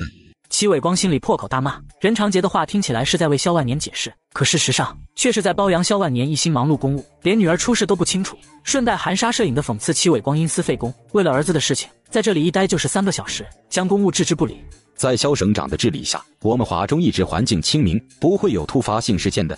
但骂归骂，祁伟光还是干笑2声，先拍了萧万年的一记马屁，然后做出满脸痛心疾首之色，向萧万年道：“萧省长，祁凌霄那个混账多喝了几杯马尿，昏了脑袋，滋扰了萱儿，我替他向您道歉，是我之家不严，还请萧省长您大人大量，不要跟凌霄那孩子一般见识。”可怜天下父母心啊！不过对于家里人的事情，我从来都是不干涉的。以权代法不是什么好习惯，不管是官权也好，还是父权也罢，都不该大过法律。仙儿现在是成年人，我相信他有自己的判断，而且在伟光同志你的带领下，政法口的工作一直尽职尽责，我相信公检机关会秉公办理的。祁伟光脸色一沉，他算是听出来了，萧万年并不愿意息事宁人，而且以权代法不是什么好习惯几个字，更是明摆着在打他的脸。政法委书记以权代法，这话一旦传出去，严重点，说不定都要影响到他下一步的晋升。萧省长，你放心，我一定严惩不贷，让那孩子好好吃点苦头，改改他的恶习。祁伟光心中虽然1万个不愿意，但他也明白，事情到了现在这份上，他就算再不甘心，也只能捏着鼻子认了。他的确想保他儿子麒麟霄，可是在此之前，他得先自保。如果他不能再更进一步，那么到时候他连跟萧万年斗法的资格都没有，更别说是庇护麒麟霄了。伟光同志，我要纠正你的一个口误，不要总是喜欢把孩子2个字挂在嘴边。如果我没记错的话，麒麟霄现在也已经31岁了。这个世界上有30多岁的孩子吗？就在这时，齐伟光的脸色难看到了极点。萧万年的话实在是太刺耳了，他相信下班之前，萧万年这句“这个世界上有30多岁的孩子吗”就会传遍府院，到时候他齐伟光必将要成为所有人口中的笑柄，更是要成为家风不正的典型。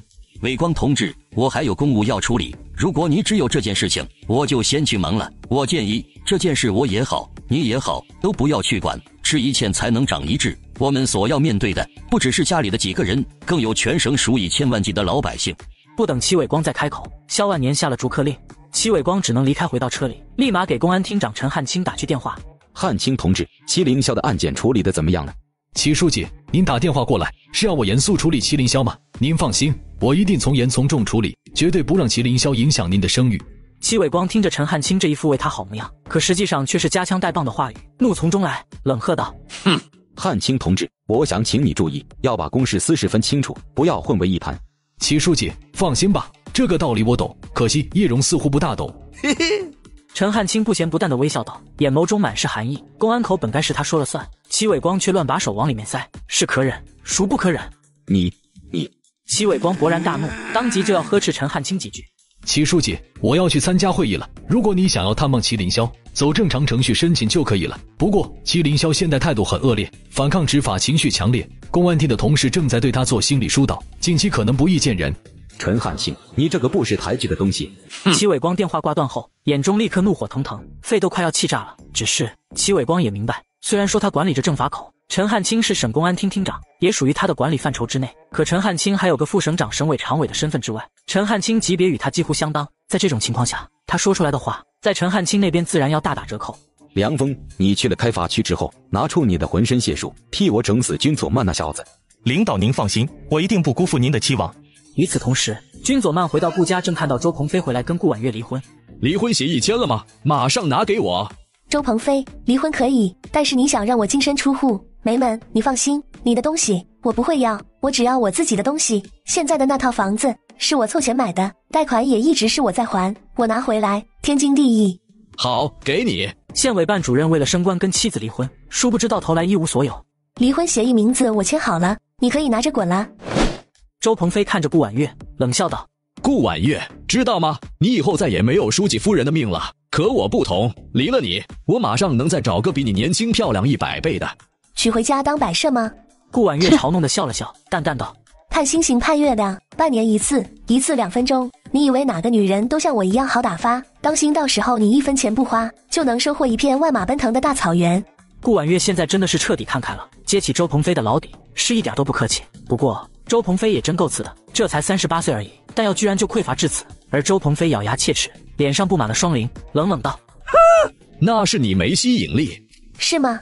顾婉月不屑一笑，然后看着君佐曼，眼神带着红果果的侵略，说道：佐曼，你觉得我有吸引力吗？如果我跟你在一起，你会怎么表现？1周1晚上吧。嘿嘿。君佐曼没想到火会烧到他身上，不过他也不是怕事儿的人，眼睛大胆无比的向顾婉月上上下下扫视一番后，笑盈盈道：呵呵，听到了吗？1周是7日。顾婉月却是听懂了君佐曼的弦外之音，脸颊红扑扑的，转头看着周鹏飞，嘲讽道：你行吗？周鹏飞脸色难看的就跟锅底一样，望着君佐曼，冷声道：君佐曼，你给我等着，等我去了开发区，你的好日子在后头呢。你来开发区做梦吧，就算是太阳从西边升起，河水倒流，你也没这个机会。不信是吧？你给我等着，任命下来那天，我让你哭着跪着求我。就在这时，君佐曼鄙夷一笑，正要说些什么，但手机却是先一步响了起来。他扫了眼后，看到是县委书记郑强的号码，当即选择接通，道：郑书记，有什么事情吗？周鹏飞听到郑书记3字，目光立刻一凛，竖起了耳朵。通知开发区那边准备一下，省委组织部主任高楚今天要来开发区宣读你和梁峰的任命。该来的终于还是来了。君佐曼闻声，目光一凛，向郑强微笑道：好的，我一定做好欢迎和接待工作。他们大概什么时候到开发区宣读任命？开发区宣读任命。周鹏飞听到这几个字，浑身瞬间燥热，脸上的得意之色更加浓烈，努力想要从君佐曼脸上看到恐慌和不安。可出乎他的意料，君佐曼脸上却是根本看不到任何他正在期待的表情。大概上午11点左右，佐曼，我还是希望开发区能够尽可能保持一个稳定发展的状态，尽可能不要出现内耗过多的情况。这句话是郑强的心里话，他很清楚，除了麒麟霄这档子事情，梁峰过来只怕不是什么好事，和君佐曼产生冲突是大概率的事情。郑书记，您放心，我的想法和您一样，对开发区而言，发展才是硬道理。君佐曼不假思索地沉然一句，继而心中微动，向周鹏飞看去，如在将矛头指向周鹏飞般，沉然道：除非他不识抬举。是我，果然是我的任命，不然的话，君佐曼这家伙不会说这样的话。周鹏飞听到这话，瞬间兴奋到了极点，只觉得大脑都有些充血了。狂喜之余，迅速冲到君佐曼身前，摆出一副委屈巴巴的样子，道：郑书记，您听听，君佐曼这是什么态度？他这样的态度，我以后到开发区还怎么主持工作啊？这家伙怎么也在？而在这时，郑强听到周鹏飞这话，眉头立刻皱了下，紧跟着便没好气地拔高了语调，冷冷呵斥道：哼！周鹏飞，办公室里整天的不见人，这时候你倒是跑出来的快。不过你闲吃萝卜操的什么蛋心？开发区的人事任命跟你有1毛钱的关系吗？什么时候轮到你去开发区主持工作了？什么时候轮到你去开发区主持工作了？周鹏飞只觉得郑强这话就如一记惊雷罐，脑袋都快要炸开了。怎么听郑强这话的意思，他似乎根本没有成为开发区党工委书记的可能。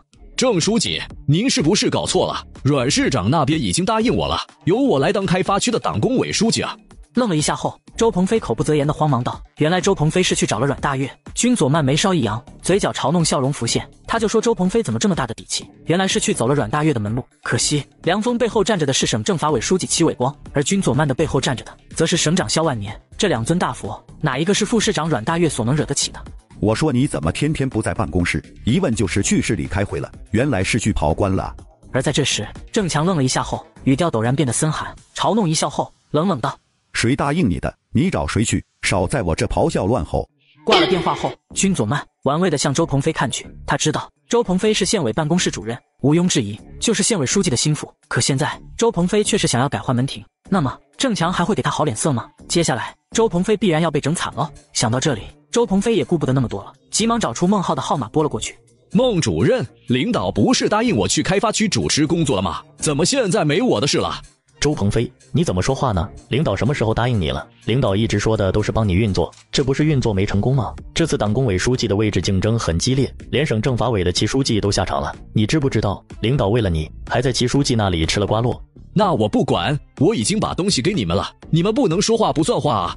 周鹏飞同志，我建议你想清楚之后再说话。你给我们什么东西，我怎么听不明白你的话？而且现在是法治社会，你说什么话都是要讲证据的，无端指责，小心我告你诽谤。这王八蛋，事情没办成，还不准备退钱？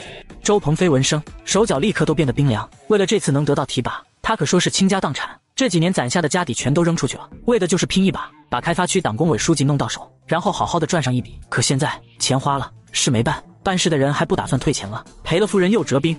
事情办不成就得退钱，不退钱我去纪委告你们去。周鹏飞同志，你想做什么是你的自由，但是不管做什么事都要有证据。孟浩不屑一笑，直接便挂断了电话。举报？笑话，他们敢收钱就不怕他举报？周鹏飞摇摇欲坠，一屁股跌坐在地，慌忙找出林清泉的号码拨了过去。他慌忙祈求道：老哥，孟浩那个王八蛋收了钱不办事，还准备把我的钱给黑了，咱们一起过去的，你得给我作证啊！老弟，你说什么呢？我怎么听不懂啊？咱们是见过孟主任，可是你不是给他了几包土茶吗？哦，对了，孟主任回去之后就把你买土茶的钱转给我了，我一忙忘记给你了，等下就转给你哈，500块钱，你记着查收下。周鹏飞听到这话，如坠冰窖。这一刻，他忽然觉得他好傻，林清泉怎么可能会为了他去得罪孟浩，以及孟浩身后的阮大岳？到头来，受伤害的人只有他一个。老弟啊，虽然我不知道你想做什么，有件事情我得跟你说说，咱们这些人啊，注定这辈子都要吃这碗饭，何必搞得太难看呢？让别人念你点好不好吗？我还有个会要开，先去忙了。周鹏飞闻声，他知道林清泉这是在替孟浩敲打他，选择了走官场这条路，那么自然不舍得再舍弃手上的一官半职。如果他真的胆敢拼个鱼死网破，那么等待着他的将是彻底失去吃这碗饭的机会。周主任，既然你跟婉月姐离婚了，那请不要再在这里待着了，走吧。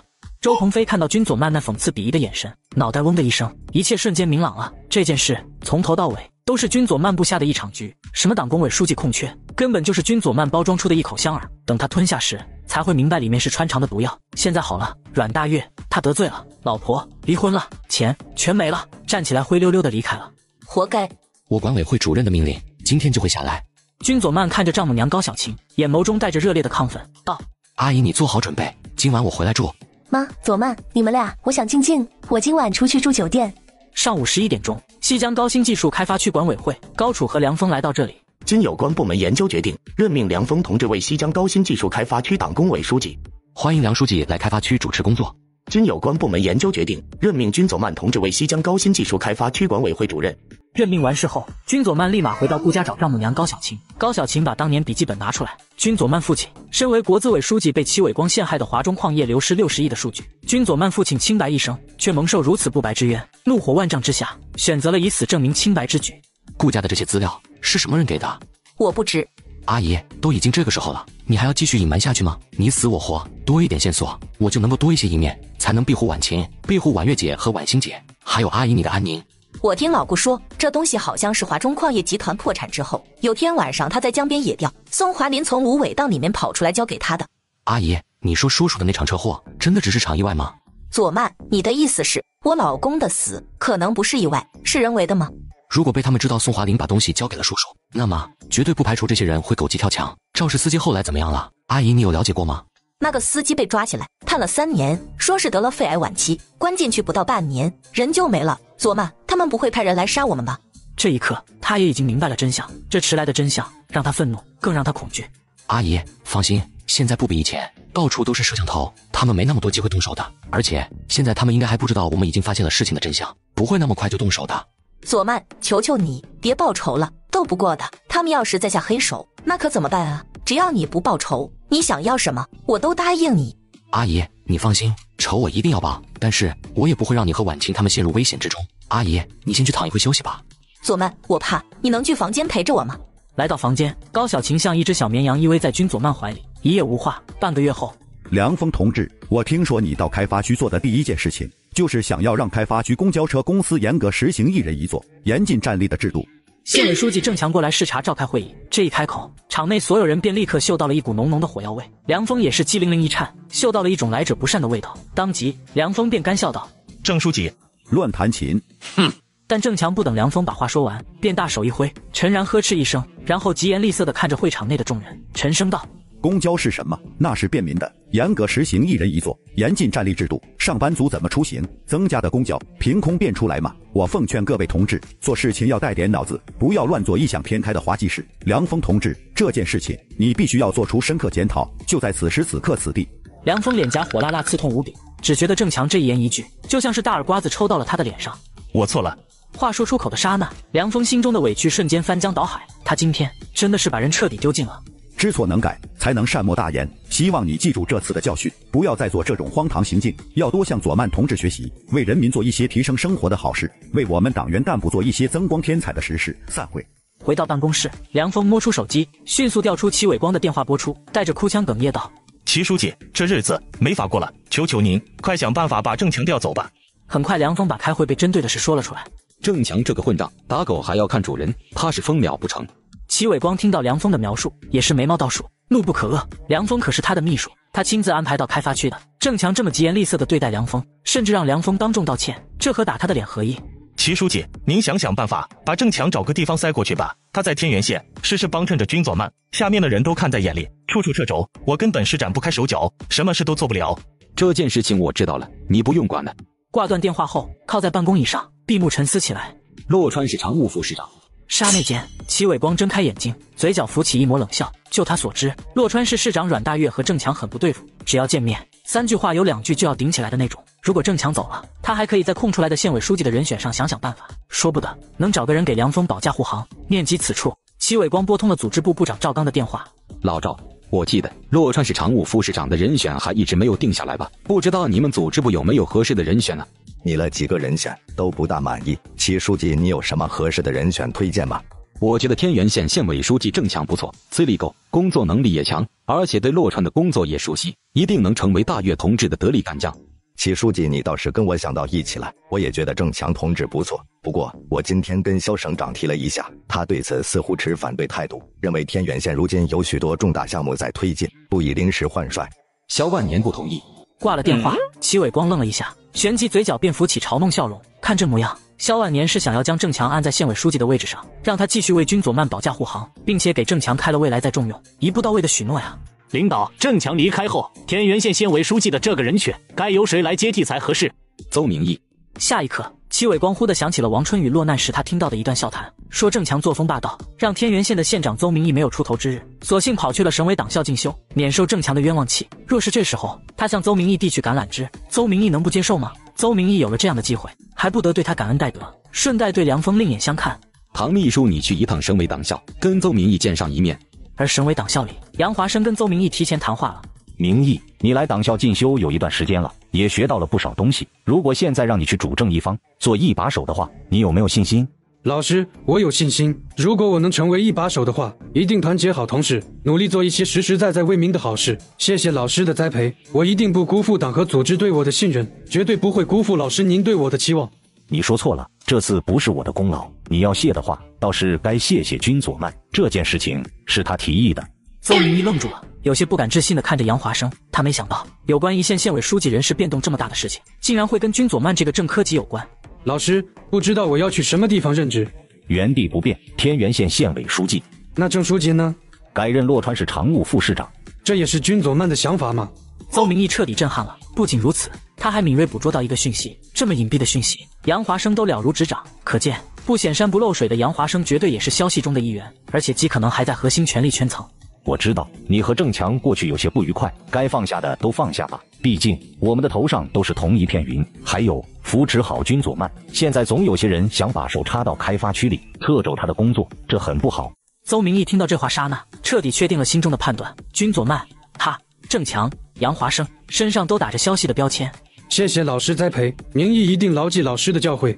好好干，我相信你。这2天应该还会有别的人和你接洽，你要心中明亮，辨别是非。不过暂时倒不必斩钉截铁，虚与委蛇的眉来眼去一下才更好。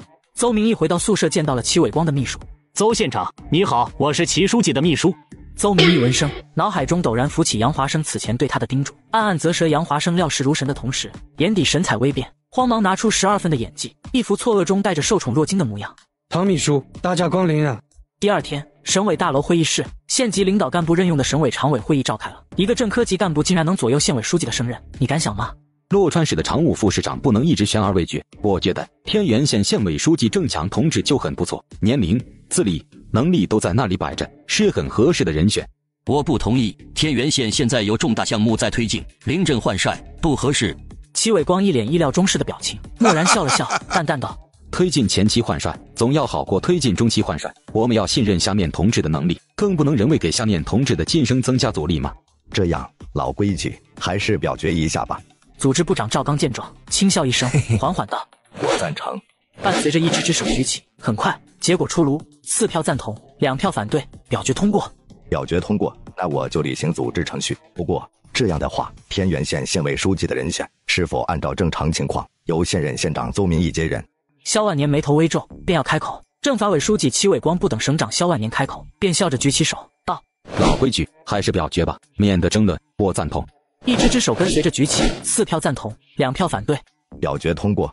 戚伟光听着结果，眉梢微微扬起，余光瞥了眼脸色阴沉的萧万年，眼底满是掩饰不住的得意喜色。事情的进展当真是出乎意料的顺利。而在这时，赵刚轻咳一声，微笑道：那天原县县长的职务不知道。不等赵刚把话说完，萧万年便抬起头，眼底满带着阴霾，一字一顿道：我推荐省发改委高产业技术处的处长赵栋来同志转任天元县县长一职。一声一句，满带着浓烈的凶狠之色，似乎谁要敢对萧万年的提议说半个不字，他就要如发怒的雄狮般冲上去，将人撕成碎片。萧万年急了。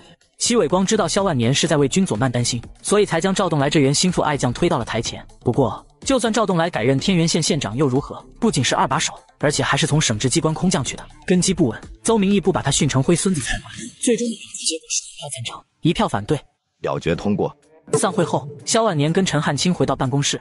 左慢这个臭小子当真是好手段，天元县从此铁板一块，洛川市也能插一只脚。调动的3个人选，郑强和邹明义看似都是戚伟光运作调动的，可是这俩人的根子上写的却是萧字。左慢此番用的手段，主打的便是一个信息差，趁着杨华生倒向我，邹明义倒向杨华生的消息还没有传扬开来，故意麻痹了齐伟光。齐伟光以为他此番的所作所为都顺风顺水，却不曾想，若无我点头，怎么可能会有这么多的赞同票？齐伟光如今走的这阳光大道，不过都是军佐漫设下的套路罢了。萧万年此刻都忍不住有些期待，想要看看，待到一切尘埃落定，人事调动完成，邹明义展现出最真实的底色时，齐伟光脸上的表情会精彩到何种程度？领导，消息确定了吗？等开发区的招商引资会结束，调令应该就下来了。洛川市常务副市长要去跟老阮斗法了。县组织部长徐天急忙笑道，但笑容却是有些苦涩。恭喜领导，以后便是实权副厅了。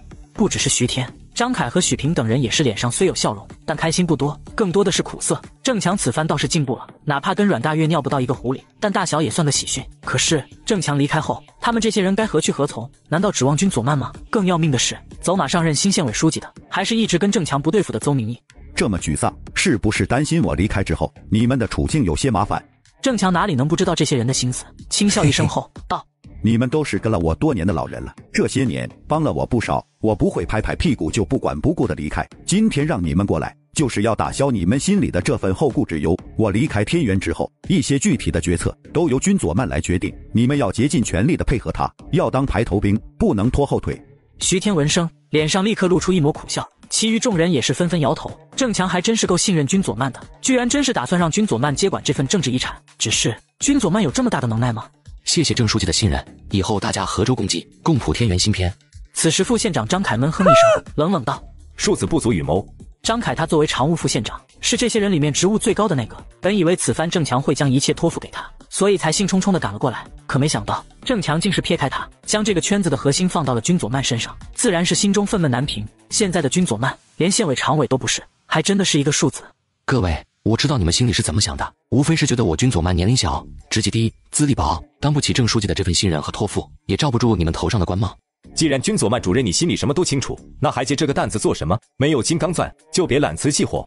张凯冷笑两声，然后看着郑强诚恳道：郑书记，我不是瞧不起军佐漫主任，只是他现在真的太年轻，资历太浅，当不起这份重任。如果再过几年他能进入县委常委的序列，您再这么做，我绝对举双手赞成。军佐漫的职级低吗？26岁的正科级管委会主任，这种晋升速度放在同龄人中，绝对算是坐火箭了，已经到顶了。这样的年龄，想再进一步，难如登天。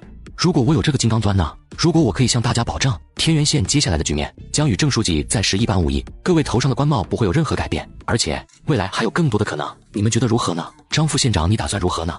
一语落下，场内瞬间静默下来。张凯嗤之以鼻地笑了笑，不屑一句，然后大声道：你保证？你拿什么来保证？我张凯今天把话放在这里，你要是能让我心服口服，以后我就是你手底下的兵。你让我向东，我绝对不敢向西。你要抽我2耳光，我马上把脸洗干净，凑到你巴掌前面。张凯这是撕破脸了呀！人群刹那静默，一道道目光垂落到了军佐漫身上，他们想知道军佐漫打算怎么让张凯心悦诚服。就在众人心中疑惑时，一名中年人走了进来，笑盈盈地打趣道：这里也不是厨房，怎么这么大的火气啊？任秘书长，惭愧惭愧，辛苦您跑一趟。张凯、徐天等人闻声，脸上神色瞬间一凛，眼底满是震撼的纷纷起身，露出恭敬之色。他们如何能不认识任长杰这位省府大秘？只是他们想破脑袋都想不到，任长杰今天会出现在此地。呵呵，不辛苦，一脚油的事情罢了。任长杰然后望着军佐漫呵呵道：佐漫老弟，任务带来了哈，按你的吩咐，没用省府的车，一路上静悄悄的，绝对没有任何人发现。任长杰一语落下，众人尽皆不敢置信地向军佐漫看去，尤其是张凯，一张脸更是瞬间如纸般苍白。他们本以为任长杰过来是郑强的面子，可现在听任长杰这话，他是冲军佐漫的面子才来的。尤其是按你的吩咐这几个字，更让人忍不住生出一种错觉，仿佛任长杰这位未来不可限量的正厅，竟是听命于军佐漫。郑书记，佐漫主任，久违了。军佐漫主任，好久不见。就在这时，两道身影进来，带着团团笑容，向军佐漫温声问好。邹明义、赵栋来。包厢内众人循声望去，当看到走进来的两人刹那，一个个瞬间目光呆滞，脑袋嗡隆狂响不止。他们没想到任长杰会过来，他们更想不到被他们认定了要对他们行使打击报复之举的邹明义，竟然和未来的新任县长赵栋梁联袂出现。这事情实在是太离谱了。开发区书记在招商会上作梗，殊不知省长来站台，让他哑巴吃黄连，有苦说不出。张副县长，刚刚我在外面就听到你在问军佐漫主任拿什么保证，那么我来给他做保如何？张凯听着这一声一句，嘴巴张得已是几乎能够吞下一颗鸡蛋。军佐漫主任，刚刚是我猪油糊了心，胡说八道，您别与我一般见识。从今往后，我便是您的排头兵，您指哪儿我打哪儿，绝无半句二话。张副县长说笑了，合舟共济，共谱天元芯片。今天这些事情，我想只局限于包厢内的人知道，到时候招商会给梁峰来一个螳螂捕蝉，黄雀在后。1个星期后，军佐曼主任，招商会马上开始了，阮市长不来，郑书记又来不了，我这初来乍到，对开发区的工作一筹莫展，现在可全指望着你一挑大梁呢。你跟肖省长不是关系好吗？要不问问他，看看他能不能来参加。肖省长有事，梁书记，你是齐书记的秘书，要不你帮郑书记在齐书记面前说项一下，让他今天先不去参会，留在开发区主持招商引资会。领导铁面无私，最讨厌秘书干政，我可不敢出这个眉头，更何况我还是前秘书军佐曼主任，我肚子疼得受不了，得赶紧去医院看看。这招商引资会看来是去不成了，这台戏可全指望你这个男主角了。梁书记，你什么意思啊？你不会是打算临阵撂挑子，故意让我一个人去出糗吧？军佐曼，你说话要讲道理，什么叫临阵撂挑子？难道我还不能有个特殊情况？再者说了，让你去主持招商引资大会，这怎么能叫出糗呢？这是组织对你的信任。梁峰神情一冷，然后头也不回地向办公室外大步而去。军佐曼刚刚不过是以退为进，故意要让梁峰产生一种他赢了的错觉。殊不知等到开幕式召开时，军佐曼要让梁峰明白到底谁才是个笑话。片刻后，军佐曼抵达会场。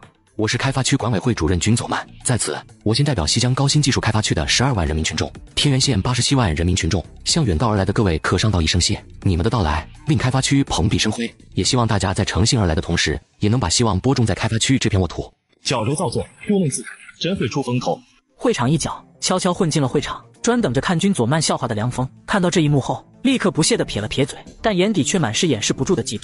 各位领导，各位来宾，各位投资商，加强合作，互利双赢是时代发展的潮流，也是商界精英的共识。让我们携手向未来共促发展，共同谱写出更加华美的新篇章。最后，预祝本次招商引资会取得丰硕的成果。而在梁峰心绪变幻时，军佐曼已是在台上侃侃而谈，笑容满面地向客商们进行了致辞。接下来我看你怎么办。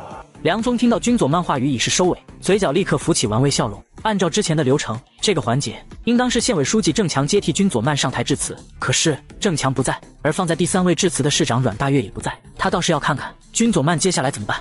下面有请天元县县委书记郑强向各位来宾致辞。郑强。梁峰闻声，神情倏然一愣，不敢置信地抬头向军佐曼望去，眼眸中满是不可思议。不只是梁峰，台下的客商们也是交头接耳，窃窃私语。此前他们已经得到消息，郑强不参加此次开幕式，怎么着？军佐曼还是邀请郑强致辞？难不成是太紧张，嘴瓢了？好戏要开场了吗？而就在这时，目光所及，立刻看到郑强笑容满面地走了出来。梁峰看到郑强，几乎都怀疑自己出现了幻觉。根据他收到的风，郑强已经乘车离开了县委大院，去往江城开会才对。郑强居然敢不去参加全省基层政法工作会议，这个王八蛋是疯了吗？而在确定这一点的刹那，梁峰脑海中瞬间蹦出了2个念头。他猜测郑强前往江城应该是虚晃一枪，离开县委大院后便换车来了开发区。我相信，在军佐曼同志的统筹领导，在管委会的将士用命，以及各位企业家的鼎力支持下，西江高新技术开发区的未来会越来越美好，开发区老百姓的生活会越来越美好。谢谢大家，希望各位企业家能够如军佐曼主任说的一样，诚信而来，将希望播种在西江这片沃土。就算来了个胆敢缺席会议的郑强，一个破县委书记，而且还是即将离任的县委书记，又能有多少含金量？又怎么能镇得住场子？高规格的会议得有高规格的领导在，才能镇得住场子。可你军佐曼没有。梁峰看着这一幕，冷笑连连，眼眸中满是嘲讽和鄙夷。谢谢郑书记的精彩致辞。而在这时，主席台上的军佐曼目光环视场内，很快视线便落定在了躲在角落里的梁峰身上。那做贼般的模样，还是被他一眼认出。而梁峰出现的心思，军佐曼自然也是心知肚明，无非只有一个，那就是要看军佐曼的笑话。不过，到底谁才是笑话？现在到了揭晓的时刻。下面欢迎华中省省委副书记、省长肖万年向各位来宾致辞。一语落下，会场内瞬间喧哗声大作，所有客商脸上尽皆露出匪夷所思之色。肖万年的出席并不在会议流程之上，尤其是在开幕式之前收到阮大岳不出席开幕式的风声后，他们更是认为这场招商引资会将失去成为一场高规格招商引资会的资格。可谁能想到，竟然会有一位省部级的领导列席参会？不可能，这绝对不可能！不好意思各位，路上有些堵车，我来晚了。梁峰看到肖万年的说话，面色苍白，脑袋更是乱成了一锅粥。按照他从省办公厅得到的消息，肖万年已经乘车前往黄州市视察，通知都下发到了黄州市委。怎么着，现在会出现在西江高新技术开发区？难道说肖万年的黄州之行其实是虚晃一枪，目的地一直都是西江高新技术开发区来给军佐曼站台的？女士们、先生们、朋友们，仲夏的西江到处生机勃勃，激情涌动。我谨代表华中省人民，热忱欢迎各位来到了华中省最具经济活力之一的地区西江高新技术开发区。让我们在互惠互利的基础上共同发展，共创繁荣，共绘我们美好的明天。谢谢大家。这一场盛会，君佐曼是主角，而梁峰只是个不折不扣的跳梁小丑。萧万年的致辞让梁峰瑟瑟发抖。梁峰拿出手机拨通了齐伟光的号码，苦涩无比道：齐书记，出大事了。梁峰，你真是个彻头彻尾的蠢货，我怎么就瞎了眼，用了你这种不中用的废物。齐伟光听完梁峰的话，目光瞬间变得森冷无比，冷然一声便挂断了电话。谢谢大家，下面请企业家代表天龙集团董事长梅宝生致辞。梅宝生是什么人？那是华夏商界的泰山北斗，省长参会，商界泰斗致辞，这位君佐曼主任的面子也着实太大了吧？梅宝生居然要进行致辞。梁峰听到这一句，不敢置信地抬起头，震撼难当地看着，脑袋嗡嗡狂响不止。我想诸位一定很好奇，我这个很久都没有露面的老骨头为什么会突然会冒出来和大家见面？原因很简单，因为君佐曼这位小友。一声落下，场内所有人不敢置信的目光瞬间尽数聚集在了君佐曼身上。他们本以为梅宝生之所以要致辞，是给省长萧万年的面子，可现在看来，这面子竟然不是萧万年的，而是给君佐曼这个管委会主任。佐曼说的一段话让我触动很深，他说他希望天龙集团落户开发区后，能够让这里的人们不必再为了讨生活而背井离乡，让这里的年轻人可以离老人近一些，让老人们有一个祥和安乐的晚年。老实说，我听到这番话时，心中都有些惭愧。我想，在座诸位都是商业翘楚，这些年你们应该去过不少地方投资，可是你们见过这样的官员吗？刹那间，场内掌声雷动，一道道发自内心的尊崇目光纷纷投落到了君佐曼身上。有多少官员为了一己政绩，大手一挥，从银行里贷出来几百年都还不上的债务，疯狂建设所谓的产业园、所谓的旅游景区，做成了他们自己的面子工程，拿到了政绩，爬到了上面，可结果呢？亏了国家，苦了人民，负了自己的腰包。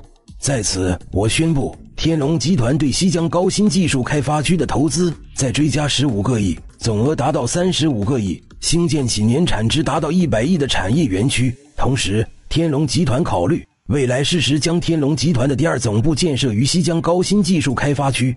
完蛋了！此时此刻，梁峰的脸色比哭还要更难看100倍。招商引资会的投资金额越好看，君佐曼越出风头，那就意味着梁峰在西江高新技术开发区的地位越岌岌可危，说不得都要从空头书记变成空气书记了。不仅仅是他，缺席此番招商引资会的市长阮大岳，只怕也要跟着吃一个大大的瓜落。梅老，谢谢您对我的肯定，也谢谢您对西江高新技术开发区的信任。我相信开发区一定会是天龙集团的新腹地，会从此处扬帆再起航，创造出更辉煌的硕果。那就借小友的吉言了。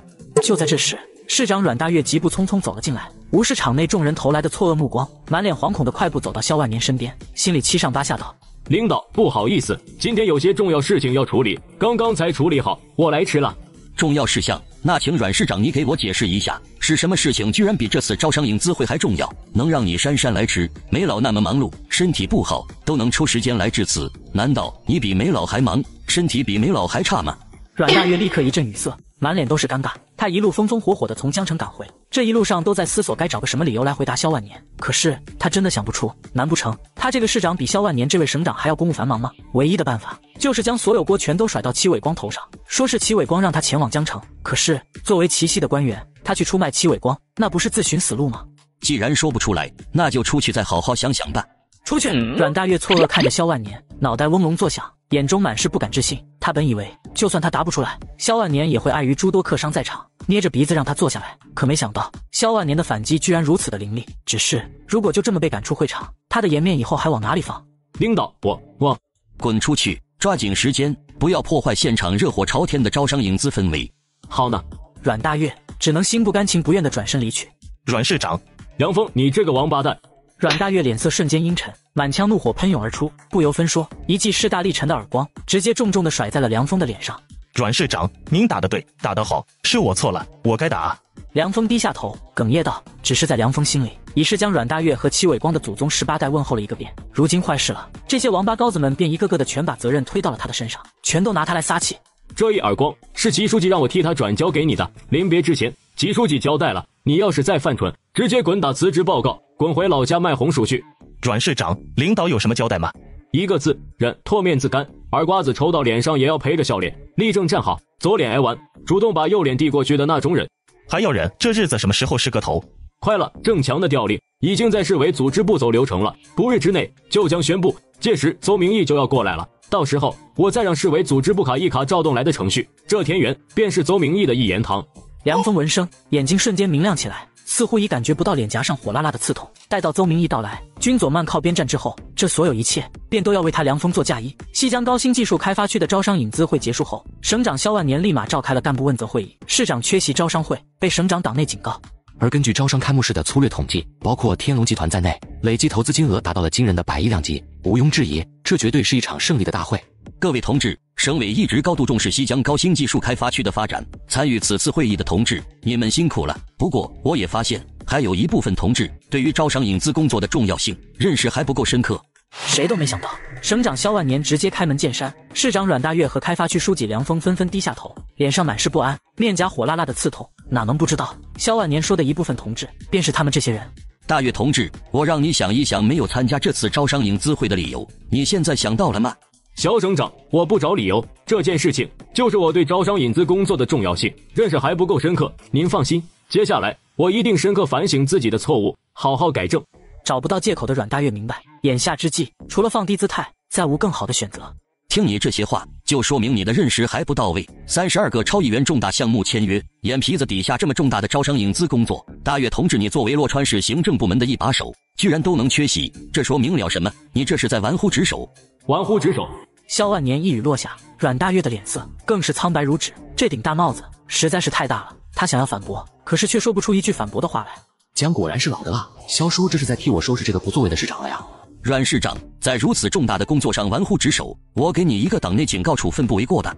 党内警告。阮大岳错愕抬头，悚然看着萧万年。一旦受到党内警告，那就意味着他在1年之内不得在党内提升职务和向党外组织推荐担任高于其原任职职务的党外职务。而现在换届在即，这就意味着他想要借助换届挪动一下的计划要彻底泡汤了。大岳同志已经深刻认识到了自己的错误。梁峰同志，你作为开发区的一把手，不知道又是因为什么原因缺席了这次招商引资会？我身体有些不舒服，请了病假。身体不适，不知道是患了什么疾病，竟然这么严重。重感冒，去医院查了下，还没查出病因。重感冒、头疼脑热，真是好严重的疾病。会议结束后，去医院做个详细的检查。如果真的身体患有重大疾病，那就专心养病，不要再担任领导岗位，不要对国家资源和行政资源造成极大的浪费。梁峰脸色煞白，听这话是要倒霉了。我们党要的是能够自觉践行全心全意为人民服务的初心使命和时代担当的好干部。想做娇气的小公主小太子，那就回家里去找父母，不要在党内担任职务。重感冒绝对不是什么理由，不过既然是生病，那我就只给你一个政务记过处分。梁峰同志，这不过分吧？政务记过。一声落下，场内尽皆静默。梁峰所背负的处分相比于阮大岳要轻一些，可哪怕如此，依旧意味着1年之内不得晋升职务、职级和级别，不得晋升工资档次。有罚自然就要有奖励。军佐曼同志，这次开发区的招商引资工作做得很好，对民生工作做出了巨大的贡献，对参与本次招商引资会的全体工作人员及集体2等功一次。同时结合军佐曼同志过往的工作表现，你推荐即为全省人民满意的公务员，同时你报送全国人民满意的公务员评选。集体2等功，人民满意的公务员，这几乎是公务员群体所能获得的最高荣誉。哪怕最终没能成功拿奖，只是获得提名，都绝对是无上的殊荣。尤其是在阮大岳和梁峰刚刚受到处罚的情况下，两者更是形成了鲜明无比的对比。谢谢萧省长。党和人民不会亏待有功之臣，这是你应得的，也希望你能够再接再厉，再立新功，为开发区的工作取得更大的突破。散会。会开完后，军佐曼回办公室，就接到了省公安厅长陈汉卿打来的电话。陈叔，有进展了吗？佐曼，你上次说的事情我查清楚了，那个货车司机家人的确像你说的那样，据说是中了彩票，从浔阳搬去了新县市。但是新县市去年发生了一起煤气泄漏案，受害者便是他的家人，一家3口无一幸存。煤气泄漏，家人全死。军佐曼听着这一声一句，不寒而栗，毛骨悚然。这哪里是什么煤气泄漏，这只怕是戚伟光在灭口。好，谢谢陈叔。有些人真的是丧心病狂，便不怕晚上睡不着，冤魂索命吗？佐曼，你也要小心，他敢干这样的事情，我怀疑他身边可能是有什么极为信得过的人，他可以这样对待货车司机的家人，那么如果到了狗急跳墙时，也许会这样对你。陈叔，你放心，我知道的。那宋华林的家人呢？该不会也出了什么意外吧？宋华林才是重中之重，毕竟这位前金龙矿业公司的掌门人，才有可能和戚伟光存在直接交集，甚至手中或许还握有一些关于戚伟光导致重大国有资产流失的关键性证据和账目。如果宋华林的家人也没了，那就意味着线索基本上彻底断了。宋华林的家人还在，他还有个女儿宋雨启，如今在京城生活，但是他的警惕心很高。我派过去的人，刚一说出是从华中来的，就被他拒之门外，还说如果不离开，马上报警，说他们上门滋事。万幸，太好了，他手里一定捏着什么东西。戚伟光既然能对货车司机都斩草除根，进行灭口，那么没理由放过宋雨启的。唯一的解释便是宋雨启的手里捏着戚伟光的什么把柄，或者是宋华林布置了什么后手，让戚伟光投鼠忌器，不敢动手。陈叔，你把宋雨启的信息发给我，我正好过几天就去京城，到时候去看看能不能说服他。也好，你去见他，或许能有些共同话题，效果会好些。不过你去京城做什么？只为了这件事吗？我想去探探路，看能不能把江城新城的地铁修进开发区。你小子路子真是越走越远了。好，我先预祝你马到成功。我在京城还有几个朋友需要帮助的，给我打个电话，看能不能让他们出力。好，谢谢陈叔。君佐曼挂了电话后沉思了会，立马拿出手机拨通了一个电话。三少爷，您怎么想起来突然联系我了？等等，我这就去找首长，让他接电话。不用了，福伯，麻烦您帮我跟老爷子说一声，明天我要去京城一趟，晚上的时候想去家里吃顿饭。三少爷，您终于改主意了？主意还没改，所以才先打电话和您联系。老爷子还在生我的气吧？三少爷你呀，跟老爷子和小姐一样，都是驴脾气，一旦认准什么道理，8匹马都拉不回来。老爷子生气当然还是生气的，就这么一个外孙跑去给人家做了赘婿，怎么能不生气呢？您是不知道，首长当时气得2天水你不进，去医院住了半个月，家里人都吓坏了，真怕有个什么3长2短。君佐曼听着这话，脸上立刻满是惭愧之色。福伯嘴里的首长便是他的外公贺老爷子，他母亲贺林是贺老爷子的幼女。后来君佐曼父亲被诬陷的事情发生时，君佐曼父亲竟是选择了以死证明清白，女婿亡故，女儿也追随而去。君佐曼已从顾宇口中得悉了真相，并且允诺要入赘顾家。贺老爷子听说外孙要给人做赘婿，气到暴跳如雷，要他改变主意。殊不知君佐曼磕了3个响头，便离开了贺家。从那之后，确实是再无交集。不过气归气，可首长还是记挂着三少爷你的。你在西江高新技术开发区的事情，首长都知道，听得很开心。君佐曼听到这话，先是一愣，想到老爷子激动的样子，忍俊不禁，但眼眶里已是翻涌着清亮的泪花。三少爷，听我一句劝，这次回京城就留下来吧。首长一直记挂着你，而且回来发展的话，对于你未来的发展也更有好处。福伯，别劝我了，我在这里还有很多事情没做完，而且我也有我自己想走的路。那我去告诉老爷子，三少爷您是几点的飞机？我去机场接您。时间还没定，我自己打车回去，就不麻烦福伯了。第二天，君佐曼打飞机来到。外公，还知道回来？你不是说恩断义绝了吗？我那都是年轻气盛，都是狂悖之语。外公不要跟我一般见识。这次回来停多久？停个几天就要回去。开发区千头万绪，脱不了身。这次来京城是有什么事情吗？有个地铁审批的事，可能得需要司剑舅舅帮点忙。你舅舅司剑出差，后天早上才能回来。等他回来，你们就生俩谈谈吧。老弟，怎么样？想不想跟哥哥去开开眼界，见识见识咱们大首都的靡靡之音？完就算了，你带我去找个人吧。他的资料我发你手机上了。晚上，君佐曼的表哥贺宝兰带着君佐曼在一家酒店里找到了宋雨启。你好，我叫君佐曼，我爸叫山河。之前有人来找过你，你似乎不愿意和他们接触。我不相信任何人，包括你在内。如果你不是山河的儿子，如果你不是贺家的外孙，我不会在这里见你。可是齐伟光怎么会有那么大的胆子，敢对付贺家的人？贺家的身份其实于我而言没那么重要，而且我父亲不希望别人知道他的这些身份。于府，好了，说正事。换届之后，齐伟光可能升任省委副书记，兼任政法委书记，成为华中的3号人物。这个我知道，所以换届前是我们报仇的最好窗口期，也可能是唯一的窗口期。说说吧，你做了什么？我现在所知道的，有华中矿业集团兼并金融矿业公司的始末，牵涉到的所有人物、各种交易手段，还有那60亿是汇入了齐伟光以麒麟霄之名开设在海外的账户。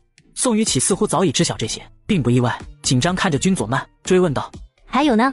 齐伟光的秘书如今在西江高新技术开发区担任党工委书记。如果我没料错的话，现在麒麟霄现在也在开发区，正谋划着折腾一下地产生意。而等到梁峰和麒麟霄泥淖深陷时，便是我们分割一击的时候。还有一位省长，一位公安厅厅长站在我这边，只等我有所收获，他们便扎紧口袋，不给齐伟光喘息的机会。宋雨启错愕看着，半晌没说出话来。一个小小的政科级管委会主任，竟然布置了这样一张大网，县委书记、公安厅长、省长、陪他演一出大戏，还是他的人。我的计划已经说完了，现在可以告诉我，宋华林到底留给你了什么东西，导致齐伟光不敢动你？我爸当然给我留了东西，不然的话，心狠手辣如齐伟光，怎么可能会让我活到现在？我爸失踪之前，把他和齐伟光交易的账簿留给我了，被那些人拿走的钱，他都一笔一笔的记了下来，什么时间，经过哪些人的手，转到了哪张卡里，写得清清楚楚，明明白白。果然是账簿。君佐曼闻声，目光立刻一亮，他就知道，一定是这种有着确凿能量的大杀器，才能让齐伟光如此忌惮。账簿在哪里？既然有这东西，你为什么不早拿出来？拿出来交给谁？走纪委的渠道吗？你觉得齐伟光这些年敢这么干，他在纪委就没人吗？你确实很聪明，相信我，齐伟光会被惩罚的，那一天会很快到来的，一定会很快的。2天后，君佐曼舅舅出差回来了。这次来京城是为了开发区地铁线路规划的事情吗？我听说这件事被胡建明给否了，认为你们开发区目前不具备开设地铁的条件。如果不具备的话，这件事情你求我也没用。舅舅说的对，这是地铁延长线的审批规划，您看看，看到底可行不可行？看看这到底是不是一件利国利民的事情？贺思健接过审批书，逐字逐句的审阅起来。这份审批书内容极为详实，利弊都分析得很完整。无论是从项目资金投用，还是从环评报告，以及从长期、前期前景来看，都具备很高的可行性。修建成功之后，对江城、对西江高新技术开发区都有很大的好处。地铁的事情我来处理，你不用管了，我批了。舅舅，我这次来京城，除了地铁，还有别的事情。什么事？舅舅，我父亲的冤屈有眉目了。贺思健错愕看着君佐曼，脸上满是不敢置信。这些年，贺思健也一直没放下这件事，在寻找蛛丝马迹。不曾想，君佐曼竟是找到了。君佐曼当即缓缓将诸多隐秘拨开了理清楚，从他当初选择入赘顾家的原因开始，尽数告知了贺思健。齐伟光，该死！宋雨启那边有齐伟光的人在盯着，还得舅舅您帮忙控制住那些人，但是不要让他们跟齐伟光断了线，免得出什么差池。这件事我来安排，让酒局的人出面控制住那些人。这些年委屈你了，血海深仇，没什么委屈不委屈的。你长大了，萧万年和陈汉卿可以完全信任吗？可以100%的信任。那便好，我会跟老萧那边联系的。有一些事情你不要出头，你现在的位置太低，你可以作为引爆者，但不能作为主导者。若是一切都落在你身上，太扎眼。在官场上有锋芒是好事，但锋芒毕露，那就不是好事了，对你以后的成长不利。我听舅舅的。就在这时，君佐曼的手机陡然响了起来，他看到是吴杰的号码，便接通。什么事？领导，您什么时候回来？开发区这边情况有些失控了，我打听到梁峰跟人打了招呼，更改了工厂区500亩土地的用地性质，从工业用地改成了商业和住宅用地。据说土地性质修改之前，就已经被一家叫做光阳地产公司的企业花1.1亿的价格给拍去了。蛇终于出动了，东风来了。君佐曼听到这话，脸上满是亢奋之色。他此番离开开发区，以及现在所等待的东风是什么，便是此刻正在发生的这些事情。好，我知道了，我今晚就回开发区。第2天，君佐曼回到开发区，拨通了新上任县委书记邹明义的号码，笑道：“邹书记，地铁延长线的审批通过了，戏快收场了。现在有件事情想麻烦你一下，我想去咱们县委党校培训1星期，得麻烦你配合演出一下。”好，按你说的办。佐曼，我真是服了你了，厉害厉害，手眼通天。安排好后，君佐曼出来大厅。恰在这时，梁峰带着一大群人，麒麟霄也赫然在列，而且俨然是人群的最前方，哪怕是梁峰都在他后面。麒麟霄一看到君佐曼，脸色立刻变得阴沉下来，咬牙切齿的低低喝骂一声，眼神跟要吃人一样。君佐曼，遇见你真晦气。麒麟霄这些年一直在江城纵横，却栽在了君佐曼身上，被暴揍一顿不说，甚至还蹲了好久的班房。那段时间，他心里就只有一个念头，那就是琢磨着怎么报复君佐曼，是大卸八块，还是挫骨扬灰。如今在狱，自然是仇人相见，分外眼红。省政法委书记的儿子竟然在开发区一口气拿下2000亩土地，并且更改了土地使用性质牟利，是如何的猖狂！我还以为是哪位大领导来视察了，原来是齐公子大驾光临。不过，齐公子你早上起床没刷牙吧？怎么嘴这么臭？杜国平，你们没事情可做了吗？老百姓纳税养着你们，是让你们给别人捧臭脚的吗？君佐曼嘲弄一笑，看着杜国平他们这群狗腿子，毫不留情的冷冷呵斥道：“大网将收，何须再留什么情面？自然是要雷厉风行，不假辞色。”君佐曼，马上给齐公子道歉，告诉你，他可是我们开发区的贵人，是帮我们开发区引进企业来的。现在我们就是要去下面考察，杜副主任和钱部长，还有各位，都是我亲自点名陪同考察，一心为民的好干部。梁峰见状，冷冷看着君佐曼，呵斥一句后，接着嘲弄道：“你在京城吃了瘪，地铁延长线的事情没批下来，心里有火，我能理解。可是少把火往别人头上撒，我们组织容不得你这种飞扬跋扈的干部。”没批下来？谁告诉你没批下来的？发改委的领导亲自打电话向你梁大书记打电话汇报的吗？君佐曼傲然一笑，面无惧色，朗声一句后，蓦然直视梁峰的双眼，一字一顿道：梁峰，一切从实际出发，没有调查就没有开发权这句话，我还要向你再强调多少次，你才能记住？如果你实在是记不住的话，我建议你把这条我们全党干部的思想和行动的首要准则刻在脑门上，每天早上起床的时候，先在心里默念上1000遍。你……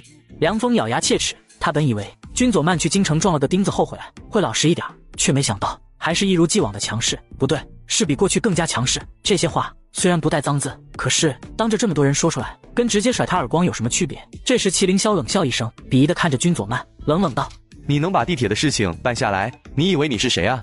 地铁审批这么大的事情，在他看来，君佐曼根本不可能做得到。哪怕是君佐曼背后的确是站着省长萧万年不假，可是也鞭长莫及，绝无这么大的能耐。君佐曼主任，我们知道你很看重地铁的事情，可批准不批准也不是我们说了算的。您就算拿我们撒气，也改变不了开发区没办法通地铁的事实啊。对啊，我们也不是给谁捧臭脚，我们是在为开发区的老百姓做实事。无论是谁，只要能给开发区带来投资，给开发区的老百姓带来切切实实的好处，我们都愿意捧他的臭脚。杜国平和钱志强也嘲弄看着君佐曼，佯做出一副委屈巴交的样子，口号喊得震天响，但话语中却是夹枪带棒，暗讽君佐曼是在借题发挥，拿他们撒气泄愤。我告诉你们，让你们失望了，地铁11号线延长线的建设计划已经被发改委通过审批了，5日之后批文就会下发到华中省发改委，正式进入建设流程。西江高新技术开发区即将拥有属于自己的地铁线路。君佐曼一语落下，一道道不敢置信的目光倏然向君佐曼身上投去。在君佐曼前往京城之前，所有人都以为君佐曼此行是被邹明义故意支过去，目的就是为了架空他，给梁峰在开发区掌握话语权铺路的。而君佐曼此行也注定要折戟沉沙。可谁能想到，君佐曼竟然真的成功了。是吗？那君佐曼主任你可真是劳苦功高，这么大的好消息，得马上向邹书记汇报一下才是。梁峰眼珠子一转，他要让君佐曼看到，哪怕是立下了汗马功劳，可是也照样要把这份功劳拱手让人，老老实实的靠边站。边缘化。下一刻，梁峰拿起手机拨通了邹明义的号码后，满脸玩味笑容看着君佐曼，一字一顿道：邹书记，告诉您个天大的好消息，君佐曼主任这次进京，真的把地铁延长线的事情跑下来了。君佐曼主任这么劳苦功高，您可一定要体恤他这次舟车劳顿的辛苦，给他放个假，让他好好休息一段时间，以便未来为开发区，为咱们天元县做出更大的贡献。梁峰好狠，这番话只有一个目的，那就是要继续把君佐曼从管委会里面支出去。一旦邹明义开口，君佐曼不从也得从，到时候管委会便还是如这段时间般，只有梁峰这一片天。但是梁峰不知道邹明义是君佐曼的人，接下来邹明义说的话都是在演戏。是吗？咱们这位君佐曼同志还真是够神通广大的，这可是开发区，是天元县的大工程啊！这次真的是辛苦他了。君佐曼同志在你身边吗？在的话，打开免提，我跟他说2句。在的，在的。梁峰立刻微笑点头，点开免提后，望着君佐曼玩味笑道：君佐曼主任，邹书记要与你通话。邹书记，早上好。邹明义听着君佐曼的声音，心中阵阵好笑，但既然答应了君佐曼，自然要把戏演下去，便做出一副敷衍的样子，道：君佐曼同志，我觉得梁峰同志刚刚说的很有道理，你这段时间在京城只怕是舟车劳顿，吃不好睡不香，天元县不会亏待你这位有功之臣。这样，你这段时间先来党校学习几天，充充电，好好休息一下，开发区的工作就先继续由梁峰同志替你担着。一语落下，这还意味着君佐曼到开发区之后，屁股还没暖热就又要离开，他所立下的功劳都将为梁峰做嫁衣。君佐曼听到这话，佯作愤怒的样子，拔高了语调，大声道：邹书记，我不愿意休假，我身体好得很，不需要休息，而且我对开发区的工作也不放心。君佐曼同志，这是组织的安排决定，你不要带有个人情绪，就这么决定了，不许再说不行，及早过来吧，我看今天就不错。邹明义佯作不悦的冷哼一声，然后沉声接着道：梁峰同志，在君佐曼同志前来县委党校培训的这段时间，你要主持好开发区的全面工作。邹书记，您放心，我一定不辜负您的信任，一定会主持好开发区的全面工作。挂了电话后，梁峰心里和吃了蜜一样的甜。过去的时候，郑强总是站在君佐曼那边，不管什么事儿都是对他劈头盖脸一通训斥。现在他终于翻身农奴把歌唱，把过去所受的委屈原封不动地扣到了君佐曼的脑袋上。下一刻，梁峰板起脸，冷然看着君佐曼，一字一顿地森冷道：君佐曼同志，抓紧时间出发吧，别辜负了邹书记的好意，也别让县委党校的同志等急了。你放心，这个地球离了谁都一样转，你不在的时候，我会当好开发区的这个家，做好这个大家长，等你再回来的时候，开发区定然是另一番模样。梁峰，我会回来的。君佐曼阴沉着脸，冷冷看了梁峰一眼，转过身来离开。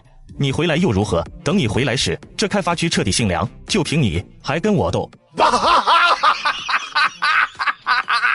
很快，梁峰一行人来到麒麟霄购买地皮的地方。麒麟霄看着辽阔的空地，眉开眼笑，只觉得地面上堆满了红彤彤的钞票。钱部长，我再要2000亩地，你能办到吧？钱志强本来以为500亩地就能把麒麟霄的胃口给满足了，没想到这位祁公子的胃口大得惊人，居然一开口就打算再来2000亩。这么大笔的土地用途变迁，不查到还好，一旦查到，那绝对就是掉脑袋的罪。老钱，上面都说了，做事的时候胆子要大点，步子也要迈得大点儿。小打小闹成什么气候啊？要干，咱们就得干把大的，不是？等事情办成了，梁哥当县委书记的时候，你就是开发区的党工委书记。麒麟霄看着钱志强那满头冷汗淋漓的样子，不屑地笑了笑，便如刚刚那样，重又开始大包大揽起来。那豪爽的模样，仿佛组织部就是他家开的，干部调动的钢印就被他捏在手里一样。我，钱志强口干舌燥，吓得魂飞魄散，偏偏这诱惑又像猫抓猫挠一样，叫他心里痒痒的厉害。当官的人哪个不想往上爬？他如何能例外？老钱，500亩也是办，2000亩也是办，逮到了都是蹲班房。你说这多点和少点，真的有区别吗？再说了，你是信不过祁公子啊，还是信不过祁书记啊？要不让祁书记亲自跟你通话？钱志强看着梁峰的样子，哪能不知道对方是在故意拿祁伟光吓唬他？眼珠子转了转后，做出决断道：祁公子，梁书记，我就是你们的排头兵，你们指哪儿，我老钱就打哪儿。哈哈哈，爽快！我就喜欢你这性格。土地交易和土地使用性质变迁的事情，明天下午之前马上办妥，别让我久等。1个星期后，军佐曼在家接到了省公安厅长陈汉卿的电话。麒麟霄那张卡有转账记录了，4个亿。陈叔，布置人手，收网。我来联系萧叔，聊一下细节。这出戏唱了这么久，是时候落幕了。好，我来布置。挂了电话后，军佐曼拨通省长萧万年的号码。萧叔，蛇出洞了，证据确凿，可以出手了。好，你让宋雨琦把实名举报书的电子版发给我一份，我去联系广滨书记和石行书记，你联系一下你舅舅司建同志，京城那边也不能掉以轻心。华中政法委书记涉及严重贪腐以及雇凶杀人案件，这绝对是泼天大事，萧万年也担不起来，必须要由现任省委书记李广斌牵头，省纪委书记申时行为辅，方能够收网。好，我来通知我舅舅。挂了电话，萧万年叫上了纪委书记一起来到了省委书记办公室。省委领导的儿子在酒店学外语被抓，你敢想吗？李书记，我刚刚收到一份实名举报材料，个别省委常委、政法口领导存在有性质极其严重、影响极其恶劣的违纪违法行为，牵涉到数十亿国有资产流失以及数条人命。老萧，这么大的事，还是向上面汇报吧，我们华中做不得主。省委书记李广斌目光变幻片刻后，当即就准备打太极推出去。他退居2线在即，实在是不愿意掺和进这些事情里面，尤其涉及到的人还是祁伟光。如果由上面介入调查的话，万一打草惊蛇，出现出逃之类的情况，那情况就更复杂了，到时候我怕会影响到整个省委的声誉。我建议先把人控制住，至少要斩断他出逃的可能，然后再向上级进行汇报。李广斌闻言，立刻凝神向省长萧万年和省纪委书记申时行看去。他能走到这一步，自然不是傻子，如何能听不出来？萧万年的弦外之音很明确，说的是针对祁家父子的收网行动，马上就要开展了。实行书记，通知下去吧。今晚召开省委常委作风建设会议，所有参会领导一律上缴护照，由纪委代为保管。好的。另一边，西江高新技术开发区酒店外，当看到祁凌霄、梁峰、钱志强进了酒店，派出所长刘有才拿起手机拨通了军总办的电话。行动开始吧。很快，刘有才带人来到酒店房间，将祁凌霄抓了个现行。西江高新技术开发区扫黄打非专项行动都不许动。刘有才，你家主子斗不过我，就跟我玩阴的是吧？告诉你，敢招惹我，你这个所长干到头了。把人给我铐起来，保护好现场。这时，祁凌霄穿好衣服来到床下，愤怒说道：“铐我，来铐我啊！我倒是要看看谁敢动我一下试试。你算个屁，铐你又怎么样？”祁凌霄见状，不由分说，挥拳便朝刘有才脸上砸去。刘有才目光一变，不闪不避，便用脸颊接了这一拳。就你这两下子，也敢来铐我？刘有才嘲弄一笑，一把铐在了祁凌霄手上，然后冷笑道：“社漂、拒捕、袭警、祁大公子，你完蛋了！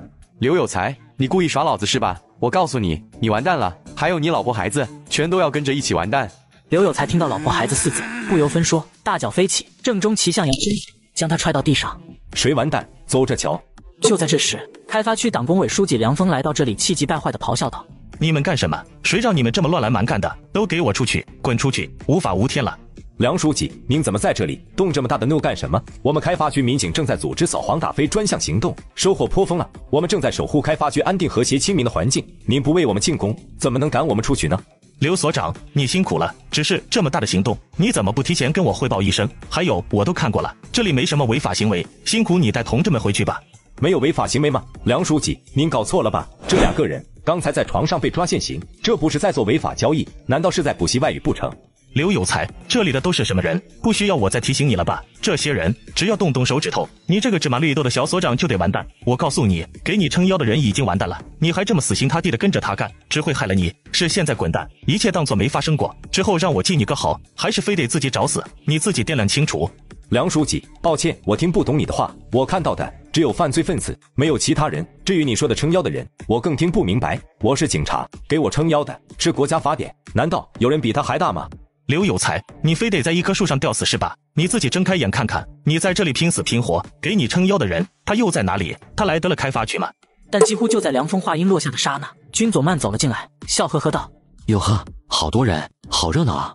军佐曼，邹书记让你在县委党校培训，你不在党校待着，来开发区干什么？梁峰脸色瞬间如纸般苍白，愈发笃定刘有才所做这一切是受军佐曼指使的。开发区是我家，怎么我还不能回家看看吗？军佐曼，你想干什么？我很清楚，可是别怪我没警告过你，把事情闹大了，对谁都没有好处。梁书记，你这副兴师问罪的架势是干什么？吓唬我？不好意思啊，我从小是被吓大的，还真不吃你这一套。再者说，有才同志只是按照规定执法而已，你这么紧张干什么？这里面是有你的亲戚，还是说你的外语老师被吓得跳窗逃跑了，害怕被查出来什么？你……梁峰被气到脸色铁青，咬牙切齿片刻后，冷哼道：好，不听我的是吧？我这就给邹书记打电话，让他这个能管的跟你们好好说道说道。不用打电话那么麻烦了，我来了。而在这时，邹明义也来到这里，省政法委书记的儿子账户竟然收到了一笔4个亿的转账买地，殊不知被查。有才同志，跟邹书记讲讲，你们今天晚上是在忙什么吧？邹书记，我们开发区派出所正在进行例行的扫黄打非活动，捉到了几个做违法交易的人。很好，很好，难怪我这一路过来看到开发区一派安宁和谐景象。有才同志，你功不可没啊。不过你脸上是怎么回事？刚才有嫌犯拒捕袭警，人已经在房间被控制住了。无法无天，马上把人带回派出所进行突击审查，这种人绝对不能放过。梁峰听到这一声，惶恐难安地看着县委书记邹明义，只觉得脑袋都快要炸开了。嫖宿、拒捕、袭警，这3顶大帽子要是扣上去，麒麟霄起码要3年起步了。他真的难以理解，之前替他撑腰说话的邹明义，态度怎么会发生这么180度的惊天大转变？邹书记，我有重要情况汇报。邹书记，我也有重要情况汇报。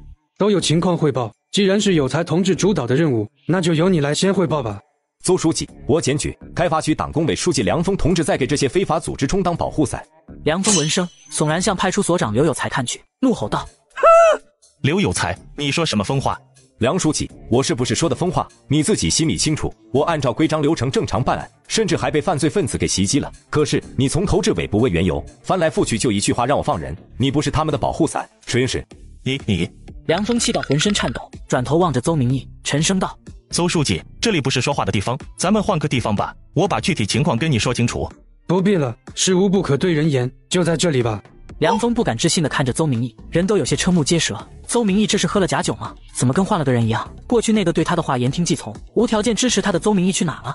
房间里面被抓的人是省政法委齐书记家的儿子齐凌霄。梁峰看着邹明义双眼，语调中带着威胁的语气道：邹书记，做人可不能忘本啊！你是谁提拔起来的？你忘了吗？荒唐！梁峰，这是你这个开发区党工委书记该说的话吗？没断奶的孩子都比你有水平，忘本？我忘什么本了？我邹明义是党和人民提拔起来的干部，不是哪家哪县的家奴，绝不会做辜负党和人民信任的事情。你说我忘本，我倒觉得你才是真正的忘本，忘了你手中的权力到底是谁赋予给你的？你们是一伙的。梁峰闻言，眼眸中满是悚然与恐惧之色。没断奶的孩子这句话，他印象实在是太深刻了。军佐曼这么说过，现在又从邹明义的嘴里冒出来了。这一切只说明了一件事情：邹明义是军佐曼的人。梁峰当即摸出手机，便要给齐伟光打电话报信，将一切告知对方。刘有才瞎了他的手机，没关系，让他打。在来之前，军佐曼已经接到了省长肖万年的电话，省委常委要召开重要会议，会议室开启信号屏蔽，人梁峰打破大天阙，也联系不上齐伟光。军佐曼这是什么意思？难道齐伟光已经被控制了？梁峰闻言悚然看了军佐曼一眼，但不相信军佐曼有这么大的能量，还是拿起手机拨出齐伟光的号码，打过去后提示不在服务区。对不起，您拨打的电话已停机，失联了。梁峰听着电话对面传来的您拨打的电话不在服务区之声，只觉得天旋地转，脑袋一阵阵的晕眩。打不通，不在服务区是吧？齐书记也真是的，这是去了什么地方？怎么手机连信号都没有？现在国内都开始推广 5G 个人便携基站了，你这个前秘书怎么不知道给他买个备着？君佐漫玩味地看着梁峰，笑眯眯道：“他要攻心梁峰，这个齐伟光的心腹大秘，一定对齐伟光的事情知悉甚多，甚至可能是深度参与其中。只要能拿下梁峰，那么诸多隐秘事宜就能够悉数得见天日。”把房间人都带出来。很快，齐凌霄还有资源规划局的钱志强2人都被带了出来。连同梁峰都带回开发区派出所审讯。与此同时，天灵湖畔省委大楼会议室里，伟光同志，你是华中政法口的负责人，我想你应该很清楚，自己承认和被人查出来，两者的结果有着天壤之别，该怎么做？不用我再劝你了吧？李书记，我不知道您在说什么。围观一场走到如此高位，齐伟光的心理防线岂是能那么容易被攻破的？他比任何人都要清楚，在这种节骨眼上，不承认，只要对方没捏到真凭实据，就还有翻盘的机会。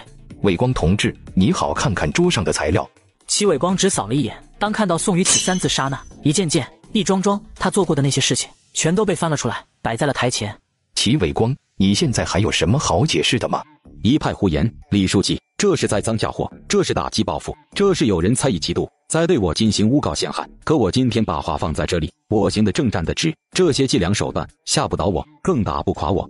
齐伟光，你不就是觉得这些材料没有确凿证据吗？那我现在可以明确地告诉你，10名举报人宋雨启已经在有关部门的护送下，正在从京城往江城赶，而且我还可以告诉你，你的一个海外账户已经被公安锁定。我们公安厅监测到，从这个账号里流出了4个亿，而这4个亿的款项恰好进入了你儿子齐凌霄的账号里面，然后被他拿来在西江高新技术开发区购买了地皮。你不要告诉我，这也是有人在栽赃嫁祸，要把脏水往你身上泼。齐伟光听着这一言一句，一股寒意沿着尾椎骨直冲大脑，他无法理解，怎么忽然蹦出来了有关海外账号的事情？这些东西不都该存在与宋华林留下的账簿里面吗？可是账簿远在海外的保险箱里，他派去的人又盯着宋雨启，宋雨启不可能瞒天过海将账簿取出来。陷害，这是有人在陷害我，陷害我儿子凌霄。事情的真相绝对不是这样的，李书记，我要马上见到凌霄，我要把事情问清楚。如果真的是他打着我的旗号在外面胡作非为，我一定严惩不贷。还没等省委书记李广斌开口，省长肖万年说道：“不好意思，你暂时见不到他。根据我们刚刚收到的消息，齐凌霄涉嫌学外语、拒捕、袭警，目前已经被西江高新技术开发区派出所扣押，正在进行突击审讯。”齐伟光闻声，只觉得脑袋就像被重锤砸了一下，一瞬间有些摇摇欲坠。这一刻，他已彻底确定，所有一切都是君佐漫与肖万年联手做的一场局。如今的他，如今的齐凌霄，都已成了棋盘上的棋子。污蔑，这绝对是污蔑，这是有人在故意栽赃。我儿子凌霄绝对不是那种胡来的人。李书记，我请求联系天原县县委书记邹明义、西江高新技术开发区管委会党工委书记梁峰，由这2位同志牵头对这起事件进行详尽的调查。万年同志，也来替我回答齐伟光吧。好的，李书记，齐伟光又让你失望了。邹明义同志现在就在西江高新技术开发区，协同管委会主任君佐漫，正在彻查此次事件。至于梁峰，他涉嫌为非法组织充当保护伞，已被天原县县纪委隔离审查。齐伟光脸色苍白地看着肖万年，眼眸中满是慌乱与恐惧。他一直以为邹明义是他提拔起来的人，走马上任后，西江高新技术开发区便是他们的天下。君佐漫前期所做的一切努力，都将是为他们做嫁衣。可现在看来，邹明义从一开始就姓肖，跟他们眉来眼去，不过是故意为之罢了。荒谬，太荒谬了！这是对我个人的打击报复。李书记，这件事情我要马上向上级汇报，我要请组织还我一个清白，还我一个公道。这件事情我已经向上级汇报过了，他们的处理意见很简单，在华中发生的事情便由华中来调查处理。实行书记已经派人前往西江高新技术开发区，届时会由他们来得出结论。伟光同志，我再重申一遍我刚才的话，有些事情自己说出来和被人查出来那是2个性质的事情，你好好考虑清楚。污蔑，构陷，这是政治迫害。齐伟光从口袋摸出手机，便要拨打电话，可号码摁下去，他却发现全然没有任何反应。当他定睛看去时，发现屏幕上赫然是一格信号都没有。这一切让他终于明白，为何西江高新技术开发区发生了那么大的事情。梁峰居然一声都没吭，不是梁峰不联系他，而是联系不上他。哼，李书记，肖省长，你们这是要拘禁我吗？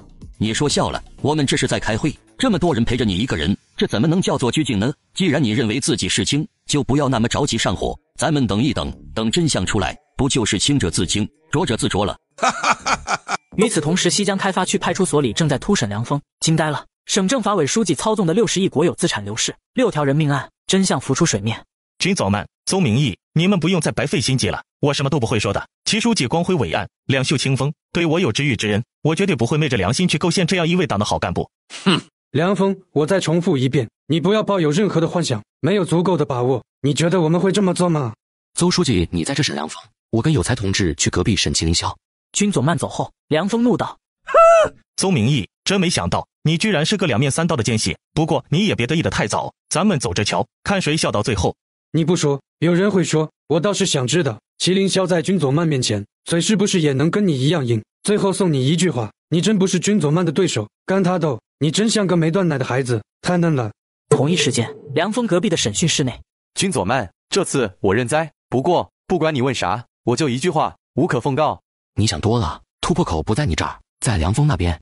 行了吧，少在这儿挑拨离间，突破口要是在他那，你跑我这待着干什么？还不是打算玩心理战？我也不妨老实告诉你，他是老头子一把提拔起来的人，他的嘴比我更严实。心理战你不配，我是来帮你算刑期的。嫖娼、拘捕、袭警，3年起步。哦，对了，还有4个多亿的巨额财产来源不明。什么4个多亿？我不知道你在说什么。不知道？齐公子，你的记忆力也太差劲了吧？刚刚发生的事情这么快就忘了？好，那我帮你回忆一下，你购买开发区地皮的钱是从哪里来的？如果我没说错的话，应该是从海外账户转到你的卡上。你齐公子在海外又没有产业，也没有亲属，谁会给你这么大笔的钱？麒麟霄嘴唇翕动，却说不出一句话来，更是听得脸色苍白，心头一阵阵恐惧难安。但他哪怕再蠢，此刻也已意识到，开发区的这一切事情，只怕从头到尾都是一场军佐慢精心布置出来的局。我退一步讲，就算你齐公子有担当，愿意把这口黑锅替你爸切承担下来，说这4个亿是你背着他收的，可这么大的数额，你说判你个多少年合适？我使劲判你个无期应该没问题吧？齐公子，恭喜你啊，喜提牢底坐穿，这回不是全场消费由你买单，而是全场罪孽由你买单了。齐伟光因为这件事也要彻底完蛋，能在换届后平稳退休，都算是祖坟青烟冒起来巴掌高了。官场上人走茶就凉，到时候他拿什么去救你这个宝贝儿子？如果齐伟光提携不了梁峰，你觉得以梁峰的为人，会不会想办法卖掉齐伟光，踩着你们父子的骨骸上位？麒麟霄，咱们国家的政策你也清楚，坦白从宽，抗拒从严，这时候谁第一个当污点证人，谁就能被少判个几年。你觉得到时候梁峰是觉得你们父子的安全重要，还是他的青春年华重要？麒麟霄听着这一言一句，脸色灰败不堪。他必须承认，军佐慢说的都是实情。对了，我还忘了一件事，齐伟光是副部级，就算他坐牢的话，也是去京城那边，不仅牢房面积大，还有独立卫生间，连饮食都是1日4餐，荤素搭配，就算有个头疼脑热，也能有人帮忙医治，说不定去里面一住，齐大书记还心烦体盘，能长胖几斤呢？嘿嘿，跟你麒麟霄是什么东西？白丁一个，屁都不是，等着你的就是在江城蹲苦窑，跟一群大老爷们睡大通铺，运气不好，睡觉的地方就是放马桶的地方，睡起个夜，尿你一头。小号还好，这要是碰到水上大号，又碰巧拉肚子，到时候齐公子你连晚上的夜宵都有了。麒麟霄听着军佐慢跟刘有才的话，想到那些画面，不寒而栗。齐公子，时不我待，你再好好想想吧。有才，我们走。说完之后，军佐慢来到外面，审讯之道，攻心未上。领导这么做真的有用吗？放心，一定有用。情况怎么样？麒麟霄说什么了吗？与此同时，邹明义跟纪委书记纪昌明来到这里，很硬气，什么都没说。梁峰也一样吧？一样，还在幻想着他的齐书记能够起死回生，把他救出去。下一步怎么办？总不能就这么拖着吧？半个小时内不要让任何人和他们2个接触，晾他们。熬夜得需要耐心，今晚还长着呢。这时候越是逼问，2人的嘴便可能越严，晾着他们，什么都不做，让他们单独待着。这样的话，反而能让他们互相猜忌，让他们心中胡思乱想，让好不容易建设起来的心理防线被他们自己的纷乱思绪所攻破。你们觉得他们2个谁先撑不住？梁峰因利而合，利尽而散。梁峰不会绑在齐伟光的那条船上等死。我觉得也许是麒麟霄，弟子视师父之恩为报答，儿子视父母之恩为天然。尤其是对于麒麟霄这种从父母那里索取惯了的孩子而言，父母能给好处才是好父母，给不了，那么便是恶人。只要能让自己好，父母吃点苦受点累，那也是他们应该的事情。半个小时后，麒麟霄破防了。我要活，我要少受罪，我不能当牺牲品。军佐慢，我要见军佐慢。果然让军佐慢猜对了，最先熬不住的不是梁峰，而是与戚伟光更亲近的麒麟霄。昌明书记，我们一起进去吧。2人很快进来审讯室内。梁峰说了吗？怎么，怕他抢了你第一污点证人的名号？嘿嘿，军佐慢，你少在这阴阳怪气，告诉你，惹恼了老子，跟你死磕到底。看来齐公子还是没有想交代的心思，不着急，夜还很长，你也不是唯一人选，慢慢想，不着急。军佐慢不以为意一笑，2人便转身要离去。他知道这种时候他越是表现得无所谓，麒麟霄心里才会越紧张。麒麟霄的心理防线早已彻底崩塌，看到君佐曼要走，慌忙用力挣扎，凄厉的呼喊连连：“求求你不要走！我说，我什么都说。老实交代吧。”君佐曼，你这么处心积虑地对付我们父子，你应该已经知道你父亲当年是被我爸给坑死的吧？季昌明错愕看着君佐曼，这些隐秘他自然是第一次听闻，但这一刻诸多迷惘都以悉数迎刃而解。难怪君佐曼这么费尽心思布置了如此一场大戏，原来是杀父之仇不共戴天。你的意思是，前华中省国资委党委书记君山河因国资流失一事引咎自杀，是因为齐伟光的阴谋？是的，这一切都是齐伟光的计划。华中矿业集团收购金龙矿业公司，给他带来了60亿的收益。后来你父亲彻查这件事，齐伟光察觉到危机，就指使梁峰给他账户里打钱，栽赃嫁祸，故意抹黑，造成你父亲才是幕后主使的假象。你父亲百口莫辩，只能以此证明清白。继续说。还有金龙矿业公司的老总宋华林，也是被齐伟光灭口的。不只是宋华林，还有顾宇的死，也是齐伟光指使的。因为他听说宋华林曾经将一份材料交给了顾宇，所以就收买了大货车司机，许诺给他500万，让他开车撞死了顾宇。那货车司机的家人也被灭口了吗？事成之后，齐伟光担心事情败露，灭掉了货车司机的妻儿3人，并且将现场伪造成了煤气泄漏的情况。我知道的事情就只有这些了，具体的细节你们要去问梁峰，很多事情他都经手过，知道的内情要比我更多。季昌明听着这一声一句，惊呆了。60亿国有资产流逝，6条人命，省政法委书记，这诸多一切交织在一起，整个华中官场都将迎来一场史无前例的大地震。走，去提审梁峰。很快，君佐曼跟季昌明来到梁峰的审讯室。季书记，你终于来了。这个君佐曼实在是太无法无天了，没有任何缘由，竟然把我扣押在派出所的审讯室里，甚至还妄想利用我的特殊身份去构陷上级领导。季书记，你赶快带我出去，我要去向上面汇报，我要一个公道。梁峰，不用再痴心妄想了，麒麟霄已经招供了。我和昌明书记过来，不是听你在这里唱高调的，而是要你配合我们的调查审讯。胡说八道，齐书记什么都没做错，麒麟霄招哪门子的供？君佐曼，你这种诈唬人的雕虫小技少在我面前显摆，我不吃你这一套。梁峰不相信这么短的时间内，君佐曼能有办法让麒麟霄开口道出一切，这一切一定是君佐曼在诈他，在攻心。自己看清楚，这是什么？君佐曼嘲弄一笑，举起麒麟霄的认罪书，淡淡道：“齐伟光的亲儿子都要跳船求生了，难道你这个秘书打算比他的亲儿子还孝顺？”麒麟霄认罪了。梁峰怔怔看着君佐曼手里的认罪书，脸上布满了苍白。他知道一切都完蛋了，他的死撑在麒麟霄的认罪面前成了一个彻头彻尾的笑话。梁峰，你是从政法口出来的干部，坦白从宽，抗拒从严这句话不必我再跟你赘述了吧？是你自己现在说，还是等着上级部门下来一点点的挖材料？你自己决定。我的耐心和时间有限，没工夫浪费在你身上。我。梁峰嘴唇翕动，怔怔看着君佐曼，他忽然昂起头，眼眸中满是紧张，道：“我说，我什么都说，我坦白，我自首，我有重大案情汇报。”他知道大势已去，这时候他要想的不是保住齐伟光，而是怎么保住他自己。自首是他现在所能求得一个从轻处置的最好办法罢了。麒麟霄已经说了，你算哪门子的自首？你现在说，只算是个配合组织调查罢了。君佐曼，你不能连自首的机会都不给我，求求你，可怜我，给我这个机会吧。我知道齐伟光的很多秘密，很多麒麟霄都不知道的秘密，我都可以说出来，我都可以告诉你。我问你，根据麒麟霄的供述，前华中国资委党委书记君山河的死，是因为齐伟光让你栽赃陷害，你怎么解释？领导让我做，我当然只能照做。我联系人将一笔款项通过海外账户打到了你父亲的户头上，同时逼迫宋华林伪造了举报材料，构陷你父亲，造成了你父亲贪污受贿，导致重大国有资产流失的假象。你说的这个领导是谁？华中省政法委书记齐伟光。宋华林的死亡是否为齐伟光指使所为？货车司机家人的死亡是否为齐伟光指使所为？还有王春雨当初割腕自杀是否受到了什么人的指使？梁峰嘴唇翕动，说不出一句话来，只能无力的点点头。这些事情他不敢否认，可是他真的不敢说出口。齐伟光的事情问完了，现在我来问问你的事情。开发区的2500亩土地是否由你低价贱卖给麒麟霄？这2500亩土地的工业用地性质是否由你伙同钱志强擅自改动成了商业用地？是我。梁峰听着这一声一句，恐惧抬头，悚然看着君佐曼，嚎啕大哭。此时此刻，他才意识到，君佐曼拿来对付他的，并非只是齐伟光犯案的从犯这么简单，而是要以这2500亩土地当作陆星的匕首，来给他致命一击。梁峰、麒麟霄都认罪了，那我马上报省纪委，把人送到省里关押吧。与此同时，江城省委大楼会议室，广斌书记，时间不早了，如果没别的事，那就散会吧。伟光同志，要让你失望了。我刚收到天元县纪委发来的消息，祁凌霄和梁峰举报你导致巨额国有资产流失，陷害我党优秀同志和人民，存在有重大违纪违法情况。省纪委书记申世行一语落下，会议室内瞬间鸦雀无声。祁伟光陡然回过神来，不假思索，沉然大喝道：不可能，无稽之谈，一派胡言，这些内容一定是假的，一定是刑讯逼供，屈打成招出来的冤假错案。李书记，我祁伟光这辈子勤勤恳恳为党做事，兢兢业业为人民服务，是党和人民的好儿子，绝对不能让卑鄙阴险的奸诈小人给整下去。审讯的监控视频也传过来了，从头至尾我看了一遍，合理合法，没有任何违规的地方。这些材料和视频我都会悉数递交给上级。哼，祁伟光，你现在还有什么要说的吗？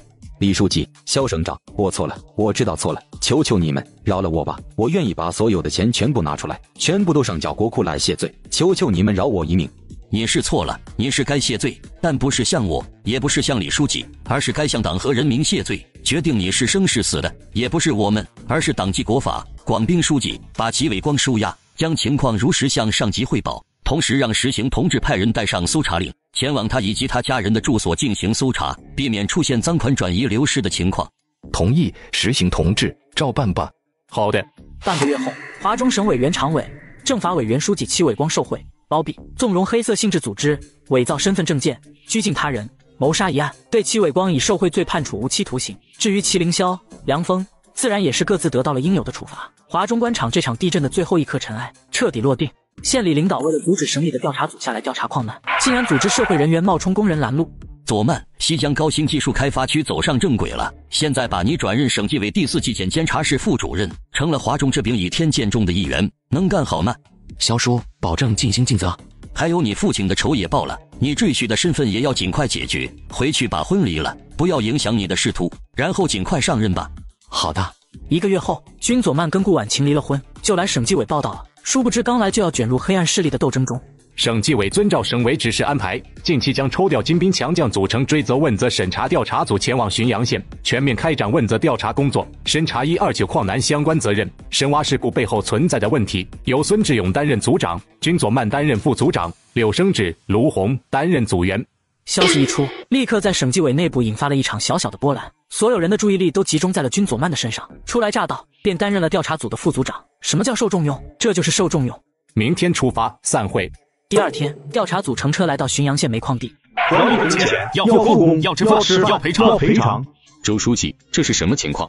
调查组长孙志勇看到这一幕，脸色瞬间苍白，向县纪委书记周康大声质问道：“我也不清楚啊，怎么会这样呢？”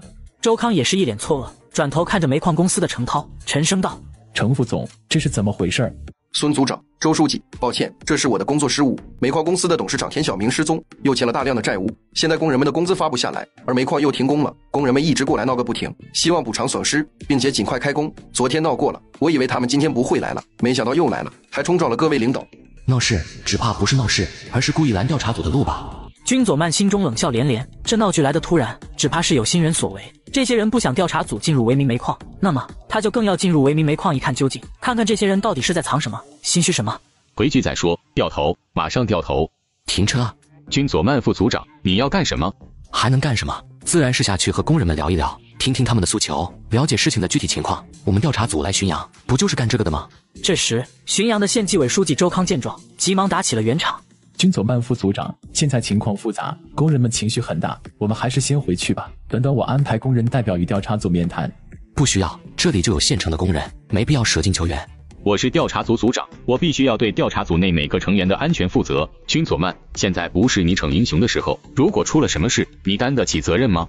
面对问题，转身逃跑吗？孙组长，敢问你到底在怕什么？怕事情找上门，还是说你作为党和人民的干部，连面对人民的勇气都没有？老百姓不是洪水猛兽，吃不了人。还有，别忘了，我们党可是工人阶级的先锋队，是我无组织无纪律，还是你要脱离群众？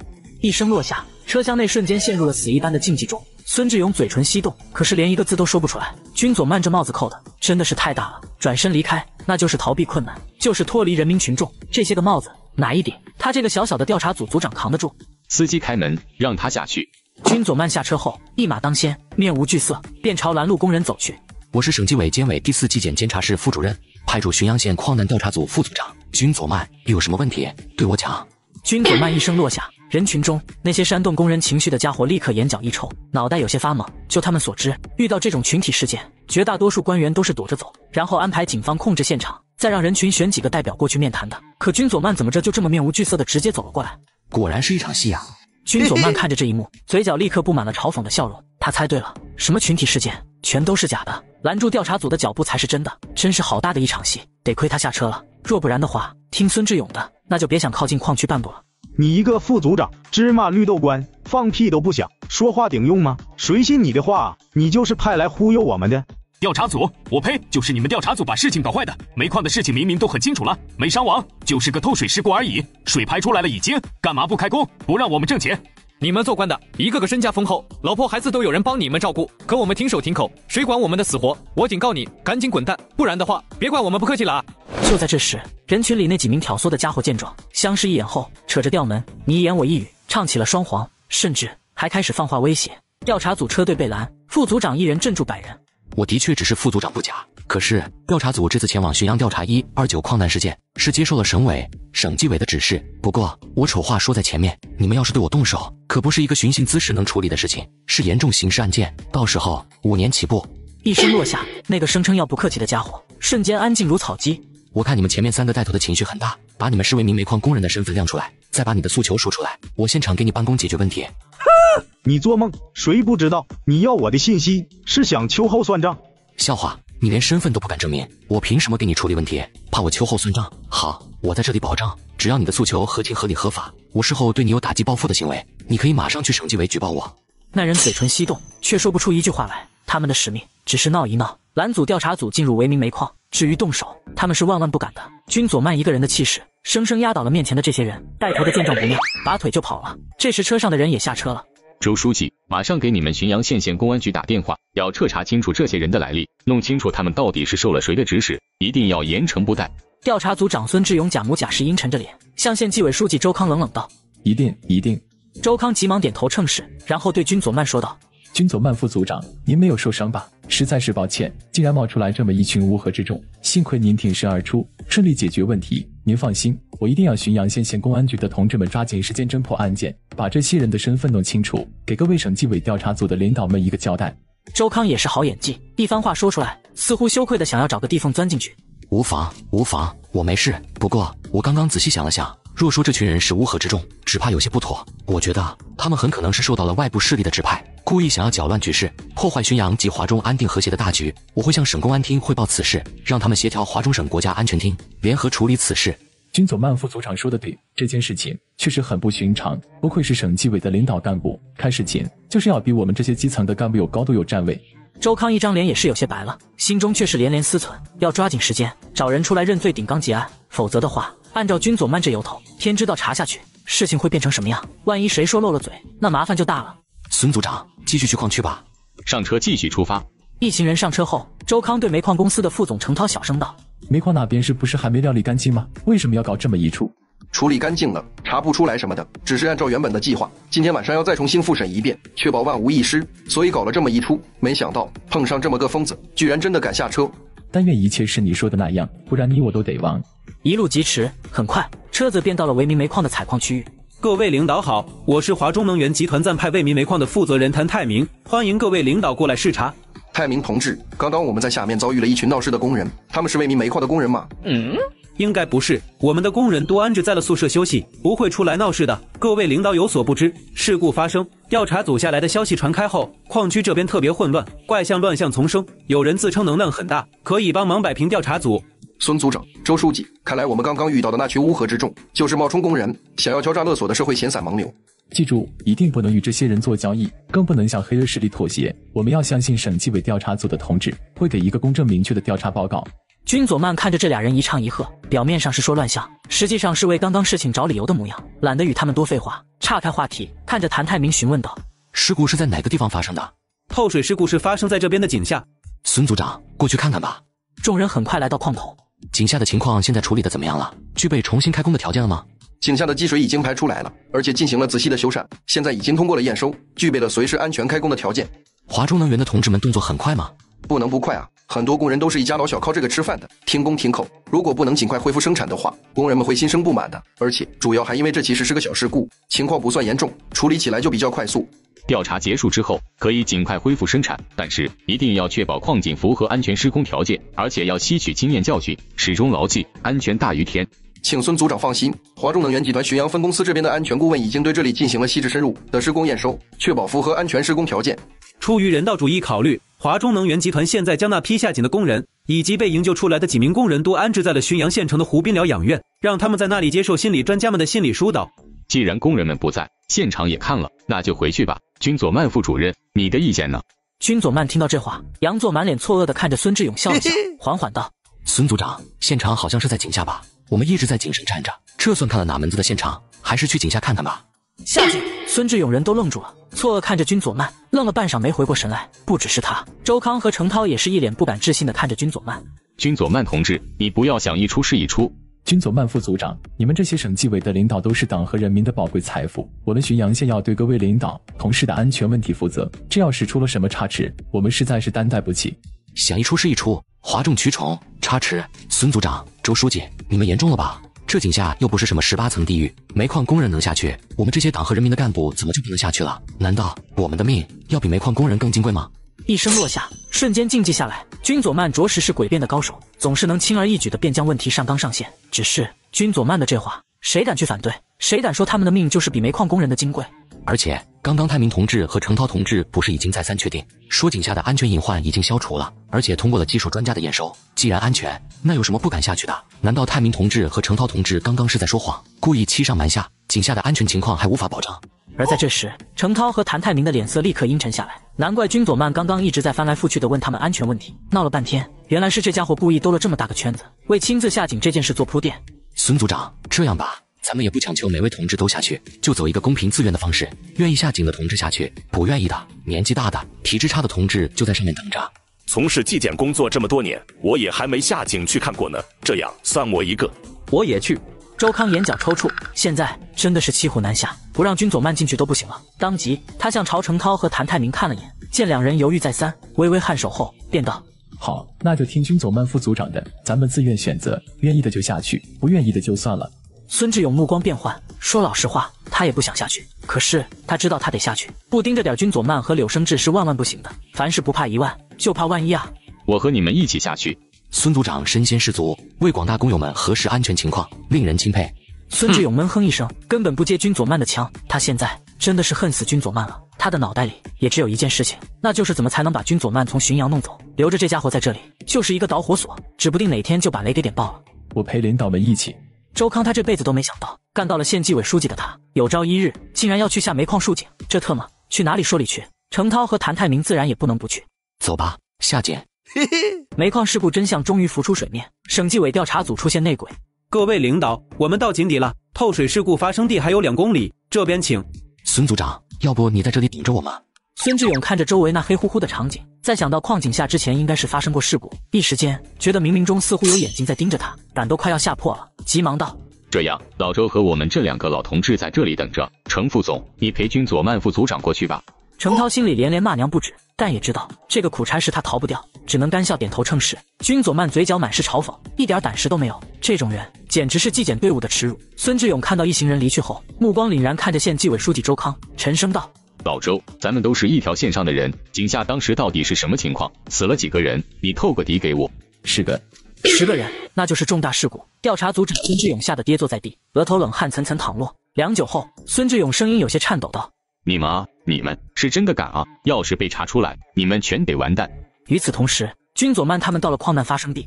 君佐曼副组长，这些自封带隔绝的水，现在安全了。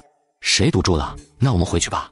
省纪委调查组看完煤矿事故发生地后，回到了县纪委招待所。君佐曼在房间拿出了在矿井下捡到的遗书看了起来。爸妈、老婆，你们看到这封信时，我肯定已经死了。二老、老婆，别哭，我死了反而好，这样咱们家的日子就好过。井上那些王八蛋把9层的入口给炸了，把10层这里埋了，我是出不去了。这次出事的人多，加上我10个人，据说是够上重大事故了。这是大事，你们到时候一定要闹，闹了就能多给钱。这段要是矿上的人看见了，求你把这一段撕了，把其他的给我爹娘。我不知道我能不能落下个身子，找不着的话也就算了，找着了也不必运回去，雇车回去的万把块呢，把这钱留着，家里以后花钱的地方还多着呢，就在这里烧了，把我的骨灰带回去就行。三婶家的孩子也想来这里干，爸你跟他说，在家挣30也别来这里挣300。爸妈，儿子不孝，不能给你们送终养老了，给你们磕头了，愿你们下辈子过得好。老婆，对不起你，不能陪你了，别守着，给爸妈点养老的钱，带着耀儿改嫁吧，我不怨你，只要他对耀儿好就行。不孝子，刘大柱。君佐曼捏着薄薄的纸片，心脏战栗，鼻子就像是被人打了一拳般酸得难受，眼眶也是一阵阵的滚烫发热。他不知道刘大柱是在什么情况下写的这封遗书，而在那个时候，对方心中又该是有多无能为力的绝望，是多么难以想象的无助和悲惨。我发誓一定要这些违法违纪的人受到惩罚，查个水落石出。晚上，浔阳县县委书记关树海带着公安局局长宋志龙在县委招待所请省纪委调查组的人吃饭。孙组长、君佐曼副组长，实在是抱歉，我要向省委、省纪委各位领导做检讨。我听说，由于我们的准备工作不充足，你们在为民煤矿出了点意外。好在君佐曼副组长你是省纪委的一员虎将，挺身而出，一个人吓退了那么多人。君佐曼副组长没有受伤吧？一群乌合之众而已，成不了什么气候。那就好，那就好。宋局长，你们公安口要尽快成立专案组，以从严、从快、从重的形式处理这起恶性案件。关书记、君佐曼副组长，请你们放心，我已经调派精干警力，一定会把那群犯罪分子绳之以法。孙组长，今天你们去了井下，不知道有什么收获？我今天也跟你吐吐苦水。这个煤矿公司董事长田小明真是个害人精啊！他失踪了，债务留下了，事故发生，矿井停工，工人们的工资发不下来，供应商的货款回不了，都在闹。社会上一些别有用心的人也在借机生事，搞得我们县委最近的工作极其被动。我真担心在这个节骨眼上发生群体事件。如果您们确定无碍的话，能不能尽快开工啊？矿难直接掩盖了一层，关树海心中始终不踏实，想要尽快复工，打开第10层，把事情掩盖过去。君佐曼他们下井，出乎了他的意料，但也让他觉得拿到了机会。既然你们亲眼看过了，如果没问题的话，那也不能拦着不让复工吧。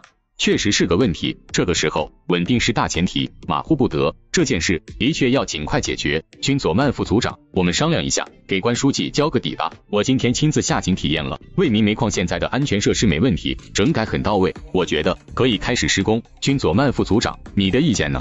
试探来了。君佐曼听到这话，目光当即一凛，看孙志勇的意思，明摆着是想要同意开工。此时此刻，君佐曼已是完全确定，孙志勇应该已经知悉了矿难的真相，甚至孙志勇和关树海就是穿的一条裤子，一门心思想着该怎么样才能把事情给瞒下去，成为一个彻底尘封的秘密。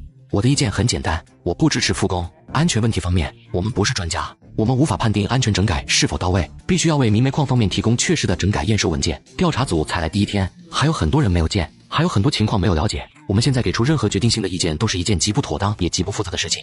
君佐曼同志，你不要带有情绪，要从大局出发，大局考虑。孙志勇皱皱眉，不满地看着君佐曼。孙组长，你总说大局，那我问你，什么是大局呢？你们的想法我不清楚，但在我眼里，大局只有一个，那就是生命权是最大的人权。所以，哪怕是孙组长你写下保证书，说为民煤矿一旦发生什么事情，你愿意负全责，我的态度依旧明确是反对。此时，孙志勇脸色难看到了极点，而且那种保证书，谁敢写？这个君佐曼真是难缠。那就听君佐曼副组长的，停工，工人的工作，我们和华中能源集团会同处理。安全整改验收工作，我们也会继续推进，寻求有相应资质的机构进行检测。谢谢关书记的理解。很快，晚餐结束，回到招待所，君佐曼把遗书的事跟同事柳生志说了。他们怎么敢？我恨透了那些将人命当作儿戏的家伙。佐曼，让我去暗访，否则我怕我会疯。好的，但是你一定要注意安全。我这边就安排人举报浔阳县煤监局局长匡占东，咱们敲个山震个火，顺便给浔阳老百姓打个样，让他们看看调查组过来不是雨过地皮湿，而是要真抓实干，遇山开路，遇水搭桥，不打虎不罢休。第2天，匡占东被叫到招待所谈话。请问省纪委调查组是在这里吗？我要实名举报，我有重大案情汇报。煤监局局长贪污被当街举报，牵扯出县委书记这个大老虎。你有问题去信访局，我们省纪委调查组没空接待你。孙组长，调查组来浔阳便是要收集问题、整改问题的，而且我们是向群众公布了地址和电话的。现在群众既然上门来反映问题，我们没道理不见意见吗？他要是在我们这里走不通，跑去了省里，到时候省委省纪委的领导岂不是要说我们工作不尽责？这个人果然是君佐曼搞来的。君佐曼一语落下，孙志勇心里便立刻狂骂连连。君佐曼的话，面不改色，朝举报人刘虎使了个眼色，示意他不要停，继续闹腾起来。省纪委的领导，我有关于浔阳县煤监局局长匡占东的重要案情举报，他公器私用、贪腐成性，以煤矿生产的安全监管为手段，大肆敛财。匡占东闻声，脑袋嗡隆一声响，脸色瞬间变得如纸般惨白，额头沁出一层冷汗。这一瞬间，他终于明白军佐曼为什么要带他回县委招待所谈话了。孙组长，这件事涉及煤炭安全生产问题，是我分管的工作范畴，还是由我来吧。请你放心，我一定会审慎判断，分析举报内容。如果匡局长是清白无辜的话，一定还他一个清白。孙志勇嘴唇翕动，想说些什么，但说不出一句话来，牙根此刻都在痒痒。军佐曼的话有理有据，他真的没办法去反驳。好，那这件事情就由军佐曼副组长你来处理。匡局长，你既然来了，那就配合一下我们省纪委调查组的工作。请你相信，省纪委不会放过一个坏人，也不会诬陷一个好人。希望最后的事实能够证明，你是一位能够经受得起考验的党的好干部。请孙组长放心，我是一位有党性、有原则、有底线的干部。这是有人在恶意构陷、造谣诽谤，我会全力配合省纪委调查组的工作，也希望调查组能够早日还我一个清白。匡占东明白，这是孙志勇在对他进行暗示，要他管住嘴，不要随随便便就认账。匡局长很有信心吗？这很好。这位同志，我是省纪委调查组的副组长军佐曼，请问你有什么重大案情要汇报？我叫刘虎，浔阳人。我要实名举报匡占东在担任煤监局安监股股长时，违规利用安全监管的职权大肆敛财牟利，破坏浔阳县营商环境。这些是我向匡占东的转账记录，以及匡占东要挟我给予好处费的录音。孙志勇看着那一张张票据以及录音笔，彻底沉默了下来。他还以为匡占东这家伙能够垂死挣扎几下，却不曾想人家准备的如此充分，直接就把匡占东给拿捏了。匡占东啊，匡占东，你真是太让我失望了。孙志勇看着匡占东的样子，冷哼一声，然后神情严厉地向军佐曼道：军佐曼副组长，这件事情一定要彻查到底，要严惩不贷。好的，孙组长。在匡占东被军佐曼带入房间审问时，孙志勇立马给浔阳县委书记关树海报信。树海同志，你们浔阳县是怎么搞的？像匡占东这种毫无底线、将安全生产视作儿戏、肆无忌惮敛财的干部，竟然都敢使用。孙志勇拨通了关树海的电话，立刻便是劈头盖脸一通呵斥。他来浔阳是干什么来的？是来为关树海等人擦屁股。可现在这满屁股的屎尿还没清理干净，竟然就又蹦出来了一件事，这一切让他心里怎能不火冒三丈？孙组长，您慢慢说，我没听太懂。据我了解，占东还是位不错的好同志。还不错的好同志，别人都举报上门，把证据甩到脸上了，这样的蛀虫还配被我们称为同志吗？哼！孙志勇冷喝一声，然后便将事情的原委悉数道出。匡占东完蛋了！关树海听到孙志勇的话，脸色瞬间苍白了下来。他知道，真凭实据当前，匡占东的罪责已是板上钉钉的事情。只是这家伙能不能管住他的那张嘴？一旦匡占东乱说话，局面就要彻底被搅乱了。孙组长，对不起，是我用人不明，错信了这种没有党纪、没有原则的蛀虫。请您放心，我会马上处理好匡占东的事情。就在军佐曼审讯匡占东时，他接到了一个陌生号码打来的电话。你是谁？军佐曼副组长，你们调查组案发人员柳生志失踪了吧？坐视柳一线，大家日后都好相见。咱们之间又没有血海深仇，何必一定要搞得你死我活呢？万一闹僵了，到时候两败俱伤，大家脸上都不好看。万一出了点什么大事，你这个小小的副组长担待得起吗？声音虽然处理过，军佐曼还是知道是县委书记关树海打来的电话。关树海，你想干什么？马上让你的人把柳生志放了！我告诉你，党纪国法面前，容不得你胡来造次。你越是负隅顽抗，你身上背负的罪责越重，越不能善终。不要把自己往死路上赶。军佐曼副组长，我听不懂你在说什么。不过我再劝你一句，官场上本来就不是什么非黑即白的地方，而且出这些事儿的也不止浔阳一个地方，你管得过来吗？我给你30分钟时间考虑，30分钟后我会再联系你。如果你坚持不改变主意，那我就只好请你吃一餐浔阳特色的龙虎斗了。一语落下后，电话对面迅速挂断了电话。军佐曼闻言，立刻回省城搬救兵。省纪委调查组的暗访人员被黑势力控制，副组长去省城搬来救兵，准备收网。没想到你居然真的敢过来，胆子倒是够大的。县委书记的马仔耿启强绑了省纪委调查组员柳生志，来要挟军佐曼放弃调查矿难。耿老板，难道你就没兴趣先自己跟我聊聊吗？我跟你没什么好聊的。如果是你的老婆呢？你什么意思？耿启强目光一凛，抬头看着军佐曼。很简单，我的人正在找你老婆下落，只要找到他们，警方就会把他们严密保护起来。耿启强听到这话，目光变幻不定地看着军佐曼。他做这一切都是为了家人，可也是因为他，才让他的家人陷入了危险中，成了各方争夺的对象，惶惶不可终日。我凭什么相信你？你是相信我，还是相信关树海？军佐曼笑着反问了一句，一语落下，耿启强瞬间陷入了沉默之中。县委书记关树海可信吗？答案毋庸置疑是否定的。耿启强也在担心，他做完了这一切后，关树海会不会担心消息泄露，做出斩草除根的事情，用一场意外夺走他老婆的生命？你能找到我老婆吗？省公安厅的人已经去了旧矿街，我相信会把他们解救出来。旧矿街，耿启强听到这3个字，不由得愣了下，却没想到他的妻子如今被人控制在了旧矿街。而在这时，耿启强拿在手里的手机忽然响了起来，他朝屏幕看了眼后，陡然抬起头，凝视君佐曼的双眼，道：“你的人大概要多久才能找到我老婆？”我无法确定，但我可以保证的是，他们一定会竭尽所能。君佐曼知道，这个时候他不能向耿启强大包大揽什么，越是大包大揽，耿启强便越是不会相信他的话，而且大话说出去了，结果却没做到，才更是失信于人，让耿启强没办法相信他。我最多给你半个小时的时间，半个小时之后，如果你的人还没有结果，那么我只能对你说声抱歉了。耿启强盯着君佐曼看了良久后，猛一咬牙，心中做出决定。君佐曼沉默一下，点点头，然后向耿启强道：“可以，接电话吧。”用手机看这么精彩的视频不过瘾，用抖音、电脑版看，大屏看视频更过瘾更清晰，网友弹幕互动更流畅，小窗模式工作娱乐两不误，还可以免费设置延迟博主专属动态壁纸，快用你的电脑下载抖音电脑版吧。耿启强闻声，当即拿起手机放到了耳边，很快，电话对面便传来了关树海森冷的声音：“人到了吗？为什么这么迟不接电话？你不会是到了这一步，准备改换门庭吧？”他已经到了，刚刚在查他身上有没有安放窃听和定位设备。耿启强说谎解释了下。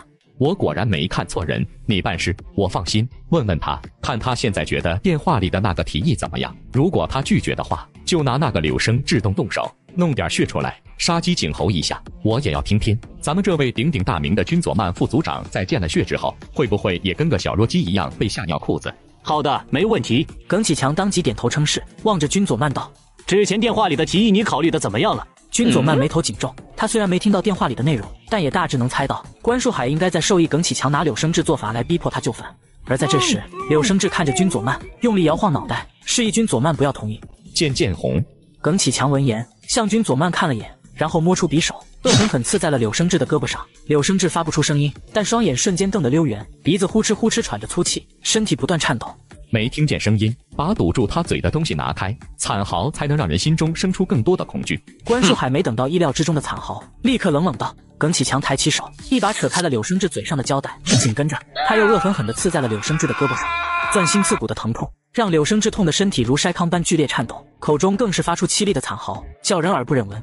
这才像样子吗？”关树海听着这惨嚎声，嘴角浮起玩味冷笑，道：“问他决定好了没有？想好了吗？”组长，不要妥协，千万不要妥协，我不算什么的。再来一下。关树海听到柳生志的声音，冷然道。耿启强抓起匕首，再度刺下。柳生志的呼喝声瞬间戛然而止，被惨嚎声所取代。关树海惬意听着这惨嚎声，向耿启强询问道：“君佐曼吓尿裤子了吗？”“没有。”胆子还真是不小，见了血也没尿裤子。关树海有些失落的闷哼一声，然后冷冷道：“继续，这次往肚子上捅，别把人弄挂了，留口气，捅完了看他怎么说。”耿启强抬起头，目光复杂地看了君佐曼一眼，拿起匕首准备刺下。该死！君佐曼可以将一切抛诸脑后，但没办法做到眼睁睁看着柳生志陷入这样的处境，遭受这般可怕的折磨。组长，别管我，快走，快啊！而柳生志哪怕是到了这样的境遇，依旧竭力忍着疼痛，向君佐曼不断大声呼喝，要他离开。关树海听到柳生志此语，当即加重了语气，冷喝道：“动手！”局势千钧一发，君佐曼口袋的手机忽然响了起来。君佐曼闻声，当即向耿启强压了下手，掏出手机，当看到是成都的号码后，立刻露出喜色，迅速接通放到耳边。君佐曼副组长，我们的人已经把耿启强的老婆解救出来了，现场被控制住了。用手机看这么精彩的视频不过瘾，用抖音、电脑版看，大屏看视频更过瘾更清晰，网友弹幕互动更流畅，小窗模式工作娱乐两不误，还可以免费设置延迟博主专属动态壁纸，快用你的电脑下载抖音电脑版吧。电话一接通，便传来刑侦大队长程度急促的声音。君佐曼闻言，长舒一口气，不由分说，便朝耿启强比了个 OK 的手势。耿启强愣了下，错愕抬头，眼眸中满是不敢置信地看着君佐曼。君佐曼向他诚恳点头，表示绝对没有说谎。老耿，你在等什么？你不想管你老婆的死活了吗？与此同时，耿启强的手机中传来了关树海冷酷的声音。耿启强根本不理会关树海的催促，而是向君佐曼沉声道：“我要和他通话。”陈队长，他人在你身边吗？我这边有人要和他通话。在我身边，我这就把手机给他。君佐曼见状，当即将手机打开了免提。耿启强快步向前，声音带着颤抖和哽咽道：“淑芳，是你吗？”启强，你在哪里？我们在省公安厅的警察这边，现在很安全，不管他们要你做什么，千万不要做，不管最后结果是什么样，我都会在家里等着你，好吗？耿启强听到老婆的声音，泪水立刻沿着眼角滚落下来。坏了！听到耿启强刚刚那一声，心中立刻萌生出一种不妙的预感。此时耿启强被埋伏周围的警员控制了，县委书记抓了黑势力的老婆来要挟他为自己办事，殊不知黑势力投降了。君佐曼副组长，这 U 盘里面的东西是我这些年跟县委书记关树海交易的记录，还有关树海贿赂你们孙组长的视频。君佐曼闻声，脸上立刻露出浓烈喜色。他本还有些担心，调查组长孙志勇跟关树海进行了切割，没办法收拾这家伙，却没想到耿启强竟是送给他了一份这么厚的大礼。走吧，回去把你知道的都交代出来。很快，君佐曼带人来到关树海办公室。关树海，我是省纪委调查组副组长君佐曼，我代表省纪委正式向你宣布，你涉及瞒报重大事故、经济问题，调查组决定从即日起对你执行双规。关树海的落马，浔阳矿难终于真相大白。1个月后，关树海、孙志勇都受到了法律的惩罚。萧万年从省长升任华中省省委书记，陈汉卿升任政法委书记，君佐曼被破格提拔为琅琊县县委书记。欢迎君佐曼书记莅临视察，指导工作。我这次来主要是看看开发区的情况，指导就算了，初来乍到，没经验，乱指导是要出岔子的。书记您谦虚了，您一手带领西江高新技术开发区走出了一穷二白的面貌，成为了全国知名的开发区。如果说您都没有经验的话，那我们这些人就没经验了。你们啊，这是给我戴高帽子，客随主便，就按照你们的安排开始吧。琅琊县开发区党工委书记程建新恭敬称是，然后便带领君佐曼来到园区。君佐曼书记，这里是我们正在规划建设的数控机床建设园区，已经与几家龙头企业达成了合作意向，签署了合同，如今正在赶工程建设进度。话音刚落，就有群众大喊道：程建新，狗官下台！程建新贪污受贿，官商勾结，毁我家园！狗官陈建新为己私利，践踏老百姓利益，请求严查。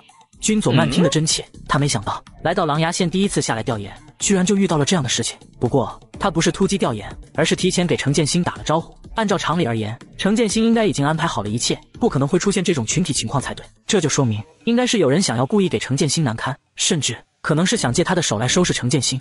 建新同志，这些群众反映的是什么问题？用手机看这么精彩的视频不过瘾，用抖音电脑版看，大屏看视频更过瘾更清晰，网友弹幕互动更流畅，小窗模式工作娱乐两不误，还可以免费设置颜值博主专属动态壁纸，快用你的电脑下载抖音电脑版吧。是园区拆迁的问题，这里之前是一片无主荒地，一些村民把先人的祖坟建在了这里。园区规划好，动员村民们进行迁坟的时候，一部分村民不同意补偿标准，一直不肯迁坟，工期太赶，下面的同志想要建设的心情太过迫切，就趁晚上的时候开启了迁坟工作。程书记的老家也是这个村子的，他们家的祖坟也安置在这里，程书记是带头把坟迁去公墓的。还有这样的情况？君佐曼书记干真万确，这件事管委会的人都知道。程书记当时就是考虑到村民们可能不同意这么做，所以才带头第一个迁坟的。为了这事儿，他爸还跑到管委会打了他2耳光，说动老祖宗的坟茔坏风水，会影响他的前程。可没想到他带了头，但是村民们还是不愿意。程建新，你也是村子里出来的，你伙同外人把老祖宗的坟都给掘了，让老祖宗们在地底下都不得安宁。你小时候，我爷爷还抱过你，夸你以后肯定有出息，可你居然把他老人家的坟给掘了，你的良心是被狗吃了吗？程建新，我爷爷现在就躺在这里，你要是还有一点良心没被狗给吃了的话，就过来给我爷爷下跪磕头。郭亮，只要你肯将付强叔的股市迁进公墓，我保证，我马上就去坟前给他下跪磕头。迁你妹啊！你这个狗槽的！郭亮，你就是这么对待长辈的吗？你算个屁的长辈！你要是眼里有长辈，会叫他们死了还不得安宁？你是收了别人多少钱才干出这种丧良心的事情？你就不怕晚上睡觉的时候闲人们找你算账吗？我1分钱都没有收，我这么做是为了开发区好，我无愧于心，也无愧于老祖宗。无愧你大爷！这个王八羔子已经把良心坏完了，别跟他扯，一起上揍他！一语落下，人群立刻喧嚣起来，局面开始有些不安宁。打电话给县公安局，让他们派人过来维持秩序。君佐曼看着这一幕，转头向秘书陈杰沉声一句，然后朝前迈出一步，沉声道：大家好，我是琅琊县新来的县委书记君佐曼，大家反映自身诉求要合理合法，不要莽撞乱来，打人是要承担法律责任的。一听到君佐曼这话，喧嚣的人群立刻安静了下来，不少人更是满脸不可思议地看着君佐曼。他们听说从外省来了位新书记，可是没想到新来的书记居然这么年轻。这位同志，我看你也是位孝顺的年轻人，既然这么孝顺，那就不要把老人家的股市光天化日的摆在地上，早点让老人家的股市入土为安才是正理。我听不懂你在说啥，一个外地人少对我们琅琊的事情指手画脚，在我们眼里你算是个球，上面的领导瞎了眼，琅琊这么多的好干部不用，一拍脑袋弄了个外地人来琅琊，能对我们好才怪。至于你说我是凭什么干到琅琊县县委书记的这个位置，那你应该去华中的西江高新技术开发区浔阳县看看，那里的人民会给你一个答案，告诉你我是凭什么走到这里的。张大根此时满脸尴尬，嘴唇翕动，不知道该说些什么是好。老乡们，如果大家实在是无法接受迁坟的事情，那我想办法去跟企业协调，在坟地的原址空出一片区域，让大家不愿意迁坟的人继续把先人的骨骸埋在这里。只是园区新建之后，每天机器乱哄哄的，人来又人往，老祖宗们在地下能清静吗？我们这些后世子孙算孝顺吗？我们以后的孩子们会不会因为我们没抓住改变命运的机会而埋怨我们这代人？这话一出口，人群立刻炸锅了。谁都没想到君佐曼居然会给了这么个提议。只是如果不迁坟的话，那么他们不是白闹腾了吗？真就是一点好处都拿不到了呀！更无语的是，君佐曼刚刚的话里也隐隐的给不支持迁坟的人扣了顶帽子。机器轰隆，人来人往，你要是让老祖宗的坟待在闹市，这才是真正的不孝。当然，有关强制迁坟的事情，我会责令县委办和县纪委介入，成立工作组进行详细调查，一定会给大家一个满意的答复。还有同意的人，我会协调企业，届时无论是用工还是有其他的岗位需求，会优先考虑为了经济发展牺牲了个人利益的人。各位乡亲，这就是我给大家的态度和承诺，谁同意谁反对。君佐曼一语落下，场内瞬间静寂了下来。想要靠一个简简单单的闹字来为自身谋求更多利益，在别人那里或许会有效果，可是在这位新来的年轻书记面前没有任何作用可言。他绝不会按闹分配，更不会让一小撮人影响到整个琅琊县的经济发展。好，既然君佐曼书记您这么说了，那我们就按照您说的来办。我们迁坟，但是希望您能说话算话，能够处理那些强制迁坟的家伙。对，君佐曼书记，您说话可得算数。放心，男人一口唾沫一个钉。如果大家没有别的事情，就请先回去吧。请大家放心，我今天在这里立下的保证，一定会每一条都兑现。等群众走后，君佐曼立刻对程建新说道：“回管委会，让管委会的党工委委员们碰个头，开会。”市长的儿子在尼姑庵想把尼姑就地正法，殊不知县委书记建议永维帮尼姑主持公道。接下来我来谈几点意见，建新同志你亲自挂帅，协调处理好公墓的问题，一定要让群众感受到我们的诚意。第二，对于当时组织强制迁坟的相关人员，开发区纪工委的同志要配合好县委办及县纪委的相关同志，对涉及到的干部要严惩不贷。好的。开发区派出所所长，你是干什么吃的？今天这次事件中存在别有用心者故意煽动闹事，这都不知道，你被原地撤职了，回去种田吧。君佐曼开完会后，带着开发区书记程建新来到齐州考察学习，然后见一个大学副教授。林校长你好，我是琅琊县县委书记。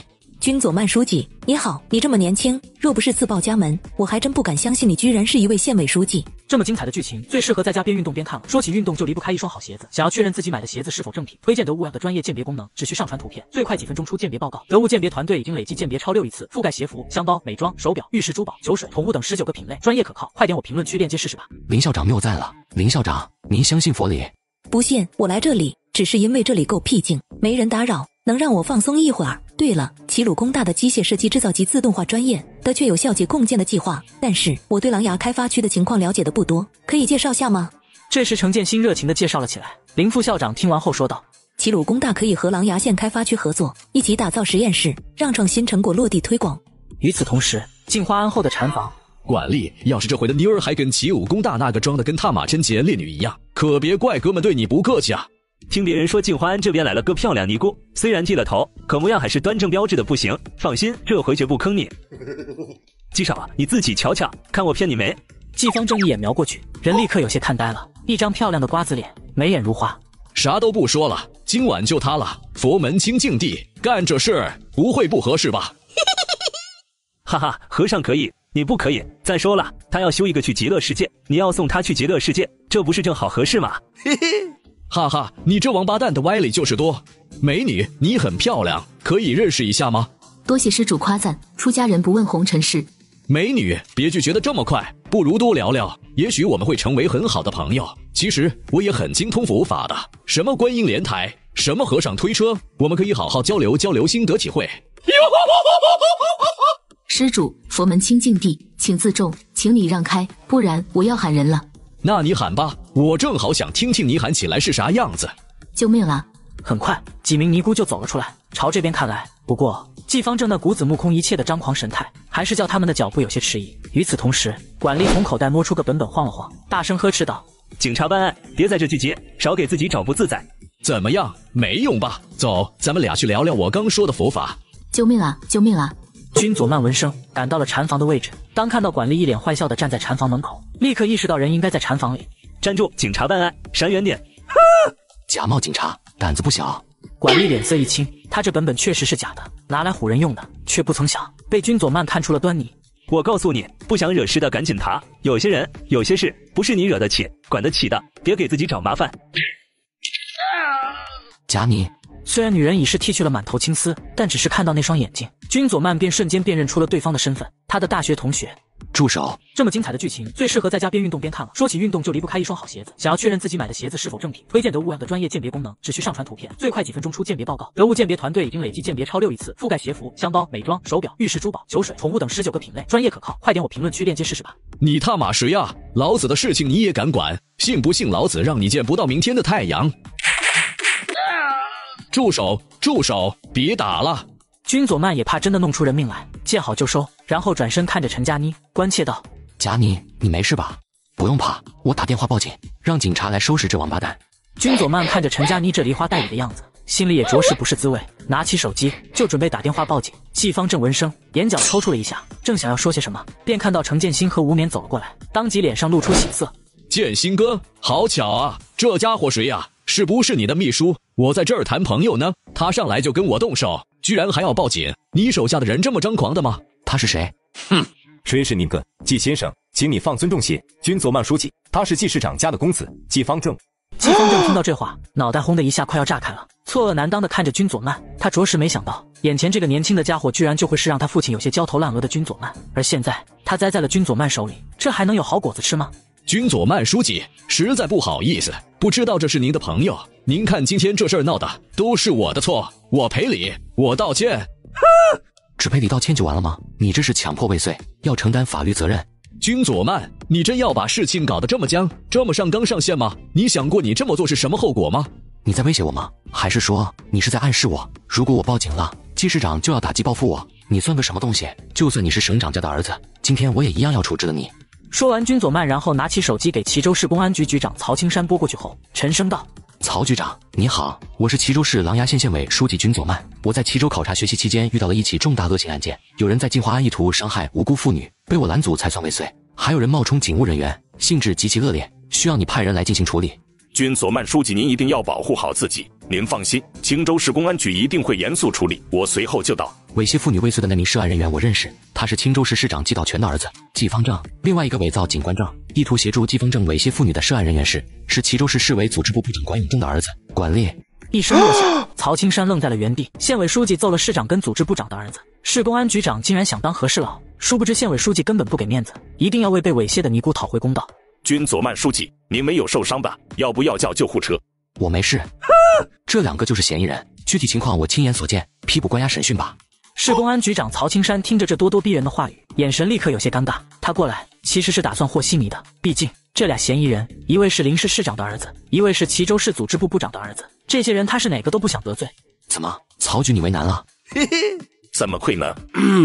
管丽见要被抓起来，看着曹青山急声道：“曹伯伯，我管丽啊，您过年去我家，我见过您的，我爸是齐州市组织部长管永正啊。”这么精彩的剧情，最适合在家边运动边看了。说起运动，就离不开一双好鞋子。想要确认自己买的鞋子是否正品，推荐得物 App 的专业鉴别功能，只需上传图片，最快几分钟出鉴别报告。得物鉴别团队已经累计鉴别超6亿次，覆盖鞋服、箱包、美妆、手表、玉饰珠宝、酒水、宠物等19个品类，专业可靠。快点我评论区链接试试吧。这个猪头，别提你父亲的名字，你在害他。而在这时，齐州市组织部部长管永正收到消息来到这里。你这个小崽子，我抽不死你！看看你干的是什么破事！你，季方正都快被打懵了，而且一头雾水，忍不住瞪了管永正一眼。哼，瞪什么瞪？这是你爸让我管教你的。爸，你来了，快救我们！别叫我爸，我没你这样的儿子。等回去了，看我怎么收拾你。管丽瑟缩点头，可心里却松了口气。回去收拾他，不是去警局收拾他，那就说明能躲开这场牢狱之灾啊。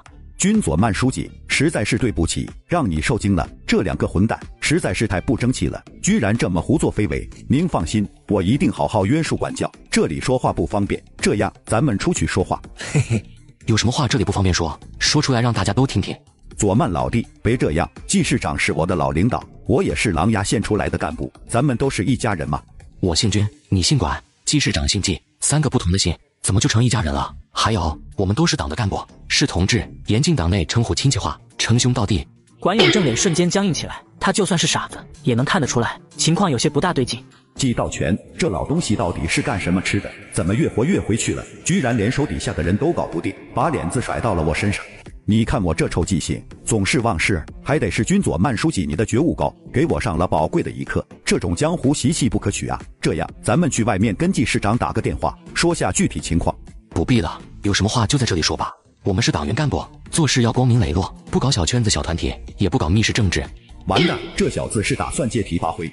管永正也是八面玲珑的人物，笑呵呵的点点头，然后对受害者陈佳妮说道：这位女士，您没受伤吧？情况严重不严重？需不需要我给你叫救护车？我是齐州市市委组织部部长管永正，管丽是我儿子，那位是青州市市长的儿子季方正，是我们教子无方，让他们做出这等混账糊涂事，我向你赔礼道歉。你放心，我们绝对不逃避责任，你有什么要求尽管提，我保证一定全力满足。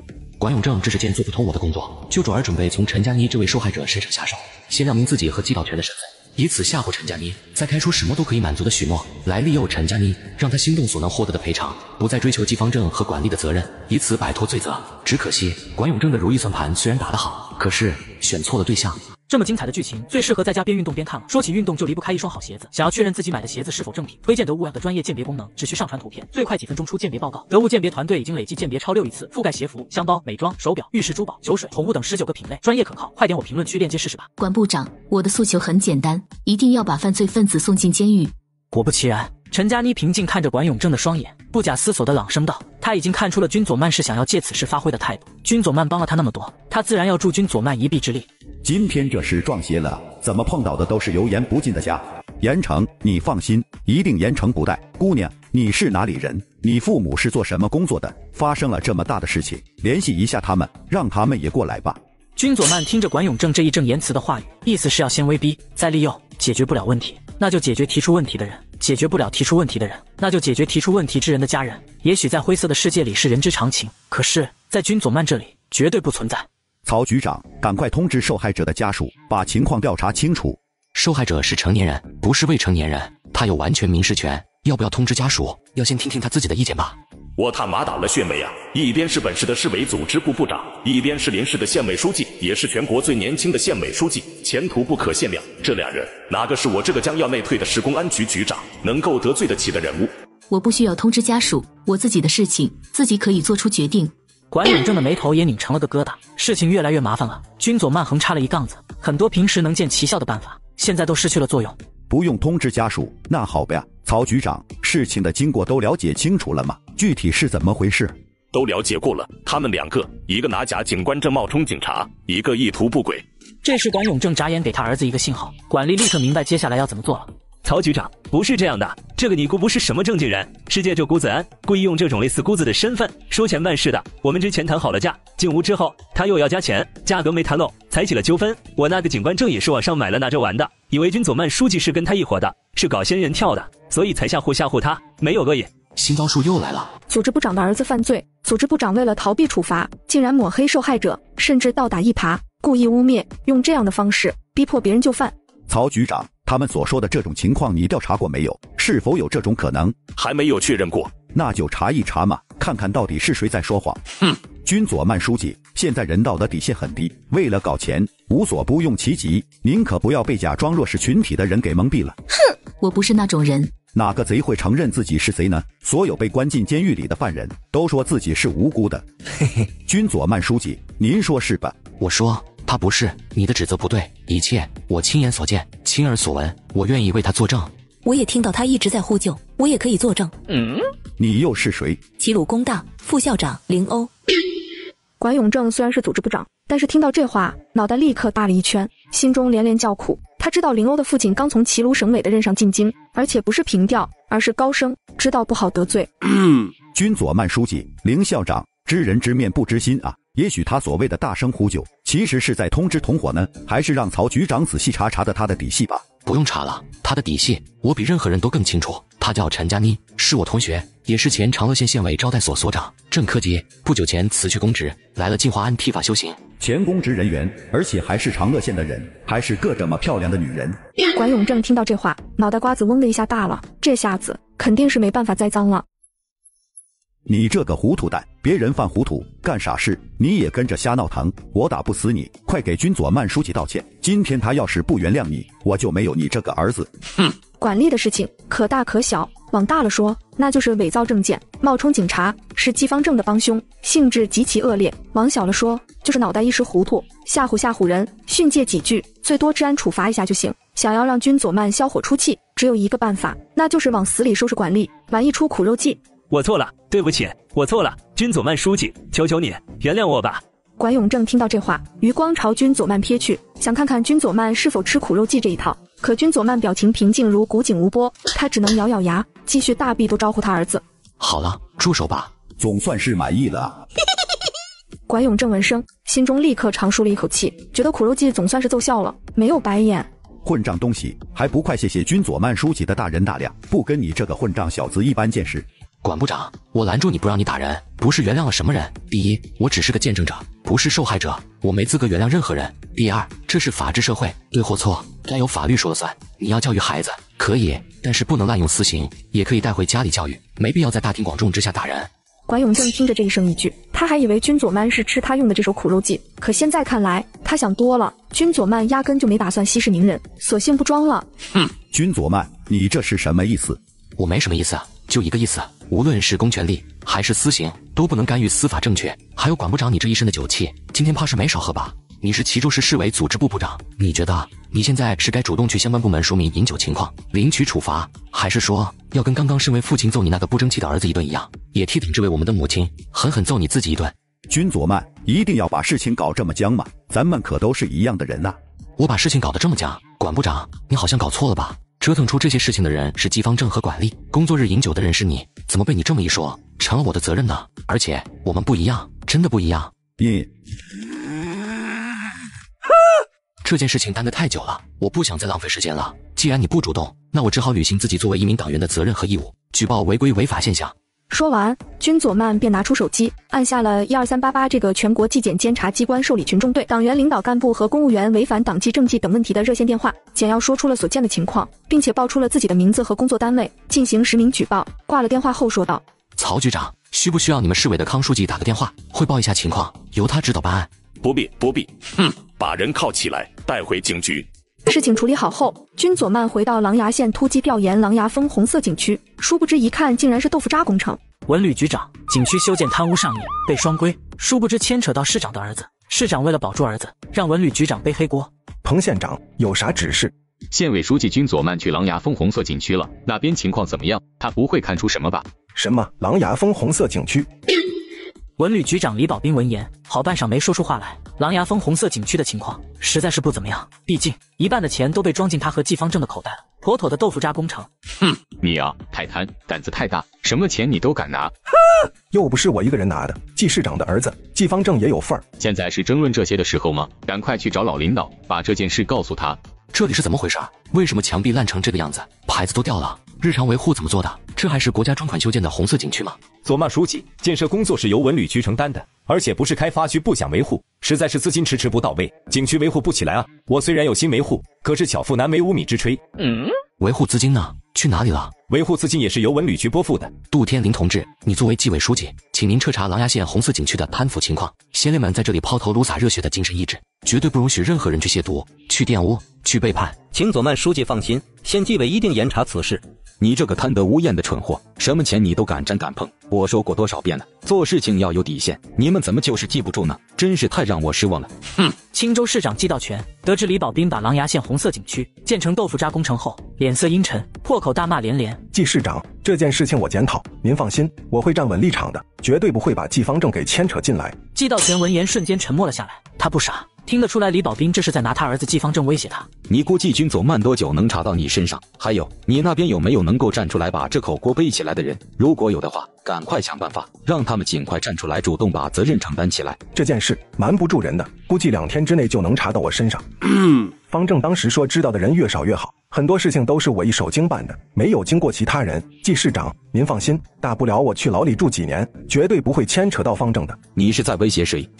季道全听到李保斌又言及了季方正，如何能不知道这家伙还是在故意提醒他？当即怒喝一声，然后觉得话说的有些重了，担心李保斌为了减轻罪过，真把季方正给供述出来，又放缓了语调，道：方正是我儿子，你是我侄子，你们2个的事情我能不管吗？季叔，我就知道您不可能不管我的。你个老东西，如果不是为了你的宝贝儿子，现在肯定要跟我切割得干干净净。保斌，你跟我交个底，红色景区建设工程总共拨款多少？你和方正到底从工程上拿走了多少钱？各自分了多少？除了这些之外，你们俩还有什么项目是一起赚钱的？项目总资1.8个亿，国家投资1.2亿，省政府注资6000万，我和方正总共拿了。李保斌目光动了动后，打了个埋伏，道：9000万。这9000万里面，我拿走了3000万，方正拿走了6000万，在其他项目里面，方正还拿了5000万，总共1.8个亿的投资，李保斌和方正居然敢拿走9000万，这两个混账，这是跟国家对半劈。而这么建设起来的工程，可以想见会以次充好的豆腐渣到什么程度。好，我知道了，你先回去吧，这件事情我来想办法。放心吧，一定让你和方正安全脱身。李保斌走后，季道全目光阴沉，为了保住自己儿子，那么就只好让李保斌把这口大黑锅给背起来了。沉默少许后，季道全拨通彭林电话，沉声道：现在方便接电话吗？方便，我在天台，旁边没人，领导您说吧。李保斌和方正的事情你已经知道了吧？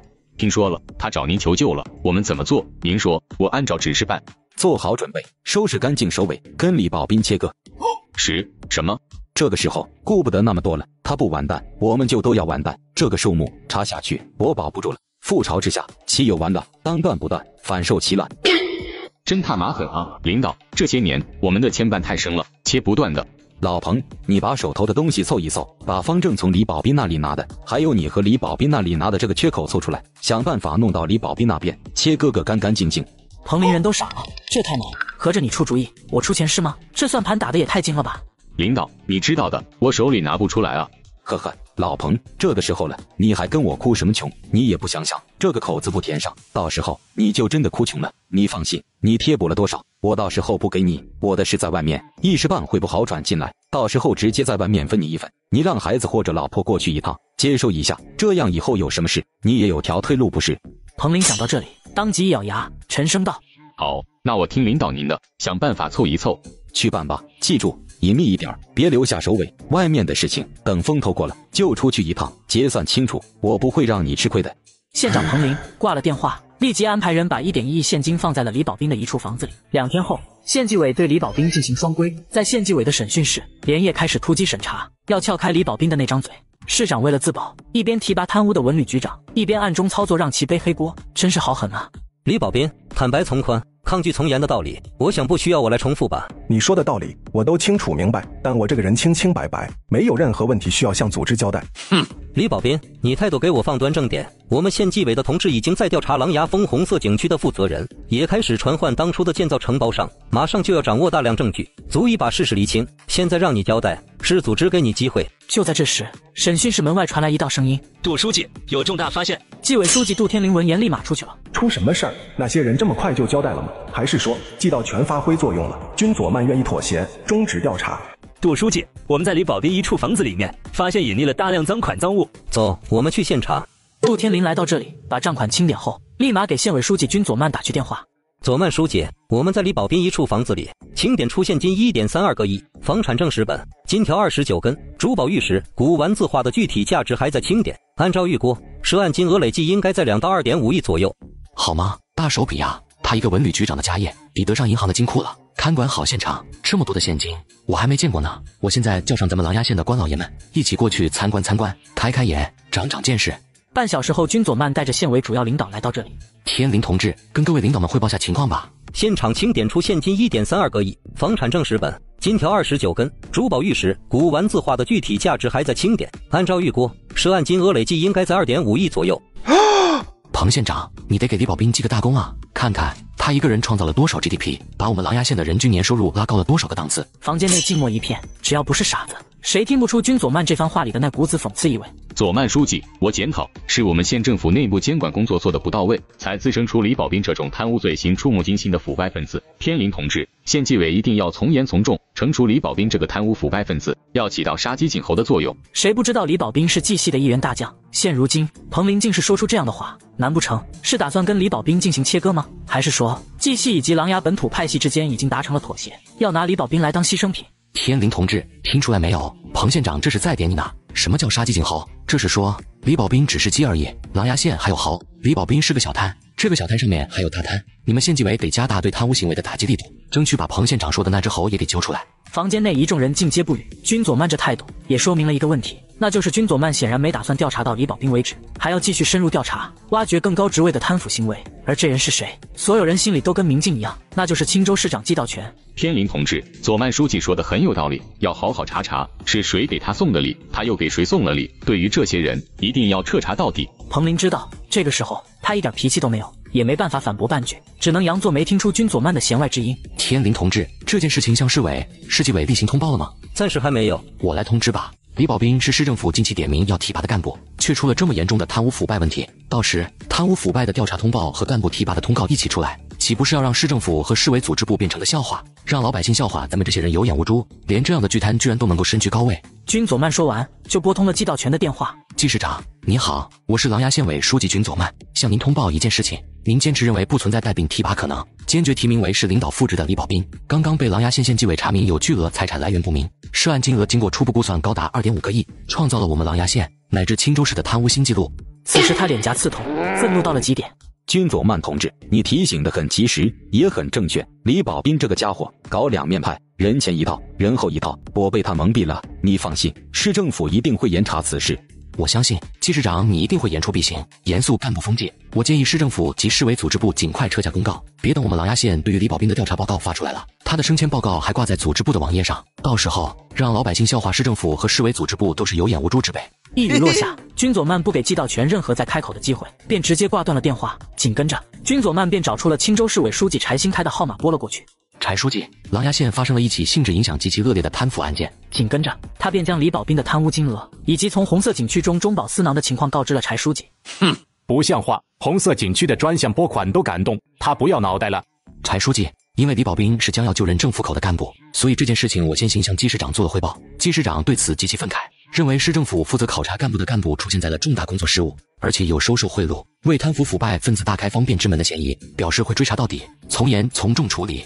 军佐曼这是要在市委和市政府之间点一把火，给柴新开创造借题发挥，跟季道全斗法，将手伸到市政府里的机会。这一招不是趁火打劫，而是连环计，是要让季道全腹背受敌，后院失火。这件事情确实要高度重视，我会责成市委督察室和市纪委介入调查，如果干部考察环节真的存在问题，一定从严从重处理，绝不姑息。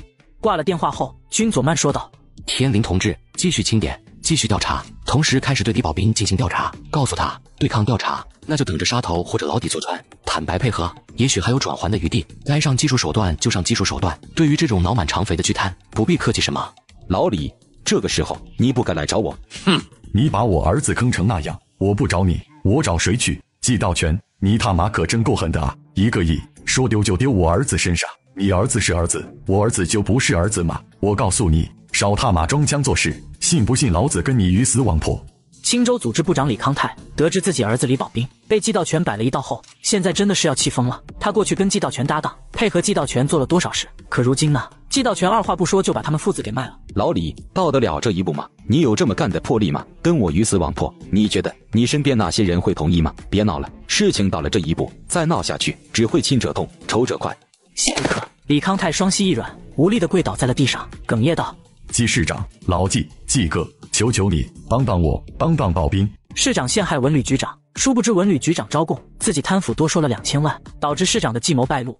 告诉保兵，让他把事情都担下来吧，他一个人担其所有，这样能把你摘出去，平稳落地。如果无期的话，我来想办法改成20年，等熬过了这几年，让保兵在里面搞发明创造，弄点重大发明专利，减刑，实际上待不了多久的。要是军佐曼咬着我们不放呢？想想办法吧，让你们的人也动起来，不要只我一个人唱独角戏，该用什么脏手烂招，应该不用我教你了吧。与此同时，琅琊县县纪委审讯室，文旅局长李保兵在听杜天林道出了贪污金额后，向杜天林咆哮道：怎么会这么多？不可能，这绝对不可能，有人在害我，在栽赃。那个房子里的钱他算过，只有2000万多，可现在居然多出来了1.1亿。李保兵，你说你被人害了，展开说说，你觉得是谁在害你？怎么害的你？还有，左曼书记让我提醒你一声，你这个数额，你这个量级，够得上死刑了，好好想清楚吧。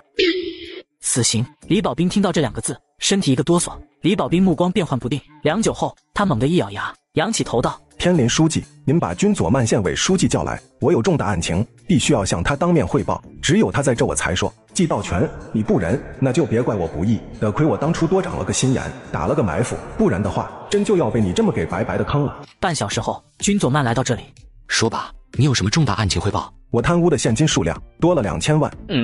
什么意思啊？说清楚。佐曼书记，事情是这样的，我家里其实只有2200万的现金，剩下的那1.1亿根本不是我的，是别人弄到我家栽赃嫁祸的。这个人一定是季道全。为什么这么肯定？因为这个数字是季道全问我，他儿子季方正这些年从我手里拿走了多少好处时，我说的数字。不过季道全估计怎么都没想到，我当时担心他乱来坑我，就在数字上打了个埋伏，多说了2000万。没想到这个老王八蛋居然这么对付我，想把我往死里整。你是说有人往你的家里放了1.1亿的现金？你确定是这个数字？你为什么多报不少报？那样不是能够更直观地呈现出季方正的问题吗？我确定，之所以多报不少报，是因为我担心他们那边会对数据少报太明显，他们会认真核对，一下就露馅了。多报的话，他们会去想一想是不是季漏了哪一笔。我不想死，求求您给我一条生路吧！我干这一切都是季方正那家伙贪得无厌，都是季道全的包庇纵容。最近一切听田林书记的安排，别跟外界接触。我不想你死，可有的人难保不想你死。次日上午，军佐曼被市委书记柴新开叫到了青州市委。季市长也在。柴书记，您找我有什么事吗？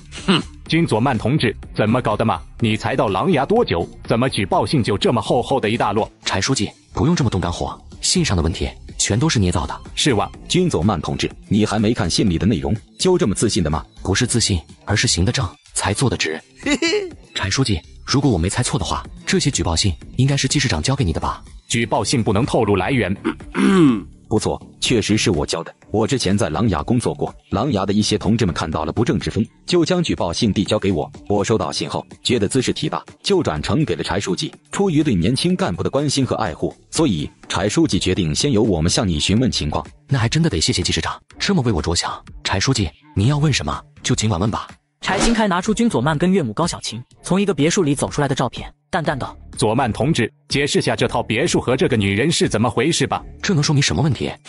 军佐曼同志，你这是什么态度？这问题还不严重吗？你是党的干部，每个月工资才多少钱？可是你却住着装修的这么富丽堂皇的大别墅。还有这个女人又怎么说？举报信里面可说了，她天天住在你家里，这叫什么？金屋藏娇吗？佐曼同志，解释一下吧，这别墅是怎么回事？是你租的还是买的？还有这个女人，她是你女朋友吗？柴书记，这事儿可不敢瞎说，这别墅不是买的，也不是租的，是别人送给我住的。你收受别人的好处？季市长，稍安勿躁，先等人把话说完。这套别墅是我表兄的产业，平时没人住，他得知我要来狼牙工作，就借给我住了，而且我也把房租转给他了。亲属之间也会有利益交换，而且举报信里说了，这套别墅是一家注册在狼牙的企业购买的。如果你们再仔细查查的话，就会发现这家公司的法人是我表兄贺宝兰，别人家的表兄弟之间确实存在利益输送的情况，但是你们不会觉得他需要用借别墅给我住的方式来求我办事，让我给他输送利益吧？一语落下，办公室内瞬间陷入了死寂。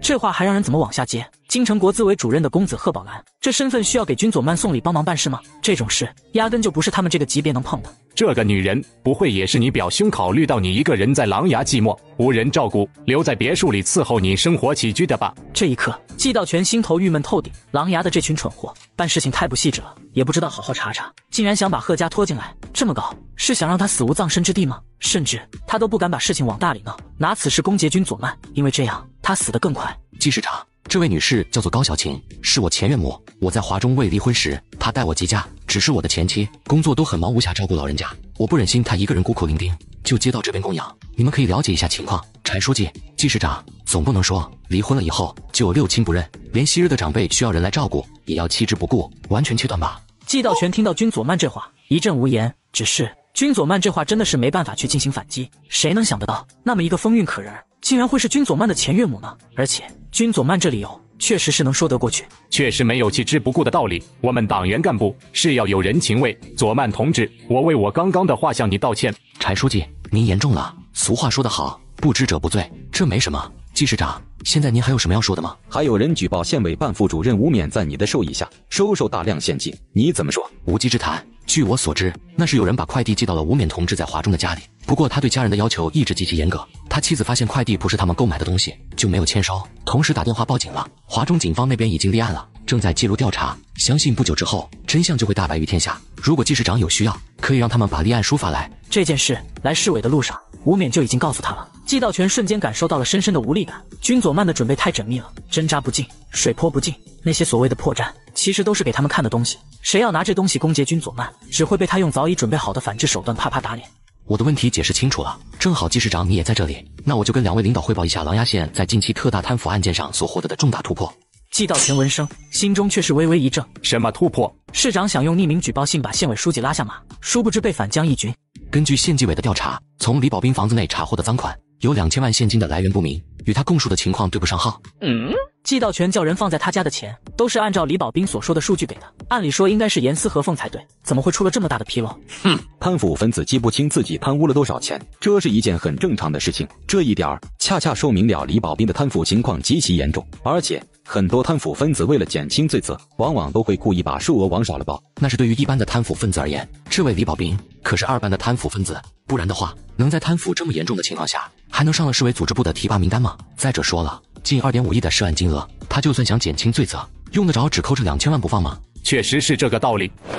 柴书记，您不知道，这个李保斌虽然是个懒政干部，可没想到天生有着强记的能力，凡是他贪污过的钱，每一笔都能说得清清楚楚。这也可见季市长当初要用他，也真的是慧眼识珠，明显是看到了他这个人才的闪光面。君佐曼，你少给我在这里夹枪带棒的说怪话。干部考核存在问题的事情，我已经向柴书记做了检讨，而且已经处理了市政府的相关工作人员，容不得你在这里阴阳怪气。季市长，事情做错了，就得有让别人评说的度量吗？再者说，您应该感谢我才对。如果不是琅琊县那边及时发现情况，阻止了任命程序，不然的话，刚刚提拔的干部就因为特大金额的贪腐情况落马，待到那时要受到千夫所指的。季道全咬牙切齿，却说不出一句话来。君佐曼的话上纲上线，找不出指摘的理由。道全市长，君佐曼同志说的没错，在这件事情上，我们的确是要感谢琅琊县的同志们，是他们明察秋毫，才避免了我们干部队伍混入蛀虫。不说别的了，只论李保斌的贪腐案，佐曼同志，你接上刚才的话，讲一下具体的情况。资料都在这里，从李保斌担任科员到正科级的贪腐情况，每一笔都记录在案。而且县纪委的工作人员已经连夜进行突击问询，对涉及的人员和金额都做了核实，跟他讲的全部都对得上。最后的金额的确是有2000万对不上，多出了2000万，有意思。这个王八蛋竟然敢耍我！柴书记，您不知道，还有一件更有意思的事情，这个李保斌一口咬定他存放的现金只有2200万，多出来的1.1亿现金是季市长放进去的。因为出事前他跟季市长见过面，说他分给季市长家的公子季方正1.1个亿，但事实上他打了埋伏，其实只分了9000万给季方正。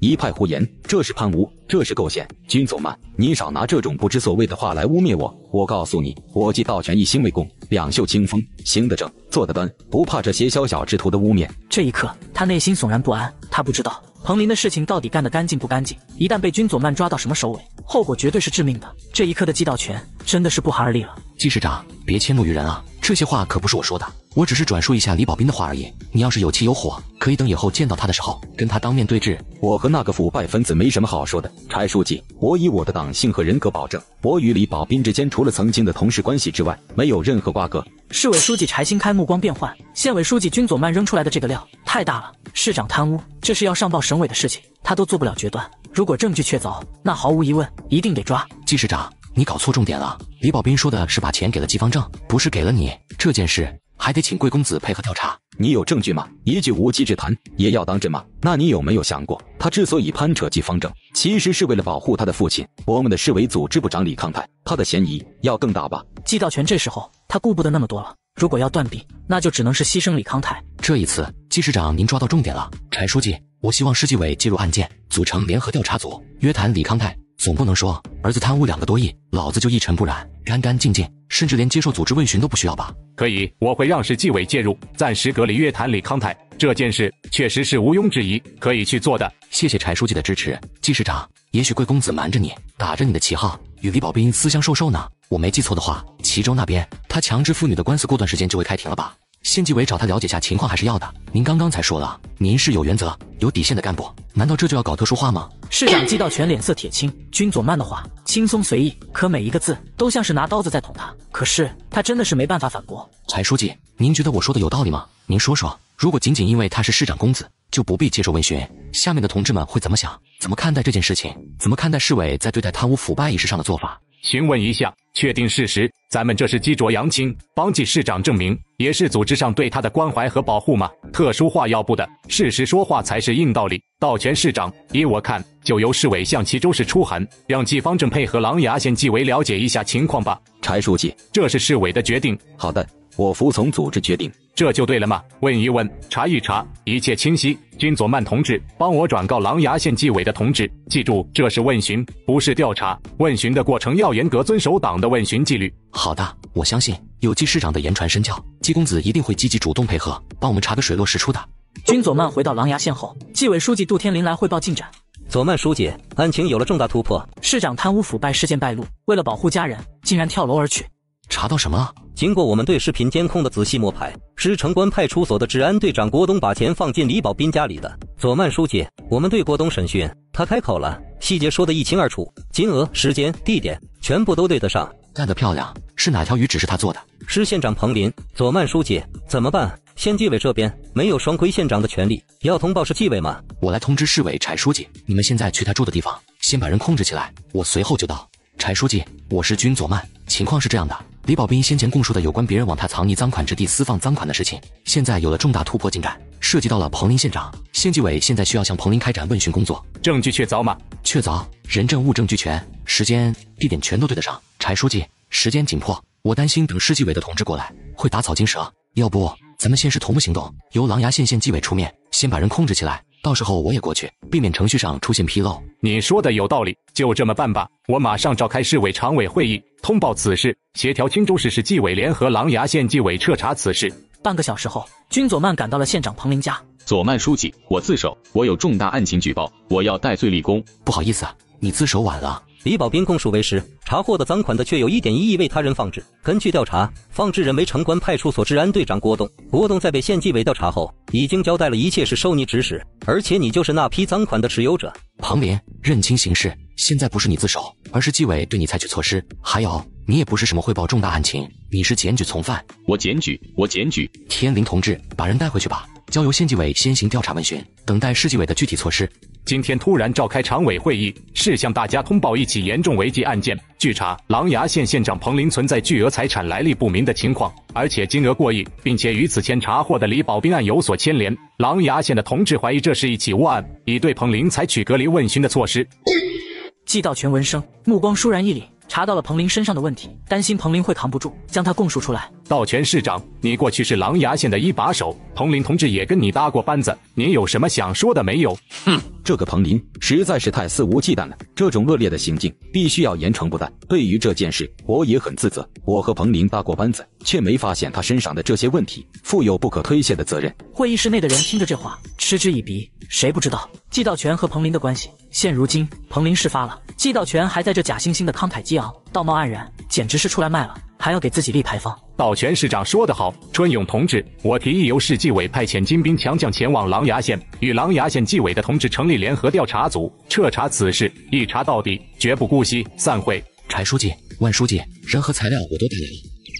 彭林同志，你认罪的这些跟季道全市长有关，属实吧？柴书记，所有内容全部属实。春勇同志，对于这种目无党纪国法、丧失理想信念、背弃初心使命的党内蛀虫，绝不姑息。市纪委马上组织人手，现在就跟我一起去市长办公室，履行双规程序，然后移交省纪委处理。好的，柴书记。季道全，你的事发了。哼，君佐曼，你少在这里装腔作势，你以为查到我就了不起了吗？这天底下像我这样的贪官多了去了，我不干净，柴新开这个市委书记就干净吗？万春勇这个市纪委书记就干净吗？还有省委那些家伙们就干净吗？这些人你君佐曼敢去查吗？敢去管？管得过来吗？季道全，你少在这里胡言乱语，你现在要做的只有一件事，那就是交代清楚你自己的问题，少在这里攀扯污蔑他人。我们干净不干净，你说了不算，党纪国法和组织说了才算。你只要敢说，我就敢管。君佐曼，可真有你，我居然真的有点相信你的话，我会看着你，瞪大我这双眼睛看着你，看看你会不会言而有信。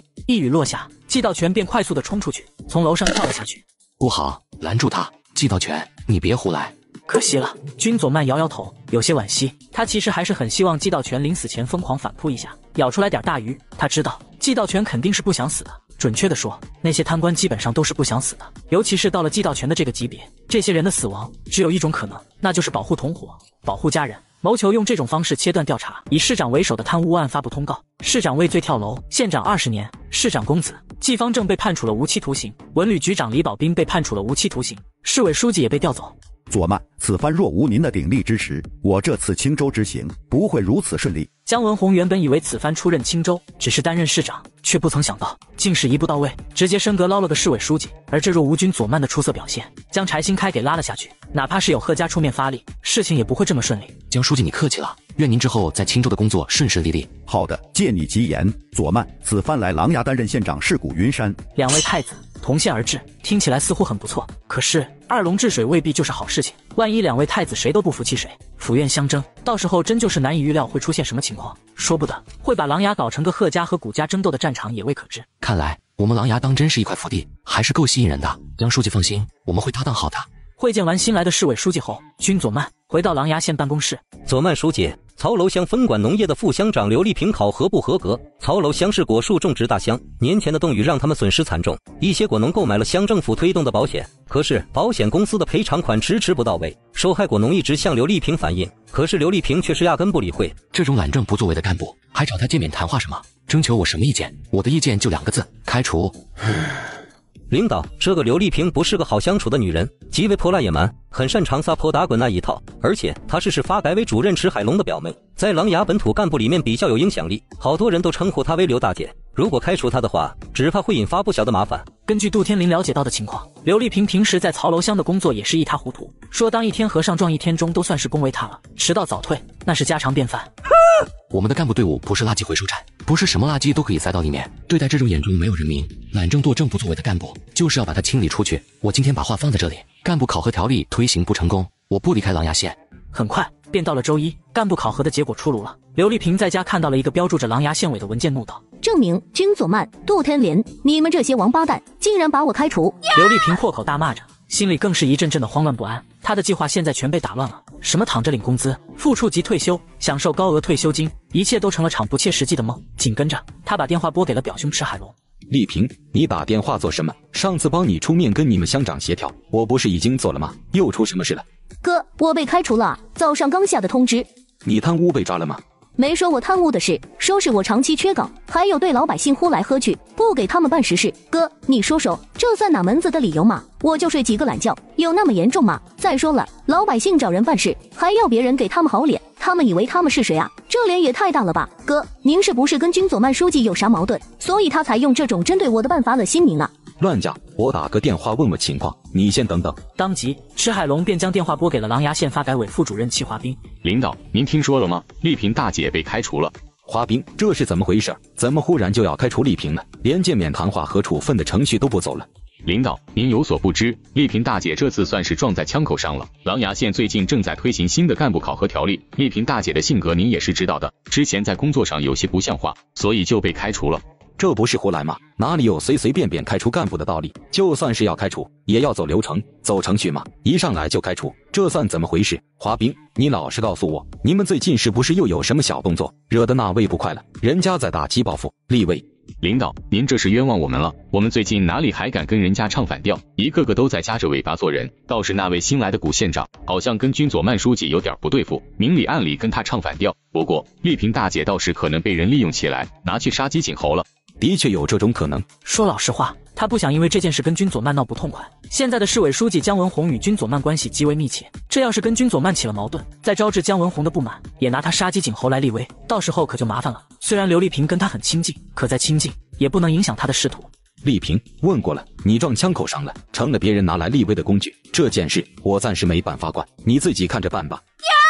王八蛋，池海龙，你也是个王八蛋！你不管，老娘自己管自己，我就不信谁能把我给开除了。这个班我上定了。很快，刘丽萍来到了单位，直接向曹楼乡乡党委书记黄宏的办公室冲去。刚走到门口，他就看到纪委书记郑明面带笑容从黄宏的办公室里走了出来，俩人迎头碰上，吓得郑明一愣。郑明，你这个王八蛋，就是你告我的刁状，让我被开除了是不是？刘丽萍，你想干什么？我告诉你，这里是乡政府，不是你撒野的地方。我警告你，再乱来，我马上报警，告你个寻衅滋事，把你送到派出所去几天。刘丽萍愣住了，错愕看着郑明。过去的郑明在他面前哪有这么硬气的时候？可现在什么都变了呀！郑明竟然连报警抓他，把他关进派出所拘留几天的话都说出来了。而在这时，乡党委书记黄宏从办公室里出来，怒斥一声：“闹腾什么呢？成何体统！老郑，你先回办公室，这里我来处理。你是大老爷们，别跟这个娘们一般见识。”黄宏把刘丽萍叫到办公室。老黄，到底是怎么回事？为啥要开除我？你问我，我问谁去？这回你是撞在枪口上了。看在咱们老相识的份上，我劝你一次，认栽吧，别闹腾了。凭啥？说不让我干就不让我干了？为啥开除你？别人不清楚，你自己心里没点数吗？哼，黄宏，你什么意思？拍拍屁股不认账的是吧？信不信老娘把你也给点了？黄宏脸上的神情立刻变得尴尬起来。他跟刘丽萍确实是有一腿，不过那都是很多年前的事情了。那时候刘丽萍还年轻，有过一段癫狂的日子，虽然道德上说不过去，但起码是两厢情愿。瞎说什么呢？你有证据吗？不要血口喷人的污蔑人。哼，姓黄的，我告诉你，我不管你想什么办法，你都必须把我的公职给保留下来，最次也得是内退。丽萍，你以为我是县委书记啊？我有这么大的本事吗？你也闹错地方了，想闹的话去县委，去找左曼书记，他那地方大，闹得开。呀！你以为我不敢吗？黄宏心里咯噔一声，知道有些失言，急忙笑道：“你敢不敢？那是你的事情，跟我有什么关系呢？好了，我们的谈话到此为止。正好县纪委和县委组织部的同志早上给我打了电话，说下午要来跟你谈话，办理手续。你先回你办公室待着，等他们过来吧。”你们都欺负老娘是吧？你们给老娘等着！老娘告诉你们，你们不让老娘好过，老娘也不让你们好过。老娘等着你们一个个哭着喊着求着让我回来继续上班。你告诉县纪委和县委组织部的人，不用他们来找老娘了，老娘自己去找他们。刘丽萍离开后，黄宏拨通了军左曼的电话。左曼书记，曹楼乡这边出了些麻烦，我没做好丽萍同志的工作，他现在去县里了，而且情绪有点激烈。情绪有点激烈。军左曼听到黄宏这话，便明白了他的言外之意是在暗示刘丽萍要前往县委闹事。不过这件事本就在他的意料之中。他愿意闹就让他闹，恰好今天天气不错，不少老百姓都在这儿晒太阳。他来闹的话，就找老百姓给他评评理，看看他这个副乡长被开除的冤枉不冤枉。副乡长不作为懒惰被开除，殊不知他竟然在县委大楼门口拉横幅讨说法。县委书记军左曼，还有县纪委书记杜天林，给我滚出来！老娘要问问，老娘凭本事考上的公务员，我又没犯什么错误，他们凭啥说开除就开除？你们这是违规！我一个堂堂的公务员、副乡长，你们把我逼得下跪，你们满意了吗？我今天把话放在这里，我就是要跟你们死磕到底，闹破大天！我要工作，要恢复我的职务。刘丽萍见有群众围观，心中立刻一阵洋洋得意，俨然一副他是受了天大的委屈的架势，好像军左曼开除他是一件天理难容、要遭报应的大坏事。可怜呐，还以为左曼书记是个好官，居然这么对年纪大的干部。这不是人民干部吗？怎么也搞起来资本家的那套了？而周围的老百姓们听到刘丽萍这话，也一个个不由得心生悲悯同情。听起来这好像是一个权力斗争之下被倾轧的牺牲品，让他们心生戚戚感，一时间真有些想要帮刘丽萍打抱不平的心思。刘丽萍心里简直要乐开花了，她要的就是这个效果。我倾轧你，刘丽萍，就你也配？就在这时，军左曼跟杜天林走了出来。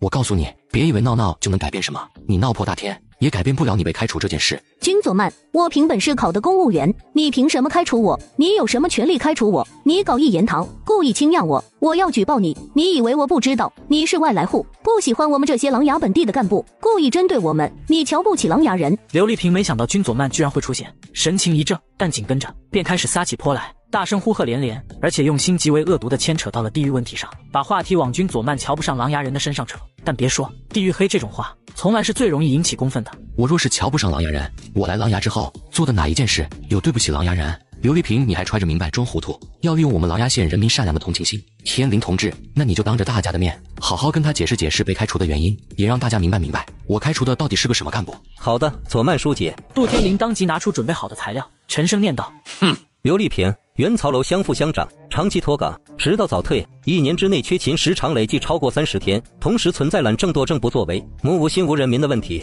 在处理人民群众迫切需要解决的问题时推诿扯皮，不担当不作为，甚至对群众呼来喝去。一声一句落下，围观的人群瞬间哗然一片。之前所有人原本还有些同情刘丽萍的遭遇，觉得她挺可怜的，可谁能想到可怜的背后竟还藏着这样万恶的真相，尤其是那种被欺骗的愤怒，更是充盈在每个琅琊县老百姓的心头。你扯谎，你在栽赃，大家不要信，他们是领导，他们合起伙来欺负我一个弱女子。你还弱女子？你之前面对老百姓的时候可不是这样的。天林同志，把视频放给大家看看，让大家欣赏欣赏这位弱女子工作时候的态度。杜天林立刻拿出手机，调出了刘丽萍对果农们来要赔偿被骂的视频。这视频一放，人群瞬间炸了锅，铁证如山啊！一个个看向刘丽萍的目光几乎快要喷出火来。明明承担着责任，却屁事不管，说是人民干部，嘴里说着为人民服务，可实际上动不动就骂人民是刁民，吃着人饭一点人事都不干。更可恨的是，这个刘丽萍都干了这么恶心的事情，居然还有脸在这儿利用我们的同情心，想让我们这些不明真相的群众帮他拿回原来的官位，这他妈是想把我们当猴耍吗？开除的好，这种垃圾就得开除，还你妈弱女子，装的可真像啊！怎么着视频里不是这样，搞得跟旧社会的女皇一样？刘丽萍看到情况已经彻底败露了，索性也不再装腔作势什么，索性抬起手指着君佐曼，泼妇的本性彻底暴露出来，一副要跟君佐曼撒泼闹腾到底的架势。君佐曼想开除我，你做梦！我告诉你，我凭本事考上的公务员，谁都别想开除我。我锤道，那是因为我身体有疾病，早上起来早，一天都难受。我对老百姓态度不好，那是因为他们一直缠着我，辱骂我，让我怒不可遏了。我知道你想杀鸡儆猴，可我告诉你，你挑错人了。老衲不是任人宰割的鸡。你有病，有病把病历给我拿出来，没有就别在这里装腔作势，我不吃你这一套。刘丽萍，我再向你重申一遍，开除你的决定是经过审慎考虑、仔细研究过的，认为你已经无药可救，所以你想闹那就闹，不管你闹到哪里，我只2个字：开除。君佐曼，县里你做主，我就去市里举报告你。第二天，君佐曼在办公室接到了市委书记姜文宏的电话。姜书记，有事吗？佐曼，你快来市委大楼，你们琅琊县那个副乡长来拉横幅讨说法了。我马上过去。副乡长被开除，去县委大楼闹，想要恢复工作，被县委书记拒绝，他竟然跑去市委大楼继续闹。别过来！我告诉你们，谁敢靠近我一步，我就马上没脖子！我举报琅琊县县委书记君佐曼大搞特搞一言堂，随意开除党员干部。我要求市委恢复我的公职，将我调离琅琊县，避免受到君佐曼的进一步打击报复。好，我们不靠近，你别乱来，有什么话把刀放下，我们坐下来说。只要是合情合理合法的诉求，市委领导一定会为你主持公道，维护你的合法权益。马上下红头文件，恢复我的公职，我就把刀放下来，不然的话，我马上没脖子，渲染市委大楼。刘丽萍看到众人的反应，心中愈发得意，觉得计划成功的概率变得更高了。市委办主任杨晨峰看着这一幕，眉头微皱，立刻悄悄从人群中退离，找了个僻静处，拨通了市委书记姜文宏的号码，压低声音道：姜书记，情况有些复杂。根据我看到听到的情况，这个女的虽然是要死要活的，但其实是在闹事，应该不会有大问题。可是她继续闹下去的态度比较坚决，估计要是不给她解决问题，就要跟我们打一场旷日持久的战役。这个刘丽萍实在是太不像话了，怎么能干这么莽撞的事情呢？领导，要不您还是跟左曼书记聊一聊吧，看能否给刘丽萍办理个内退，这样也是把她清理出干部队伍的一种方法嘛。我相信特殊时期，她应该能够理解您的苦衷。那我就联系一下咱们的小曼书记，跟他说说。领导，那您先跟左曼书记谈工作，我稳住刘丽萍。小曼书记，你到哪里了？你这回是给我出了个大难题呀！我到半路了，刘丽萍在闹吗？不止闹了，还是带着刀来的，现在正在市委大楼的楼底下，刀架在脖子上，等着我给他个说法呢。解铃还须系铃人，小曼书记，你给我出主意，我现在该怎么办是好？姜书记，我建议不要向他妥协，这个社会要由制度和规则说了算，不能由闹腾说了算。他考核不合格，我所做出的决定符合规定，符合流程，而且他工作中对待老百姓态度恶劣，给党和政府的形象造成了极为恶劣的影响，这种害群之马必须坚定地清理出队伍，刘丽萍必须开除。姜文宏的眉头拧成了个疙瘩，他没想到君佐曼的态度会这么坚决，话说的不留半点余地。皱皱眉后，他缓缓道：可是他手里拿着刀架在自己的脖子上，这要是出了什么问题，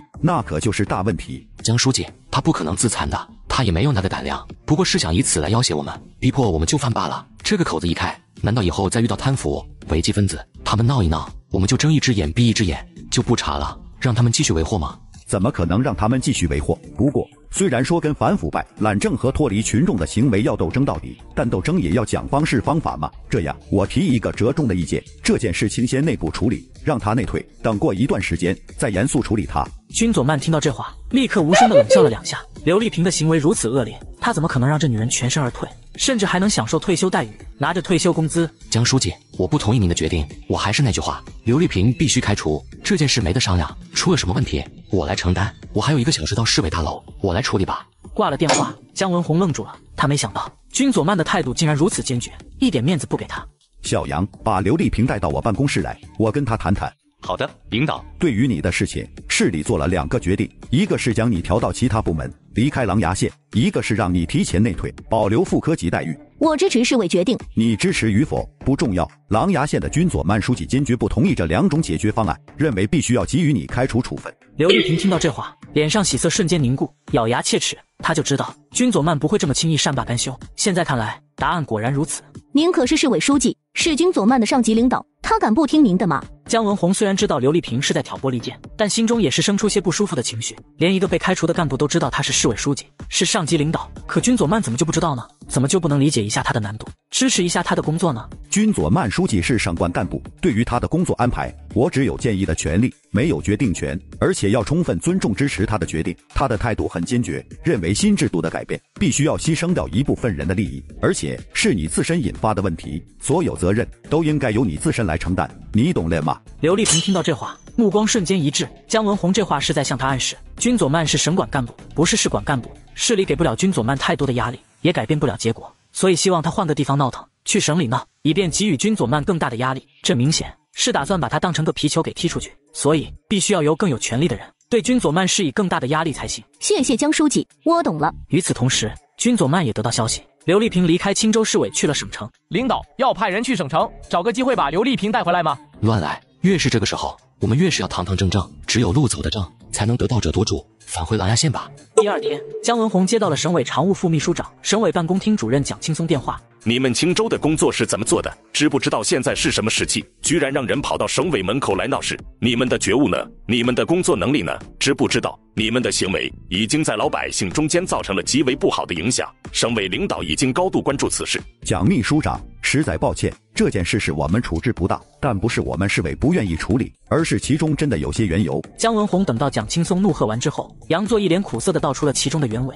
蒋青松听到军佐曼3个字，眉头立刻拧成了个疙瘩。之前季道全和柴新开的事情闹得那么大，他怎么可能会没听说过这位军佐曼县委书记的名号？好，我知道了，这件事省委来处理。好，谢谢蒋秘书长，给您和省委领导添麻烦了。与此同时，蒋青松已是找出了军佐曼的电话，拨了出去。佐曼同志，你好，我是省委办的蒋青松。你们琅琊县的一位访民现在在省委门口闹事，你们琅琊县尽快把人弄回去，处理好他的诉求。特殊时期，不要让事态扩大化。这件事现在已经在群众中间造成了极为不好的影响，省委领导高度重视，你们琅琊县要尽快处理。蒋秘书长，我理解您的心情，但是这个访民的诉求我没办法解决。军佐曼然后耐着性子说了下刘丽萍的情况后道，他的情况极为恶劣，在群众之间造成了极为恶劣的影响，也在干部群体中起到了极坏的示范作用，必须要开除处理。蒋秘书长，我建议您如实向省委领导汇报他的情况，我相信省委领导一定不会让这种害群之马的计谋得逞，也一定不会助长这种以闹取利、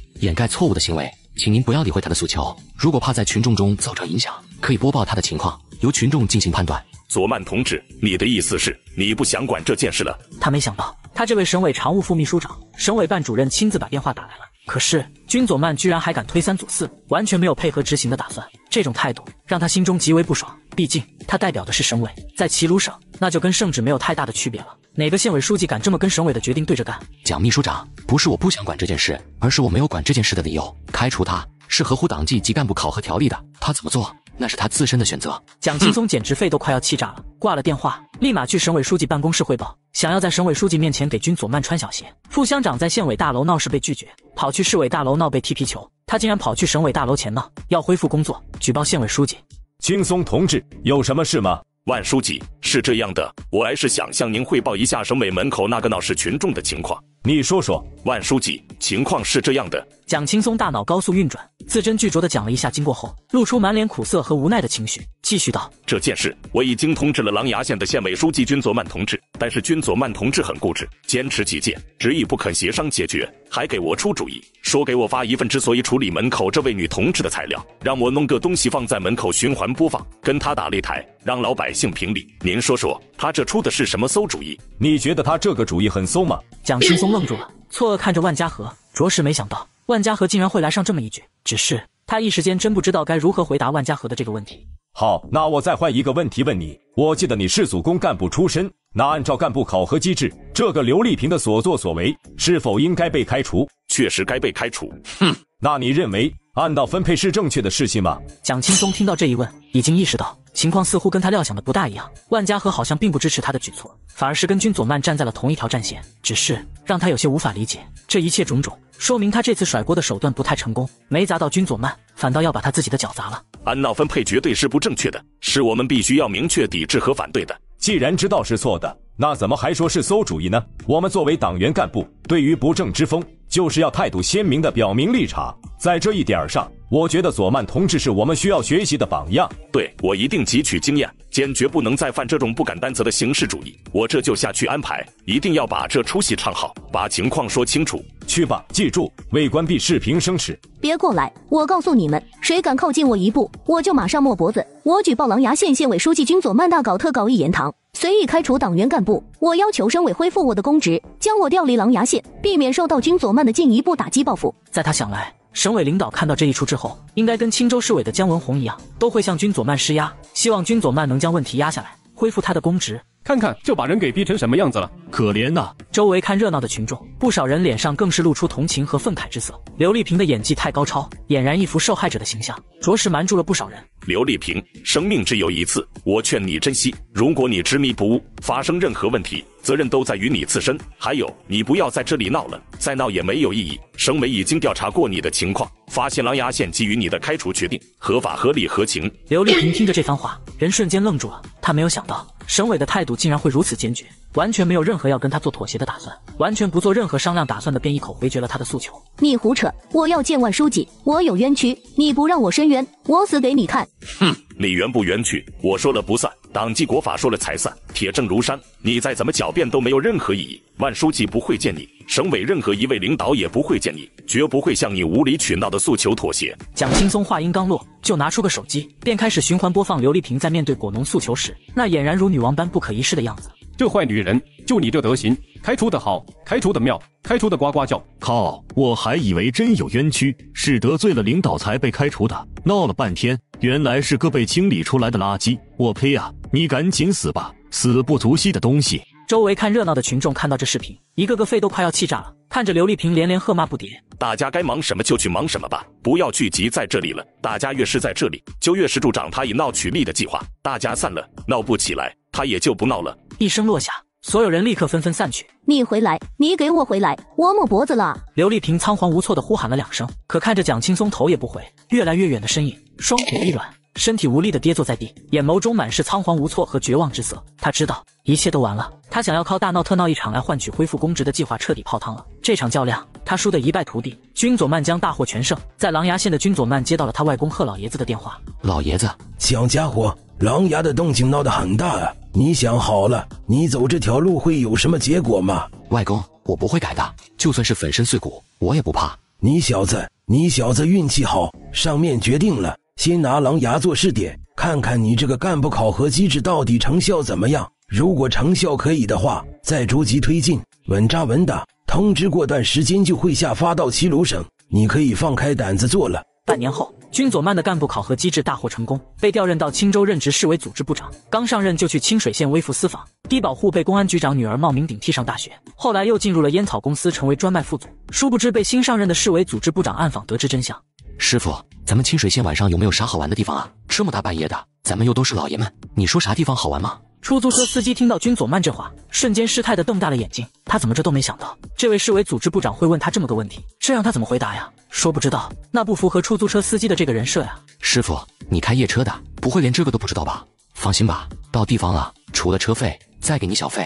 哪咋能没好玩的地方呢？看你是想去高档点的，还是低档点的了？有啥区别？高档点的肯定是环境好、舒坦、外加干净卫生嘛，啥样的都有。便宜点的就没那么多讲究了，都是小店铺，干净卫生不好保证。那就先找个中等价位的，试试服务水准吧。出租车司机开车来到了一处洗浴城的门口，君佐曼一行人进去后，出租车司机立马报信，领导出去放松去了，我在足浴城门口。葛书记，刚刚君佐曼部长带着吴主任和汪科长去了足浴城那边，我们这边不知道下一步该怎么办，您看需不需要采取点措施？老于，确认是君佐曼部长，没认错人吧？可别闹出什么笑话来。绝对没错，我们的人装成出车司机亲自送过去的，领导他还在现场，想问一下怎么处理，您看要不要我们过去一下？不必了，就当不知道吧，免得惹人家不快。好的，领导，打扰您休息了，只是事发突然，我有些拿不准，想要请您帮我拿个主意。很快，县委书记葛伟群便将情况告诉了市委书记姜文宏。咱们这位军佐慢部长还真是年少风流。坏了，你上了别人的圈套了，他现在一定不在那个会所里面，肯定已经出去了。不会吧？伟群，你太小看咱们这位军佐慢部长了，他可是大风大浪里面淌出来的人。那件事情压下去了吗？别人的情绪安抚好了吗？别让他嗅到味，出了什么差池？安抚住了。确定，我不管这件事有多少困难，你都一定要克服困难，不要别人还没出事，你就先第一个倒下了。我这个办法还可以吧？尾巴们都甩开了。领导您剑走偏锋，这一招确实比我们想的高明。小王刚刚还紧张兮兮，车上不停的咳嗽，怎么还担心我是真要带你们俩出来放松啊？嘿嘿，好了，不开玩笑了，时间紧迫，走吧，先避开摄像头，找个地方待一晚上，明天找人多的地方转转，打听打听，看看能不能发现些什么。第二天，军佐曼三人便到了公园，正听到俩老人在闲聊，也加入了闲扯。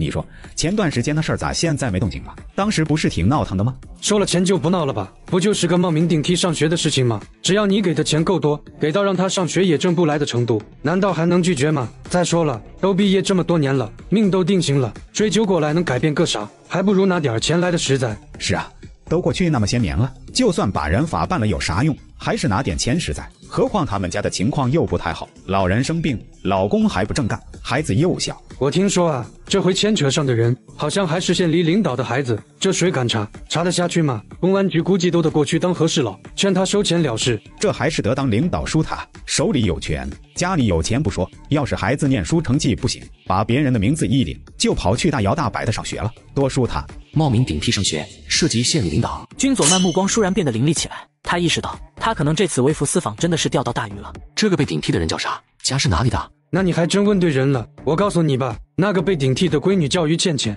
家是城关镇五里堡的。那孩子家境不好，可是读书下进得很，天不亮就能看见她在门口背书了，上学干粮都是备的馒头咸菜。可惜了，没投个好胎，一切努力都成了别人的嫁衣。服了，这事儿啊，我还真没您老了解的细。废话，我以前就住在五里堡村，我能不知道这事儿吗？离开公园后，军佐曼便找了个路边饭店，点了几个菜后，开始安排行动。小王，你找个可靠的人，帮我在全市干部系统名单内查一查，看有没有籍贯是清水县城关镇五里铺村，名字发音是于倩倩的干部，把他的资料发过来一份。好的，领导。小吴，吃完饭后，你找辆黑的，咱们去城关镇五里铺村。很快，一行人来到五里铺村，一下车到村口，小吴便敏锐地察觉到了一些反常的地方。只见村口的位置，几个中年人，虽然是穿着便装，可是身上的那股子味道，明显不像是村子里的村民。领导，情况不大对头。不对头就对了，说明我们来对地方了。领导，刚刚部里的同志把资料传过来了，的确有一名籍贯是城关镇五里堡村，叫做于倩倩的在编人员，如今在清水县烟草公司担任专卖副总。烟草公司专卖副总，好岗位啊！如果这个于倩倩真的是冒名顶替上学，后来又进入了烟草公司成为专卖副总的话，足以说明在背后翻云覆雨的那只手的力道不容小觑。同样的，这也说明了一件事情，存在着如此严重的问题都没有发现，或者说是在某些人的授意下对问题视若无睹。清水县县委组织部的职能简直是形同虚设。走，过去看看。你们找谁啊？军佐曼佯作没察觉出对方的身份，笑问道：老乡，于倩倩家在哪？一声落下，军佐曼立刻敏锐捕捉到这些人神情立刻变得紧张起来。你们是倩倩的什么人？找她干嘛？我是她同学，过来找她玩。老弟，我知道你是来干啥的，回去吧，这里没有你想要的东西，别给自己找不痛快。你怎么说话的？马上从这里滚蛋，哪远滚哪儿去，不然的话后果自负。什么后果？老弟皮痒了，自己给自己找不痛快是不是？那我帮你松快松快。话音刚落，几人便动了手。铐起来，带回去，赶袭警，饶不了他。你们是警察？恭喜你啊！对了，带走。市委组织部长暗访冒名顶替案，殊不知被派出所的便衣抓去关小黑屋。袭警真是好大的胆子，活腻歪了是不是？姓名、家庭住址、工作单位。姓名：军佐曼，住址：青州市阳城区北湖路特1号大院，工作单位：青州市市委。我告诉你，给我放老实点，少在这里耍滑头。家庭住址是市委大楼，工作单位是市委，你他妈咋不说你在省委呢？别说，我还真在省委待过，不过不是齐鲁，是在华中天灵湖路268号。不相信的话，你们刚刚从我身上收缴的物品里面有个钱包，里面装着我的工作证，自己去看。民警很快来到了存放物品的地方，看到军佐曼的工作证上面写着青州市市委组织部长几个字后，一张脸吓得瞬间血色全无，一屁股跌坐在了地上，额头汗水跟瀑布一样往下淌。这他苗，邱大红，你大爷的，你害死老子了！进来不会敲门吗？纪律呢？耿锁，出事了，出大事了！邱大红那个王八蛋给咱们惹大麻烦了！什么乱七八糟的？耿所长不悦地瞪了民警老陈一眼，然后定睛朝工作证上看去。当看到工作证上的工作职务以及上面的钢印后，吓得腿一软。你对他上手段了没有？没上手段，就是拿灯照他了。耿所长听到这话，立刻抬起手指着民警老陈的鼻子，破口大骂道：“你是活得不耐烦了吗？你怎么能拿灯照他呢？市委组织部部长，你都敢拿灯照，你是吃了雄心豹子胆，还是跟我有仇，想把我给逼死？”民警老陈吓得面如土色。老陈和邱大红本来就是朋友，而且邱大红也是耿所长面前的红人，所以这次听说有人打了邱大红，他才想要帮邱大红收拾动手的家伙。可谁想到，动手的人竟然是市委组织部长，这哪里是踢到钢板了，这是踢到钛合金山了呀！哼，还傻站在这里干什么？跟老子一块过去道歉！我告诉你，等下过去，赶紧下跪磕头！军佐慢部长这口气要是不消，老子饶不了你！与此同时，耿所长一边跟着民警老陈往小黑屋走，一边拿出手机拨通邱大红的号码。邱大红，你这个王八蛋，赶紧给老子滚回来！15分钟内要是见不到你，老子饶不了你！出什么事啊？你他妈还有脸问我出什么事了？你干的好事，军佐慢部长，对不起，让您受委屈了。我才知道的消息就马上赶过来了。下面这些人太蛮干了，完全没把我平时的话放在心上。您放心，我一定严肃处理他们。军佐慢听到这话，不由得扬眉一笑。这位所长大人，办案能力不知道咋样，但甩锅的本事绝对第一流。这货的话里一句才知道消息，表明了他对这件事情是完全不知情的。谁让你们靠人的，还不赶紧解开？而在这时，几人的银手镯当即朝被解开，民警老陈扑通一声跪倒在了地上，颤声道：“军佐慢部长，对不起，我猪油蒙了心，长了双猪眼睛，没认出来您，有眼不识泰山，请您千万别见怪。”现在不是封建社会，没有说见到比自己大的官就下跪的道理。起来吧。民警老陈听到这话，哪里敢起来，咬咬牙，抬起手对着自己的脸，便左右开弓，抽了2个响亮的大耳光，颤声道：“军佐慢部长，您大人有大量，宰相肚里能撑船，别跟我一般见识。”起来吧，没上其他手段，算是你的造化。军佐慢知道，这家伙就是个小到不能再小的小角色罢了，没有别人的授意，没这么大的胆子。谢谢军佐慢部长，您大人大量。五里铺村的那个家伙，也是你们派出所的人吧？我已经叫他回来给您赔礼道歉了，这家伙太蛮干了，无组织无纪律。军佐慢部长您放心，我一定严肃处理他，绝不姑息，绝不手软。让他回来的时候，把于倩倩一起带回来。耿所长听到于倩倩3个字，表情立刻一僵，他着实不知道军佐慢是从哪里听说了于倩倩的事情，他搞不好就要变成阎王打架时不小心被卷入地狱的那口大磨盘里面，被碾压卷冻成肉酱。怎么着？是我说的话不顶用吗？还是觉得我这个市委组织部部长不够分量？要不要我请咱们省的政法委书记陈汉卿同志跟你讲话？没有，那就抓紧时间通知，让人把他带回来。好，我这就通知他。就在这里打，开免提，要跟什么人通风报信的话，也在这里进行。耿所长嘴唇翕动2下，心里暗暗叫苦。然后拿出手机，将电话拨给了邱大红。到哪儿了？你回五里堡村一趟，把于倩倩也带回来。耿所，我去哪儿带于倩倩啊？你又不是不知道，她不在五里堡，她被她的家属送到县精神病院了，在住院治疗呢。军佐慢听到这话，目光瞬间变得森冷起来，眼底笼罩上一层浓浓的双色。一个于倩倩如今功成名就，担任着县烟草公司的副总；一个于倩倩成了一个农村妇女，这被冒名顶替，天地悬殊的人生本就已经够悲惨的了，可现在竟然还被送进了精神病院。是吗？那什么，我忘记这回事了。那就把他的家属带过来。耿所长慌忙点头，然后向对面的邱大红慌忙道：“把于倩倩的家属带回来。”好的，耿所，您给我透个底呗，今天那个王八蛋到底是什么来头啊？邱大红，你嘴巴给我放干净点，你还有半点警务人员该有的样子吗？我平时是怎么教导你们的？执法要文明，说话要文明，嘴这么脏，我看你才是头号王八蛋。哼！耿所长听到这一声，裤子都快要下湿了，偷瞄了眼军佐慢的神情，便向邱大红劈头盖脸的喝骂了一通，又担心这家伙在胡说八道，急忙挂断了电话，向军佐慢陪着笑脸道：“军佐慢部长，您去办公室稍待片刻，人等下就带过来了。”小王，你去清水县精神病医院一趟，到了之后给我打电话，我联系韦群同志，让他调派人手过去帮你。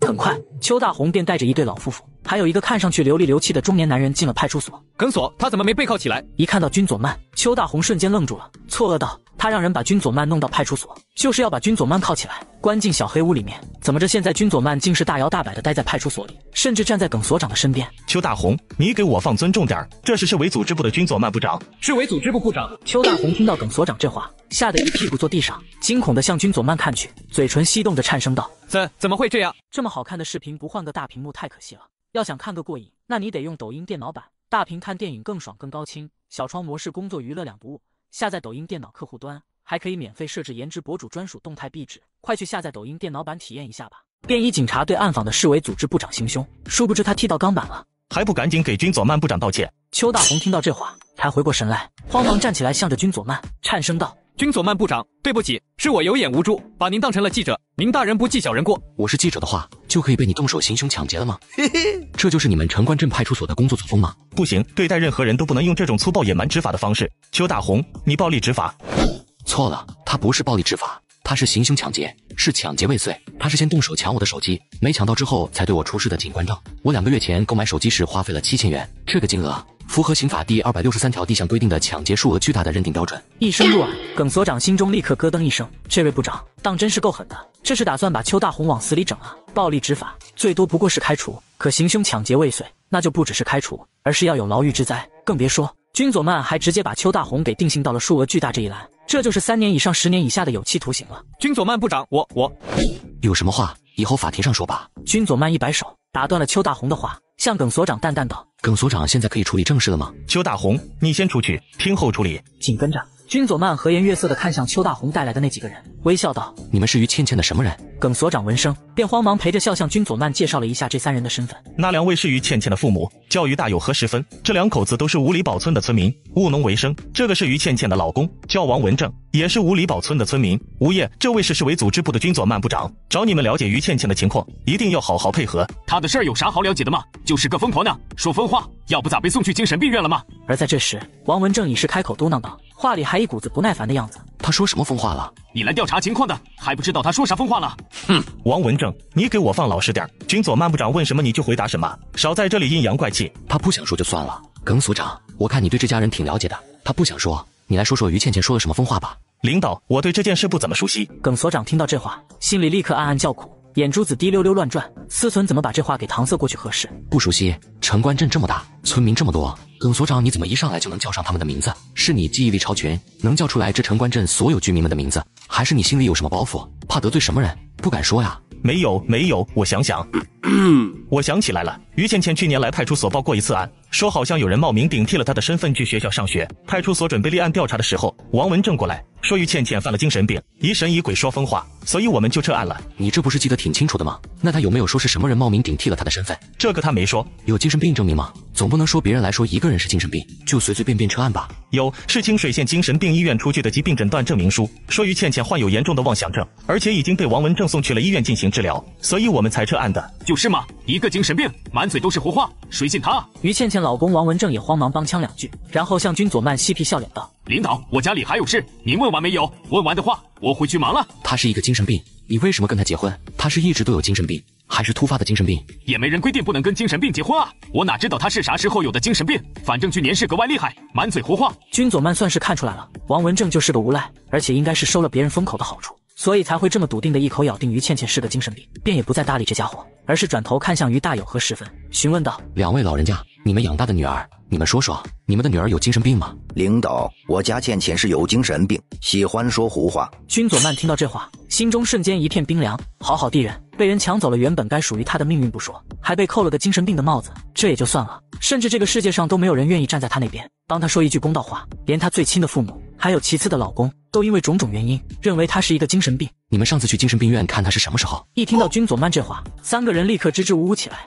怎么连这都记不起来吗？没去看过，他一见到人就说胡话，疯疯癫癫的，看见他都嫌烦，去看他干什么？你们2个呢？去看过你们女儿吗？于大有和石芬嘴唇翕动了一下，说不出一句话来。既然都没去看过，那就趁今天有时间，大家伙一起去看看他。还有半句话，军佐曼没有说出来，藏在了心里。他要去看看疯的到底是于倩倩，还是这个世界？一个精神病有什么好看的？要去你们去，我不去。你们俩出门，跟于言说了吗？而在这时，王文正向于大有和石芬问了一句。一听到这话，于大有立马明白了王文正的意思。领导，我女儿疯了，胡言乱语的，您还是别去了，万一冲撞了您。冲撞我？有耿所长这样优秀的警察保护，谁能冲撞得了我？还有那个叫于言的是什么人？是他们俩的儿子，于倩倩的弟弟。老耿同志，看看我没说错吧？你对这家人的情况还是很熟悉的，如数家珍吗？于言住在哪里？也在城关镇吗？没有，于言跟他老婆住在县城，开了个小超市。开超市，日子过得不错吗？怎么也不把爹娘接到城里去享享福？于大有和石芬眼底立刻露出一抹苦涩，然后慌忙道：“我们俩过不惯城里的日子，还是在乡下待着舒服。走吧，别说那么多了，一起进城。这么久没见了，让你们一家子团聚一下。”不去。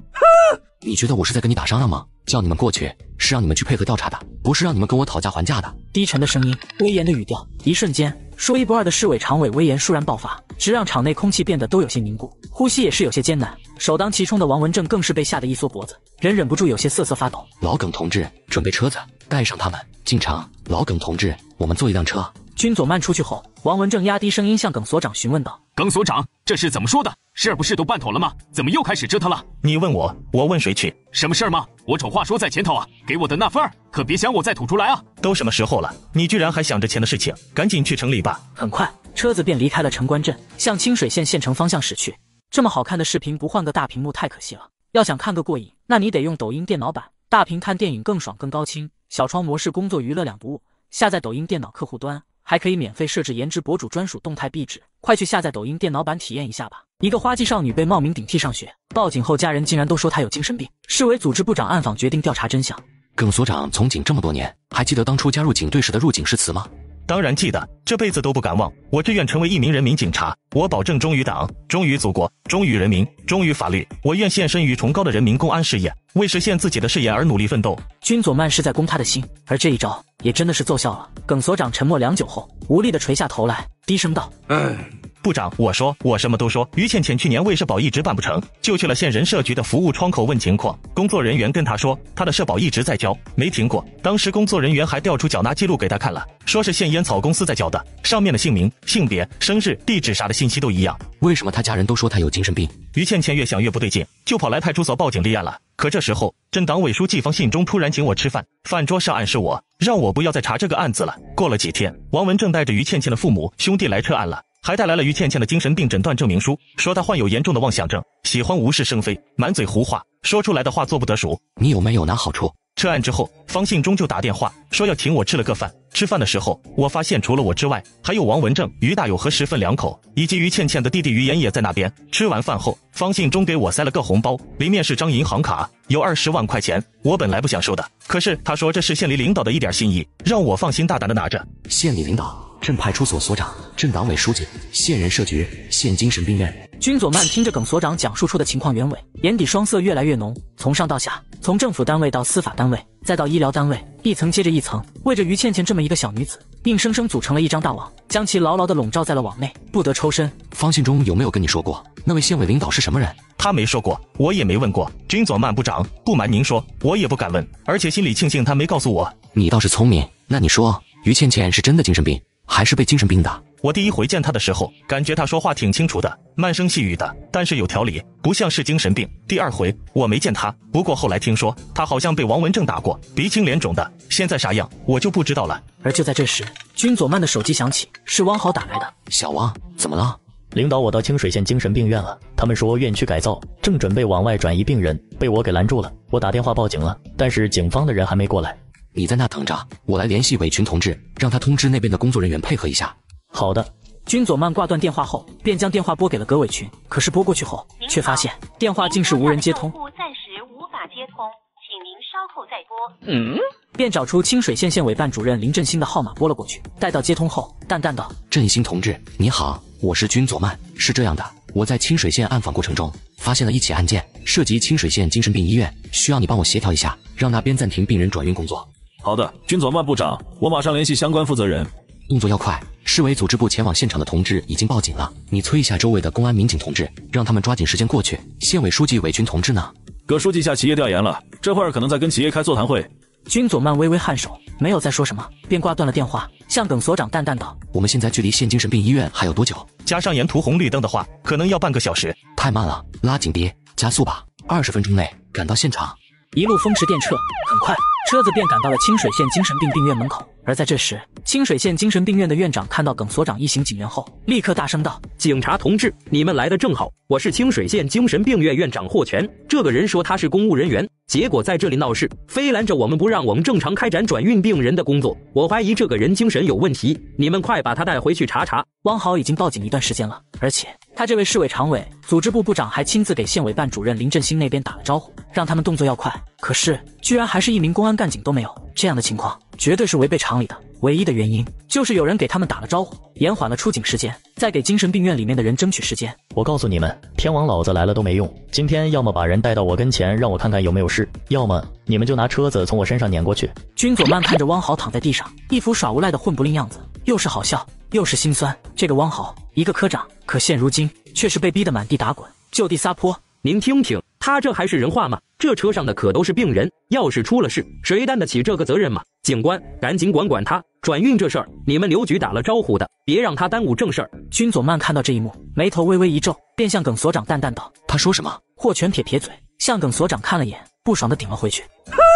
你谁呀？这事儿跟你有什么关系？你管我们说的什么？军佐曼部长，他说这件事儿是县局的刘局打了招呼。而在这时，耿所长已是毕恭毕敬地向军佐曼回答道。霍全人瞬间傻眼了，错愕地看着耿所长，他没想到前脚说出来的话，后脚居然就被耿所长给卖了个底儿掉。哪个刘局？县公安局局长刘正气。呵呵，留的一身正气在，好名字。霍全听到这话，看向军佐曼的目光更加错愕了。忽然间，霍全神情一怔，陡然想到不久前听说市委组织部部长军佐曼来了清水县的事情，只怕眼前这位就是那位市委常委了。为什么突然要转运病人？这个那个，病人的安置区最近出现了传染病，要进行全面消杀，所以先把人给转运出来。是吗？军佐曼看到霍全的表情，就猜到对方已经知晓了他的身份，淡淡道：“既然是这样，那刘正义跟你打什么招呼？出现传染疾病，应该是通知卫健委的同志才对吧？就算是让他来疏散群众，维持秩序，可是怎么这县局的同志迟迟不到，反倒是让城关镇的同志先一步赶到现场了？”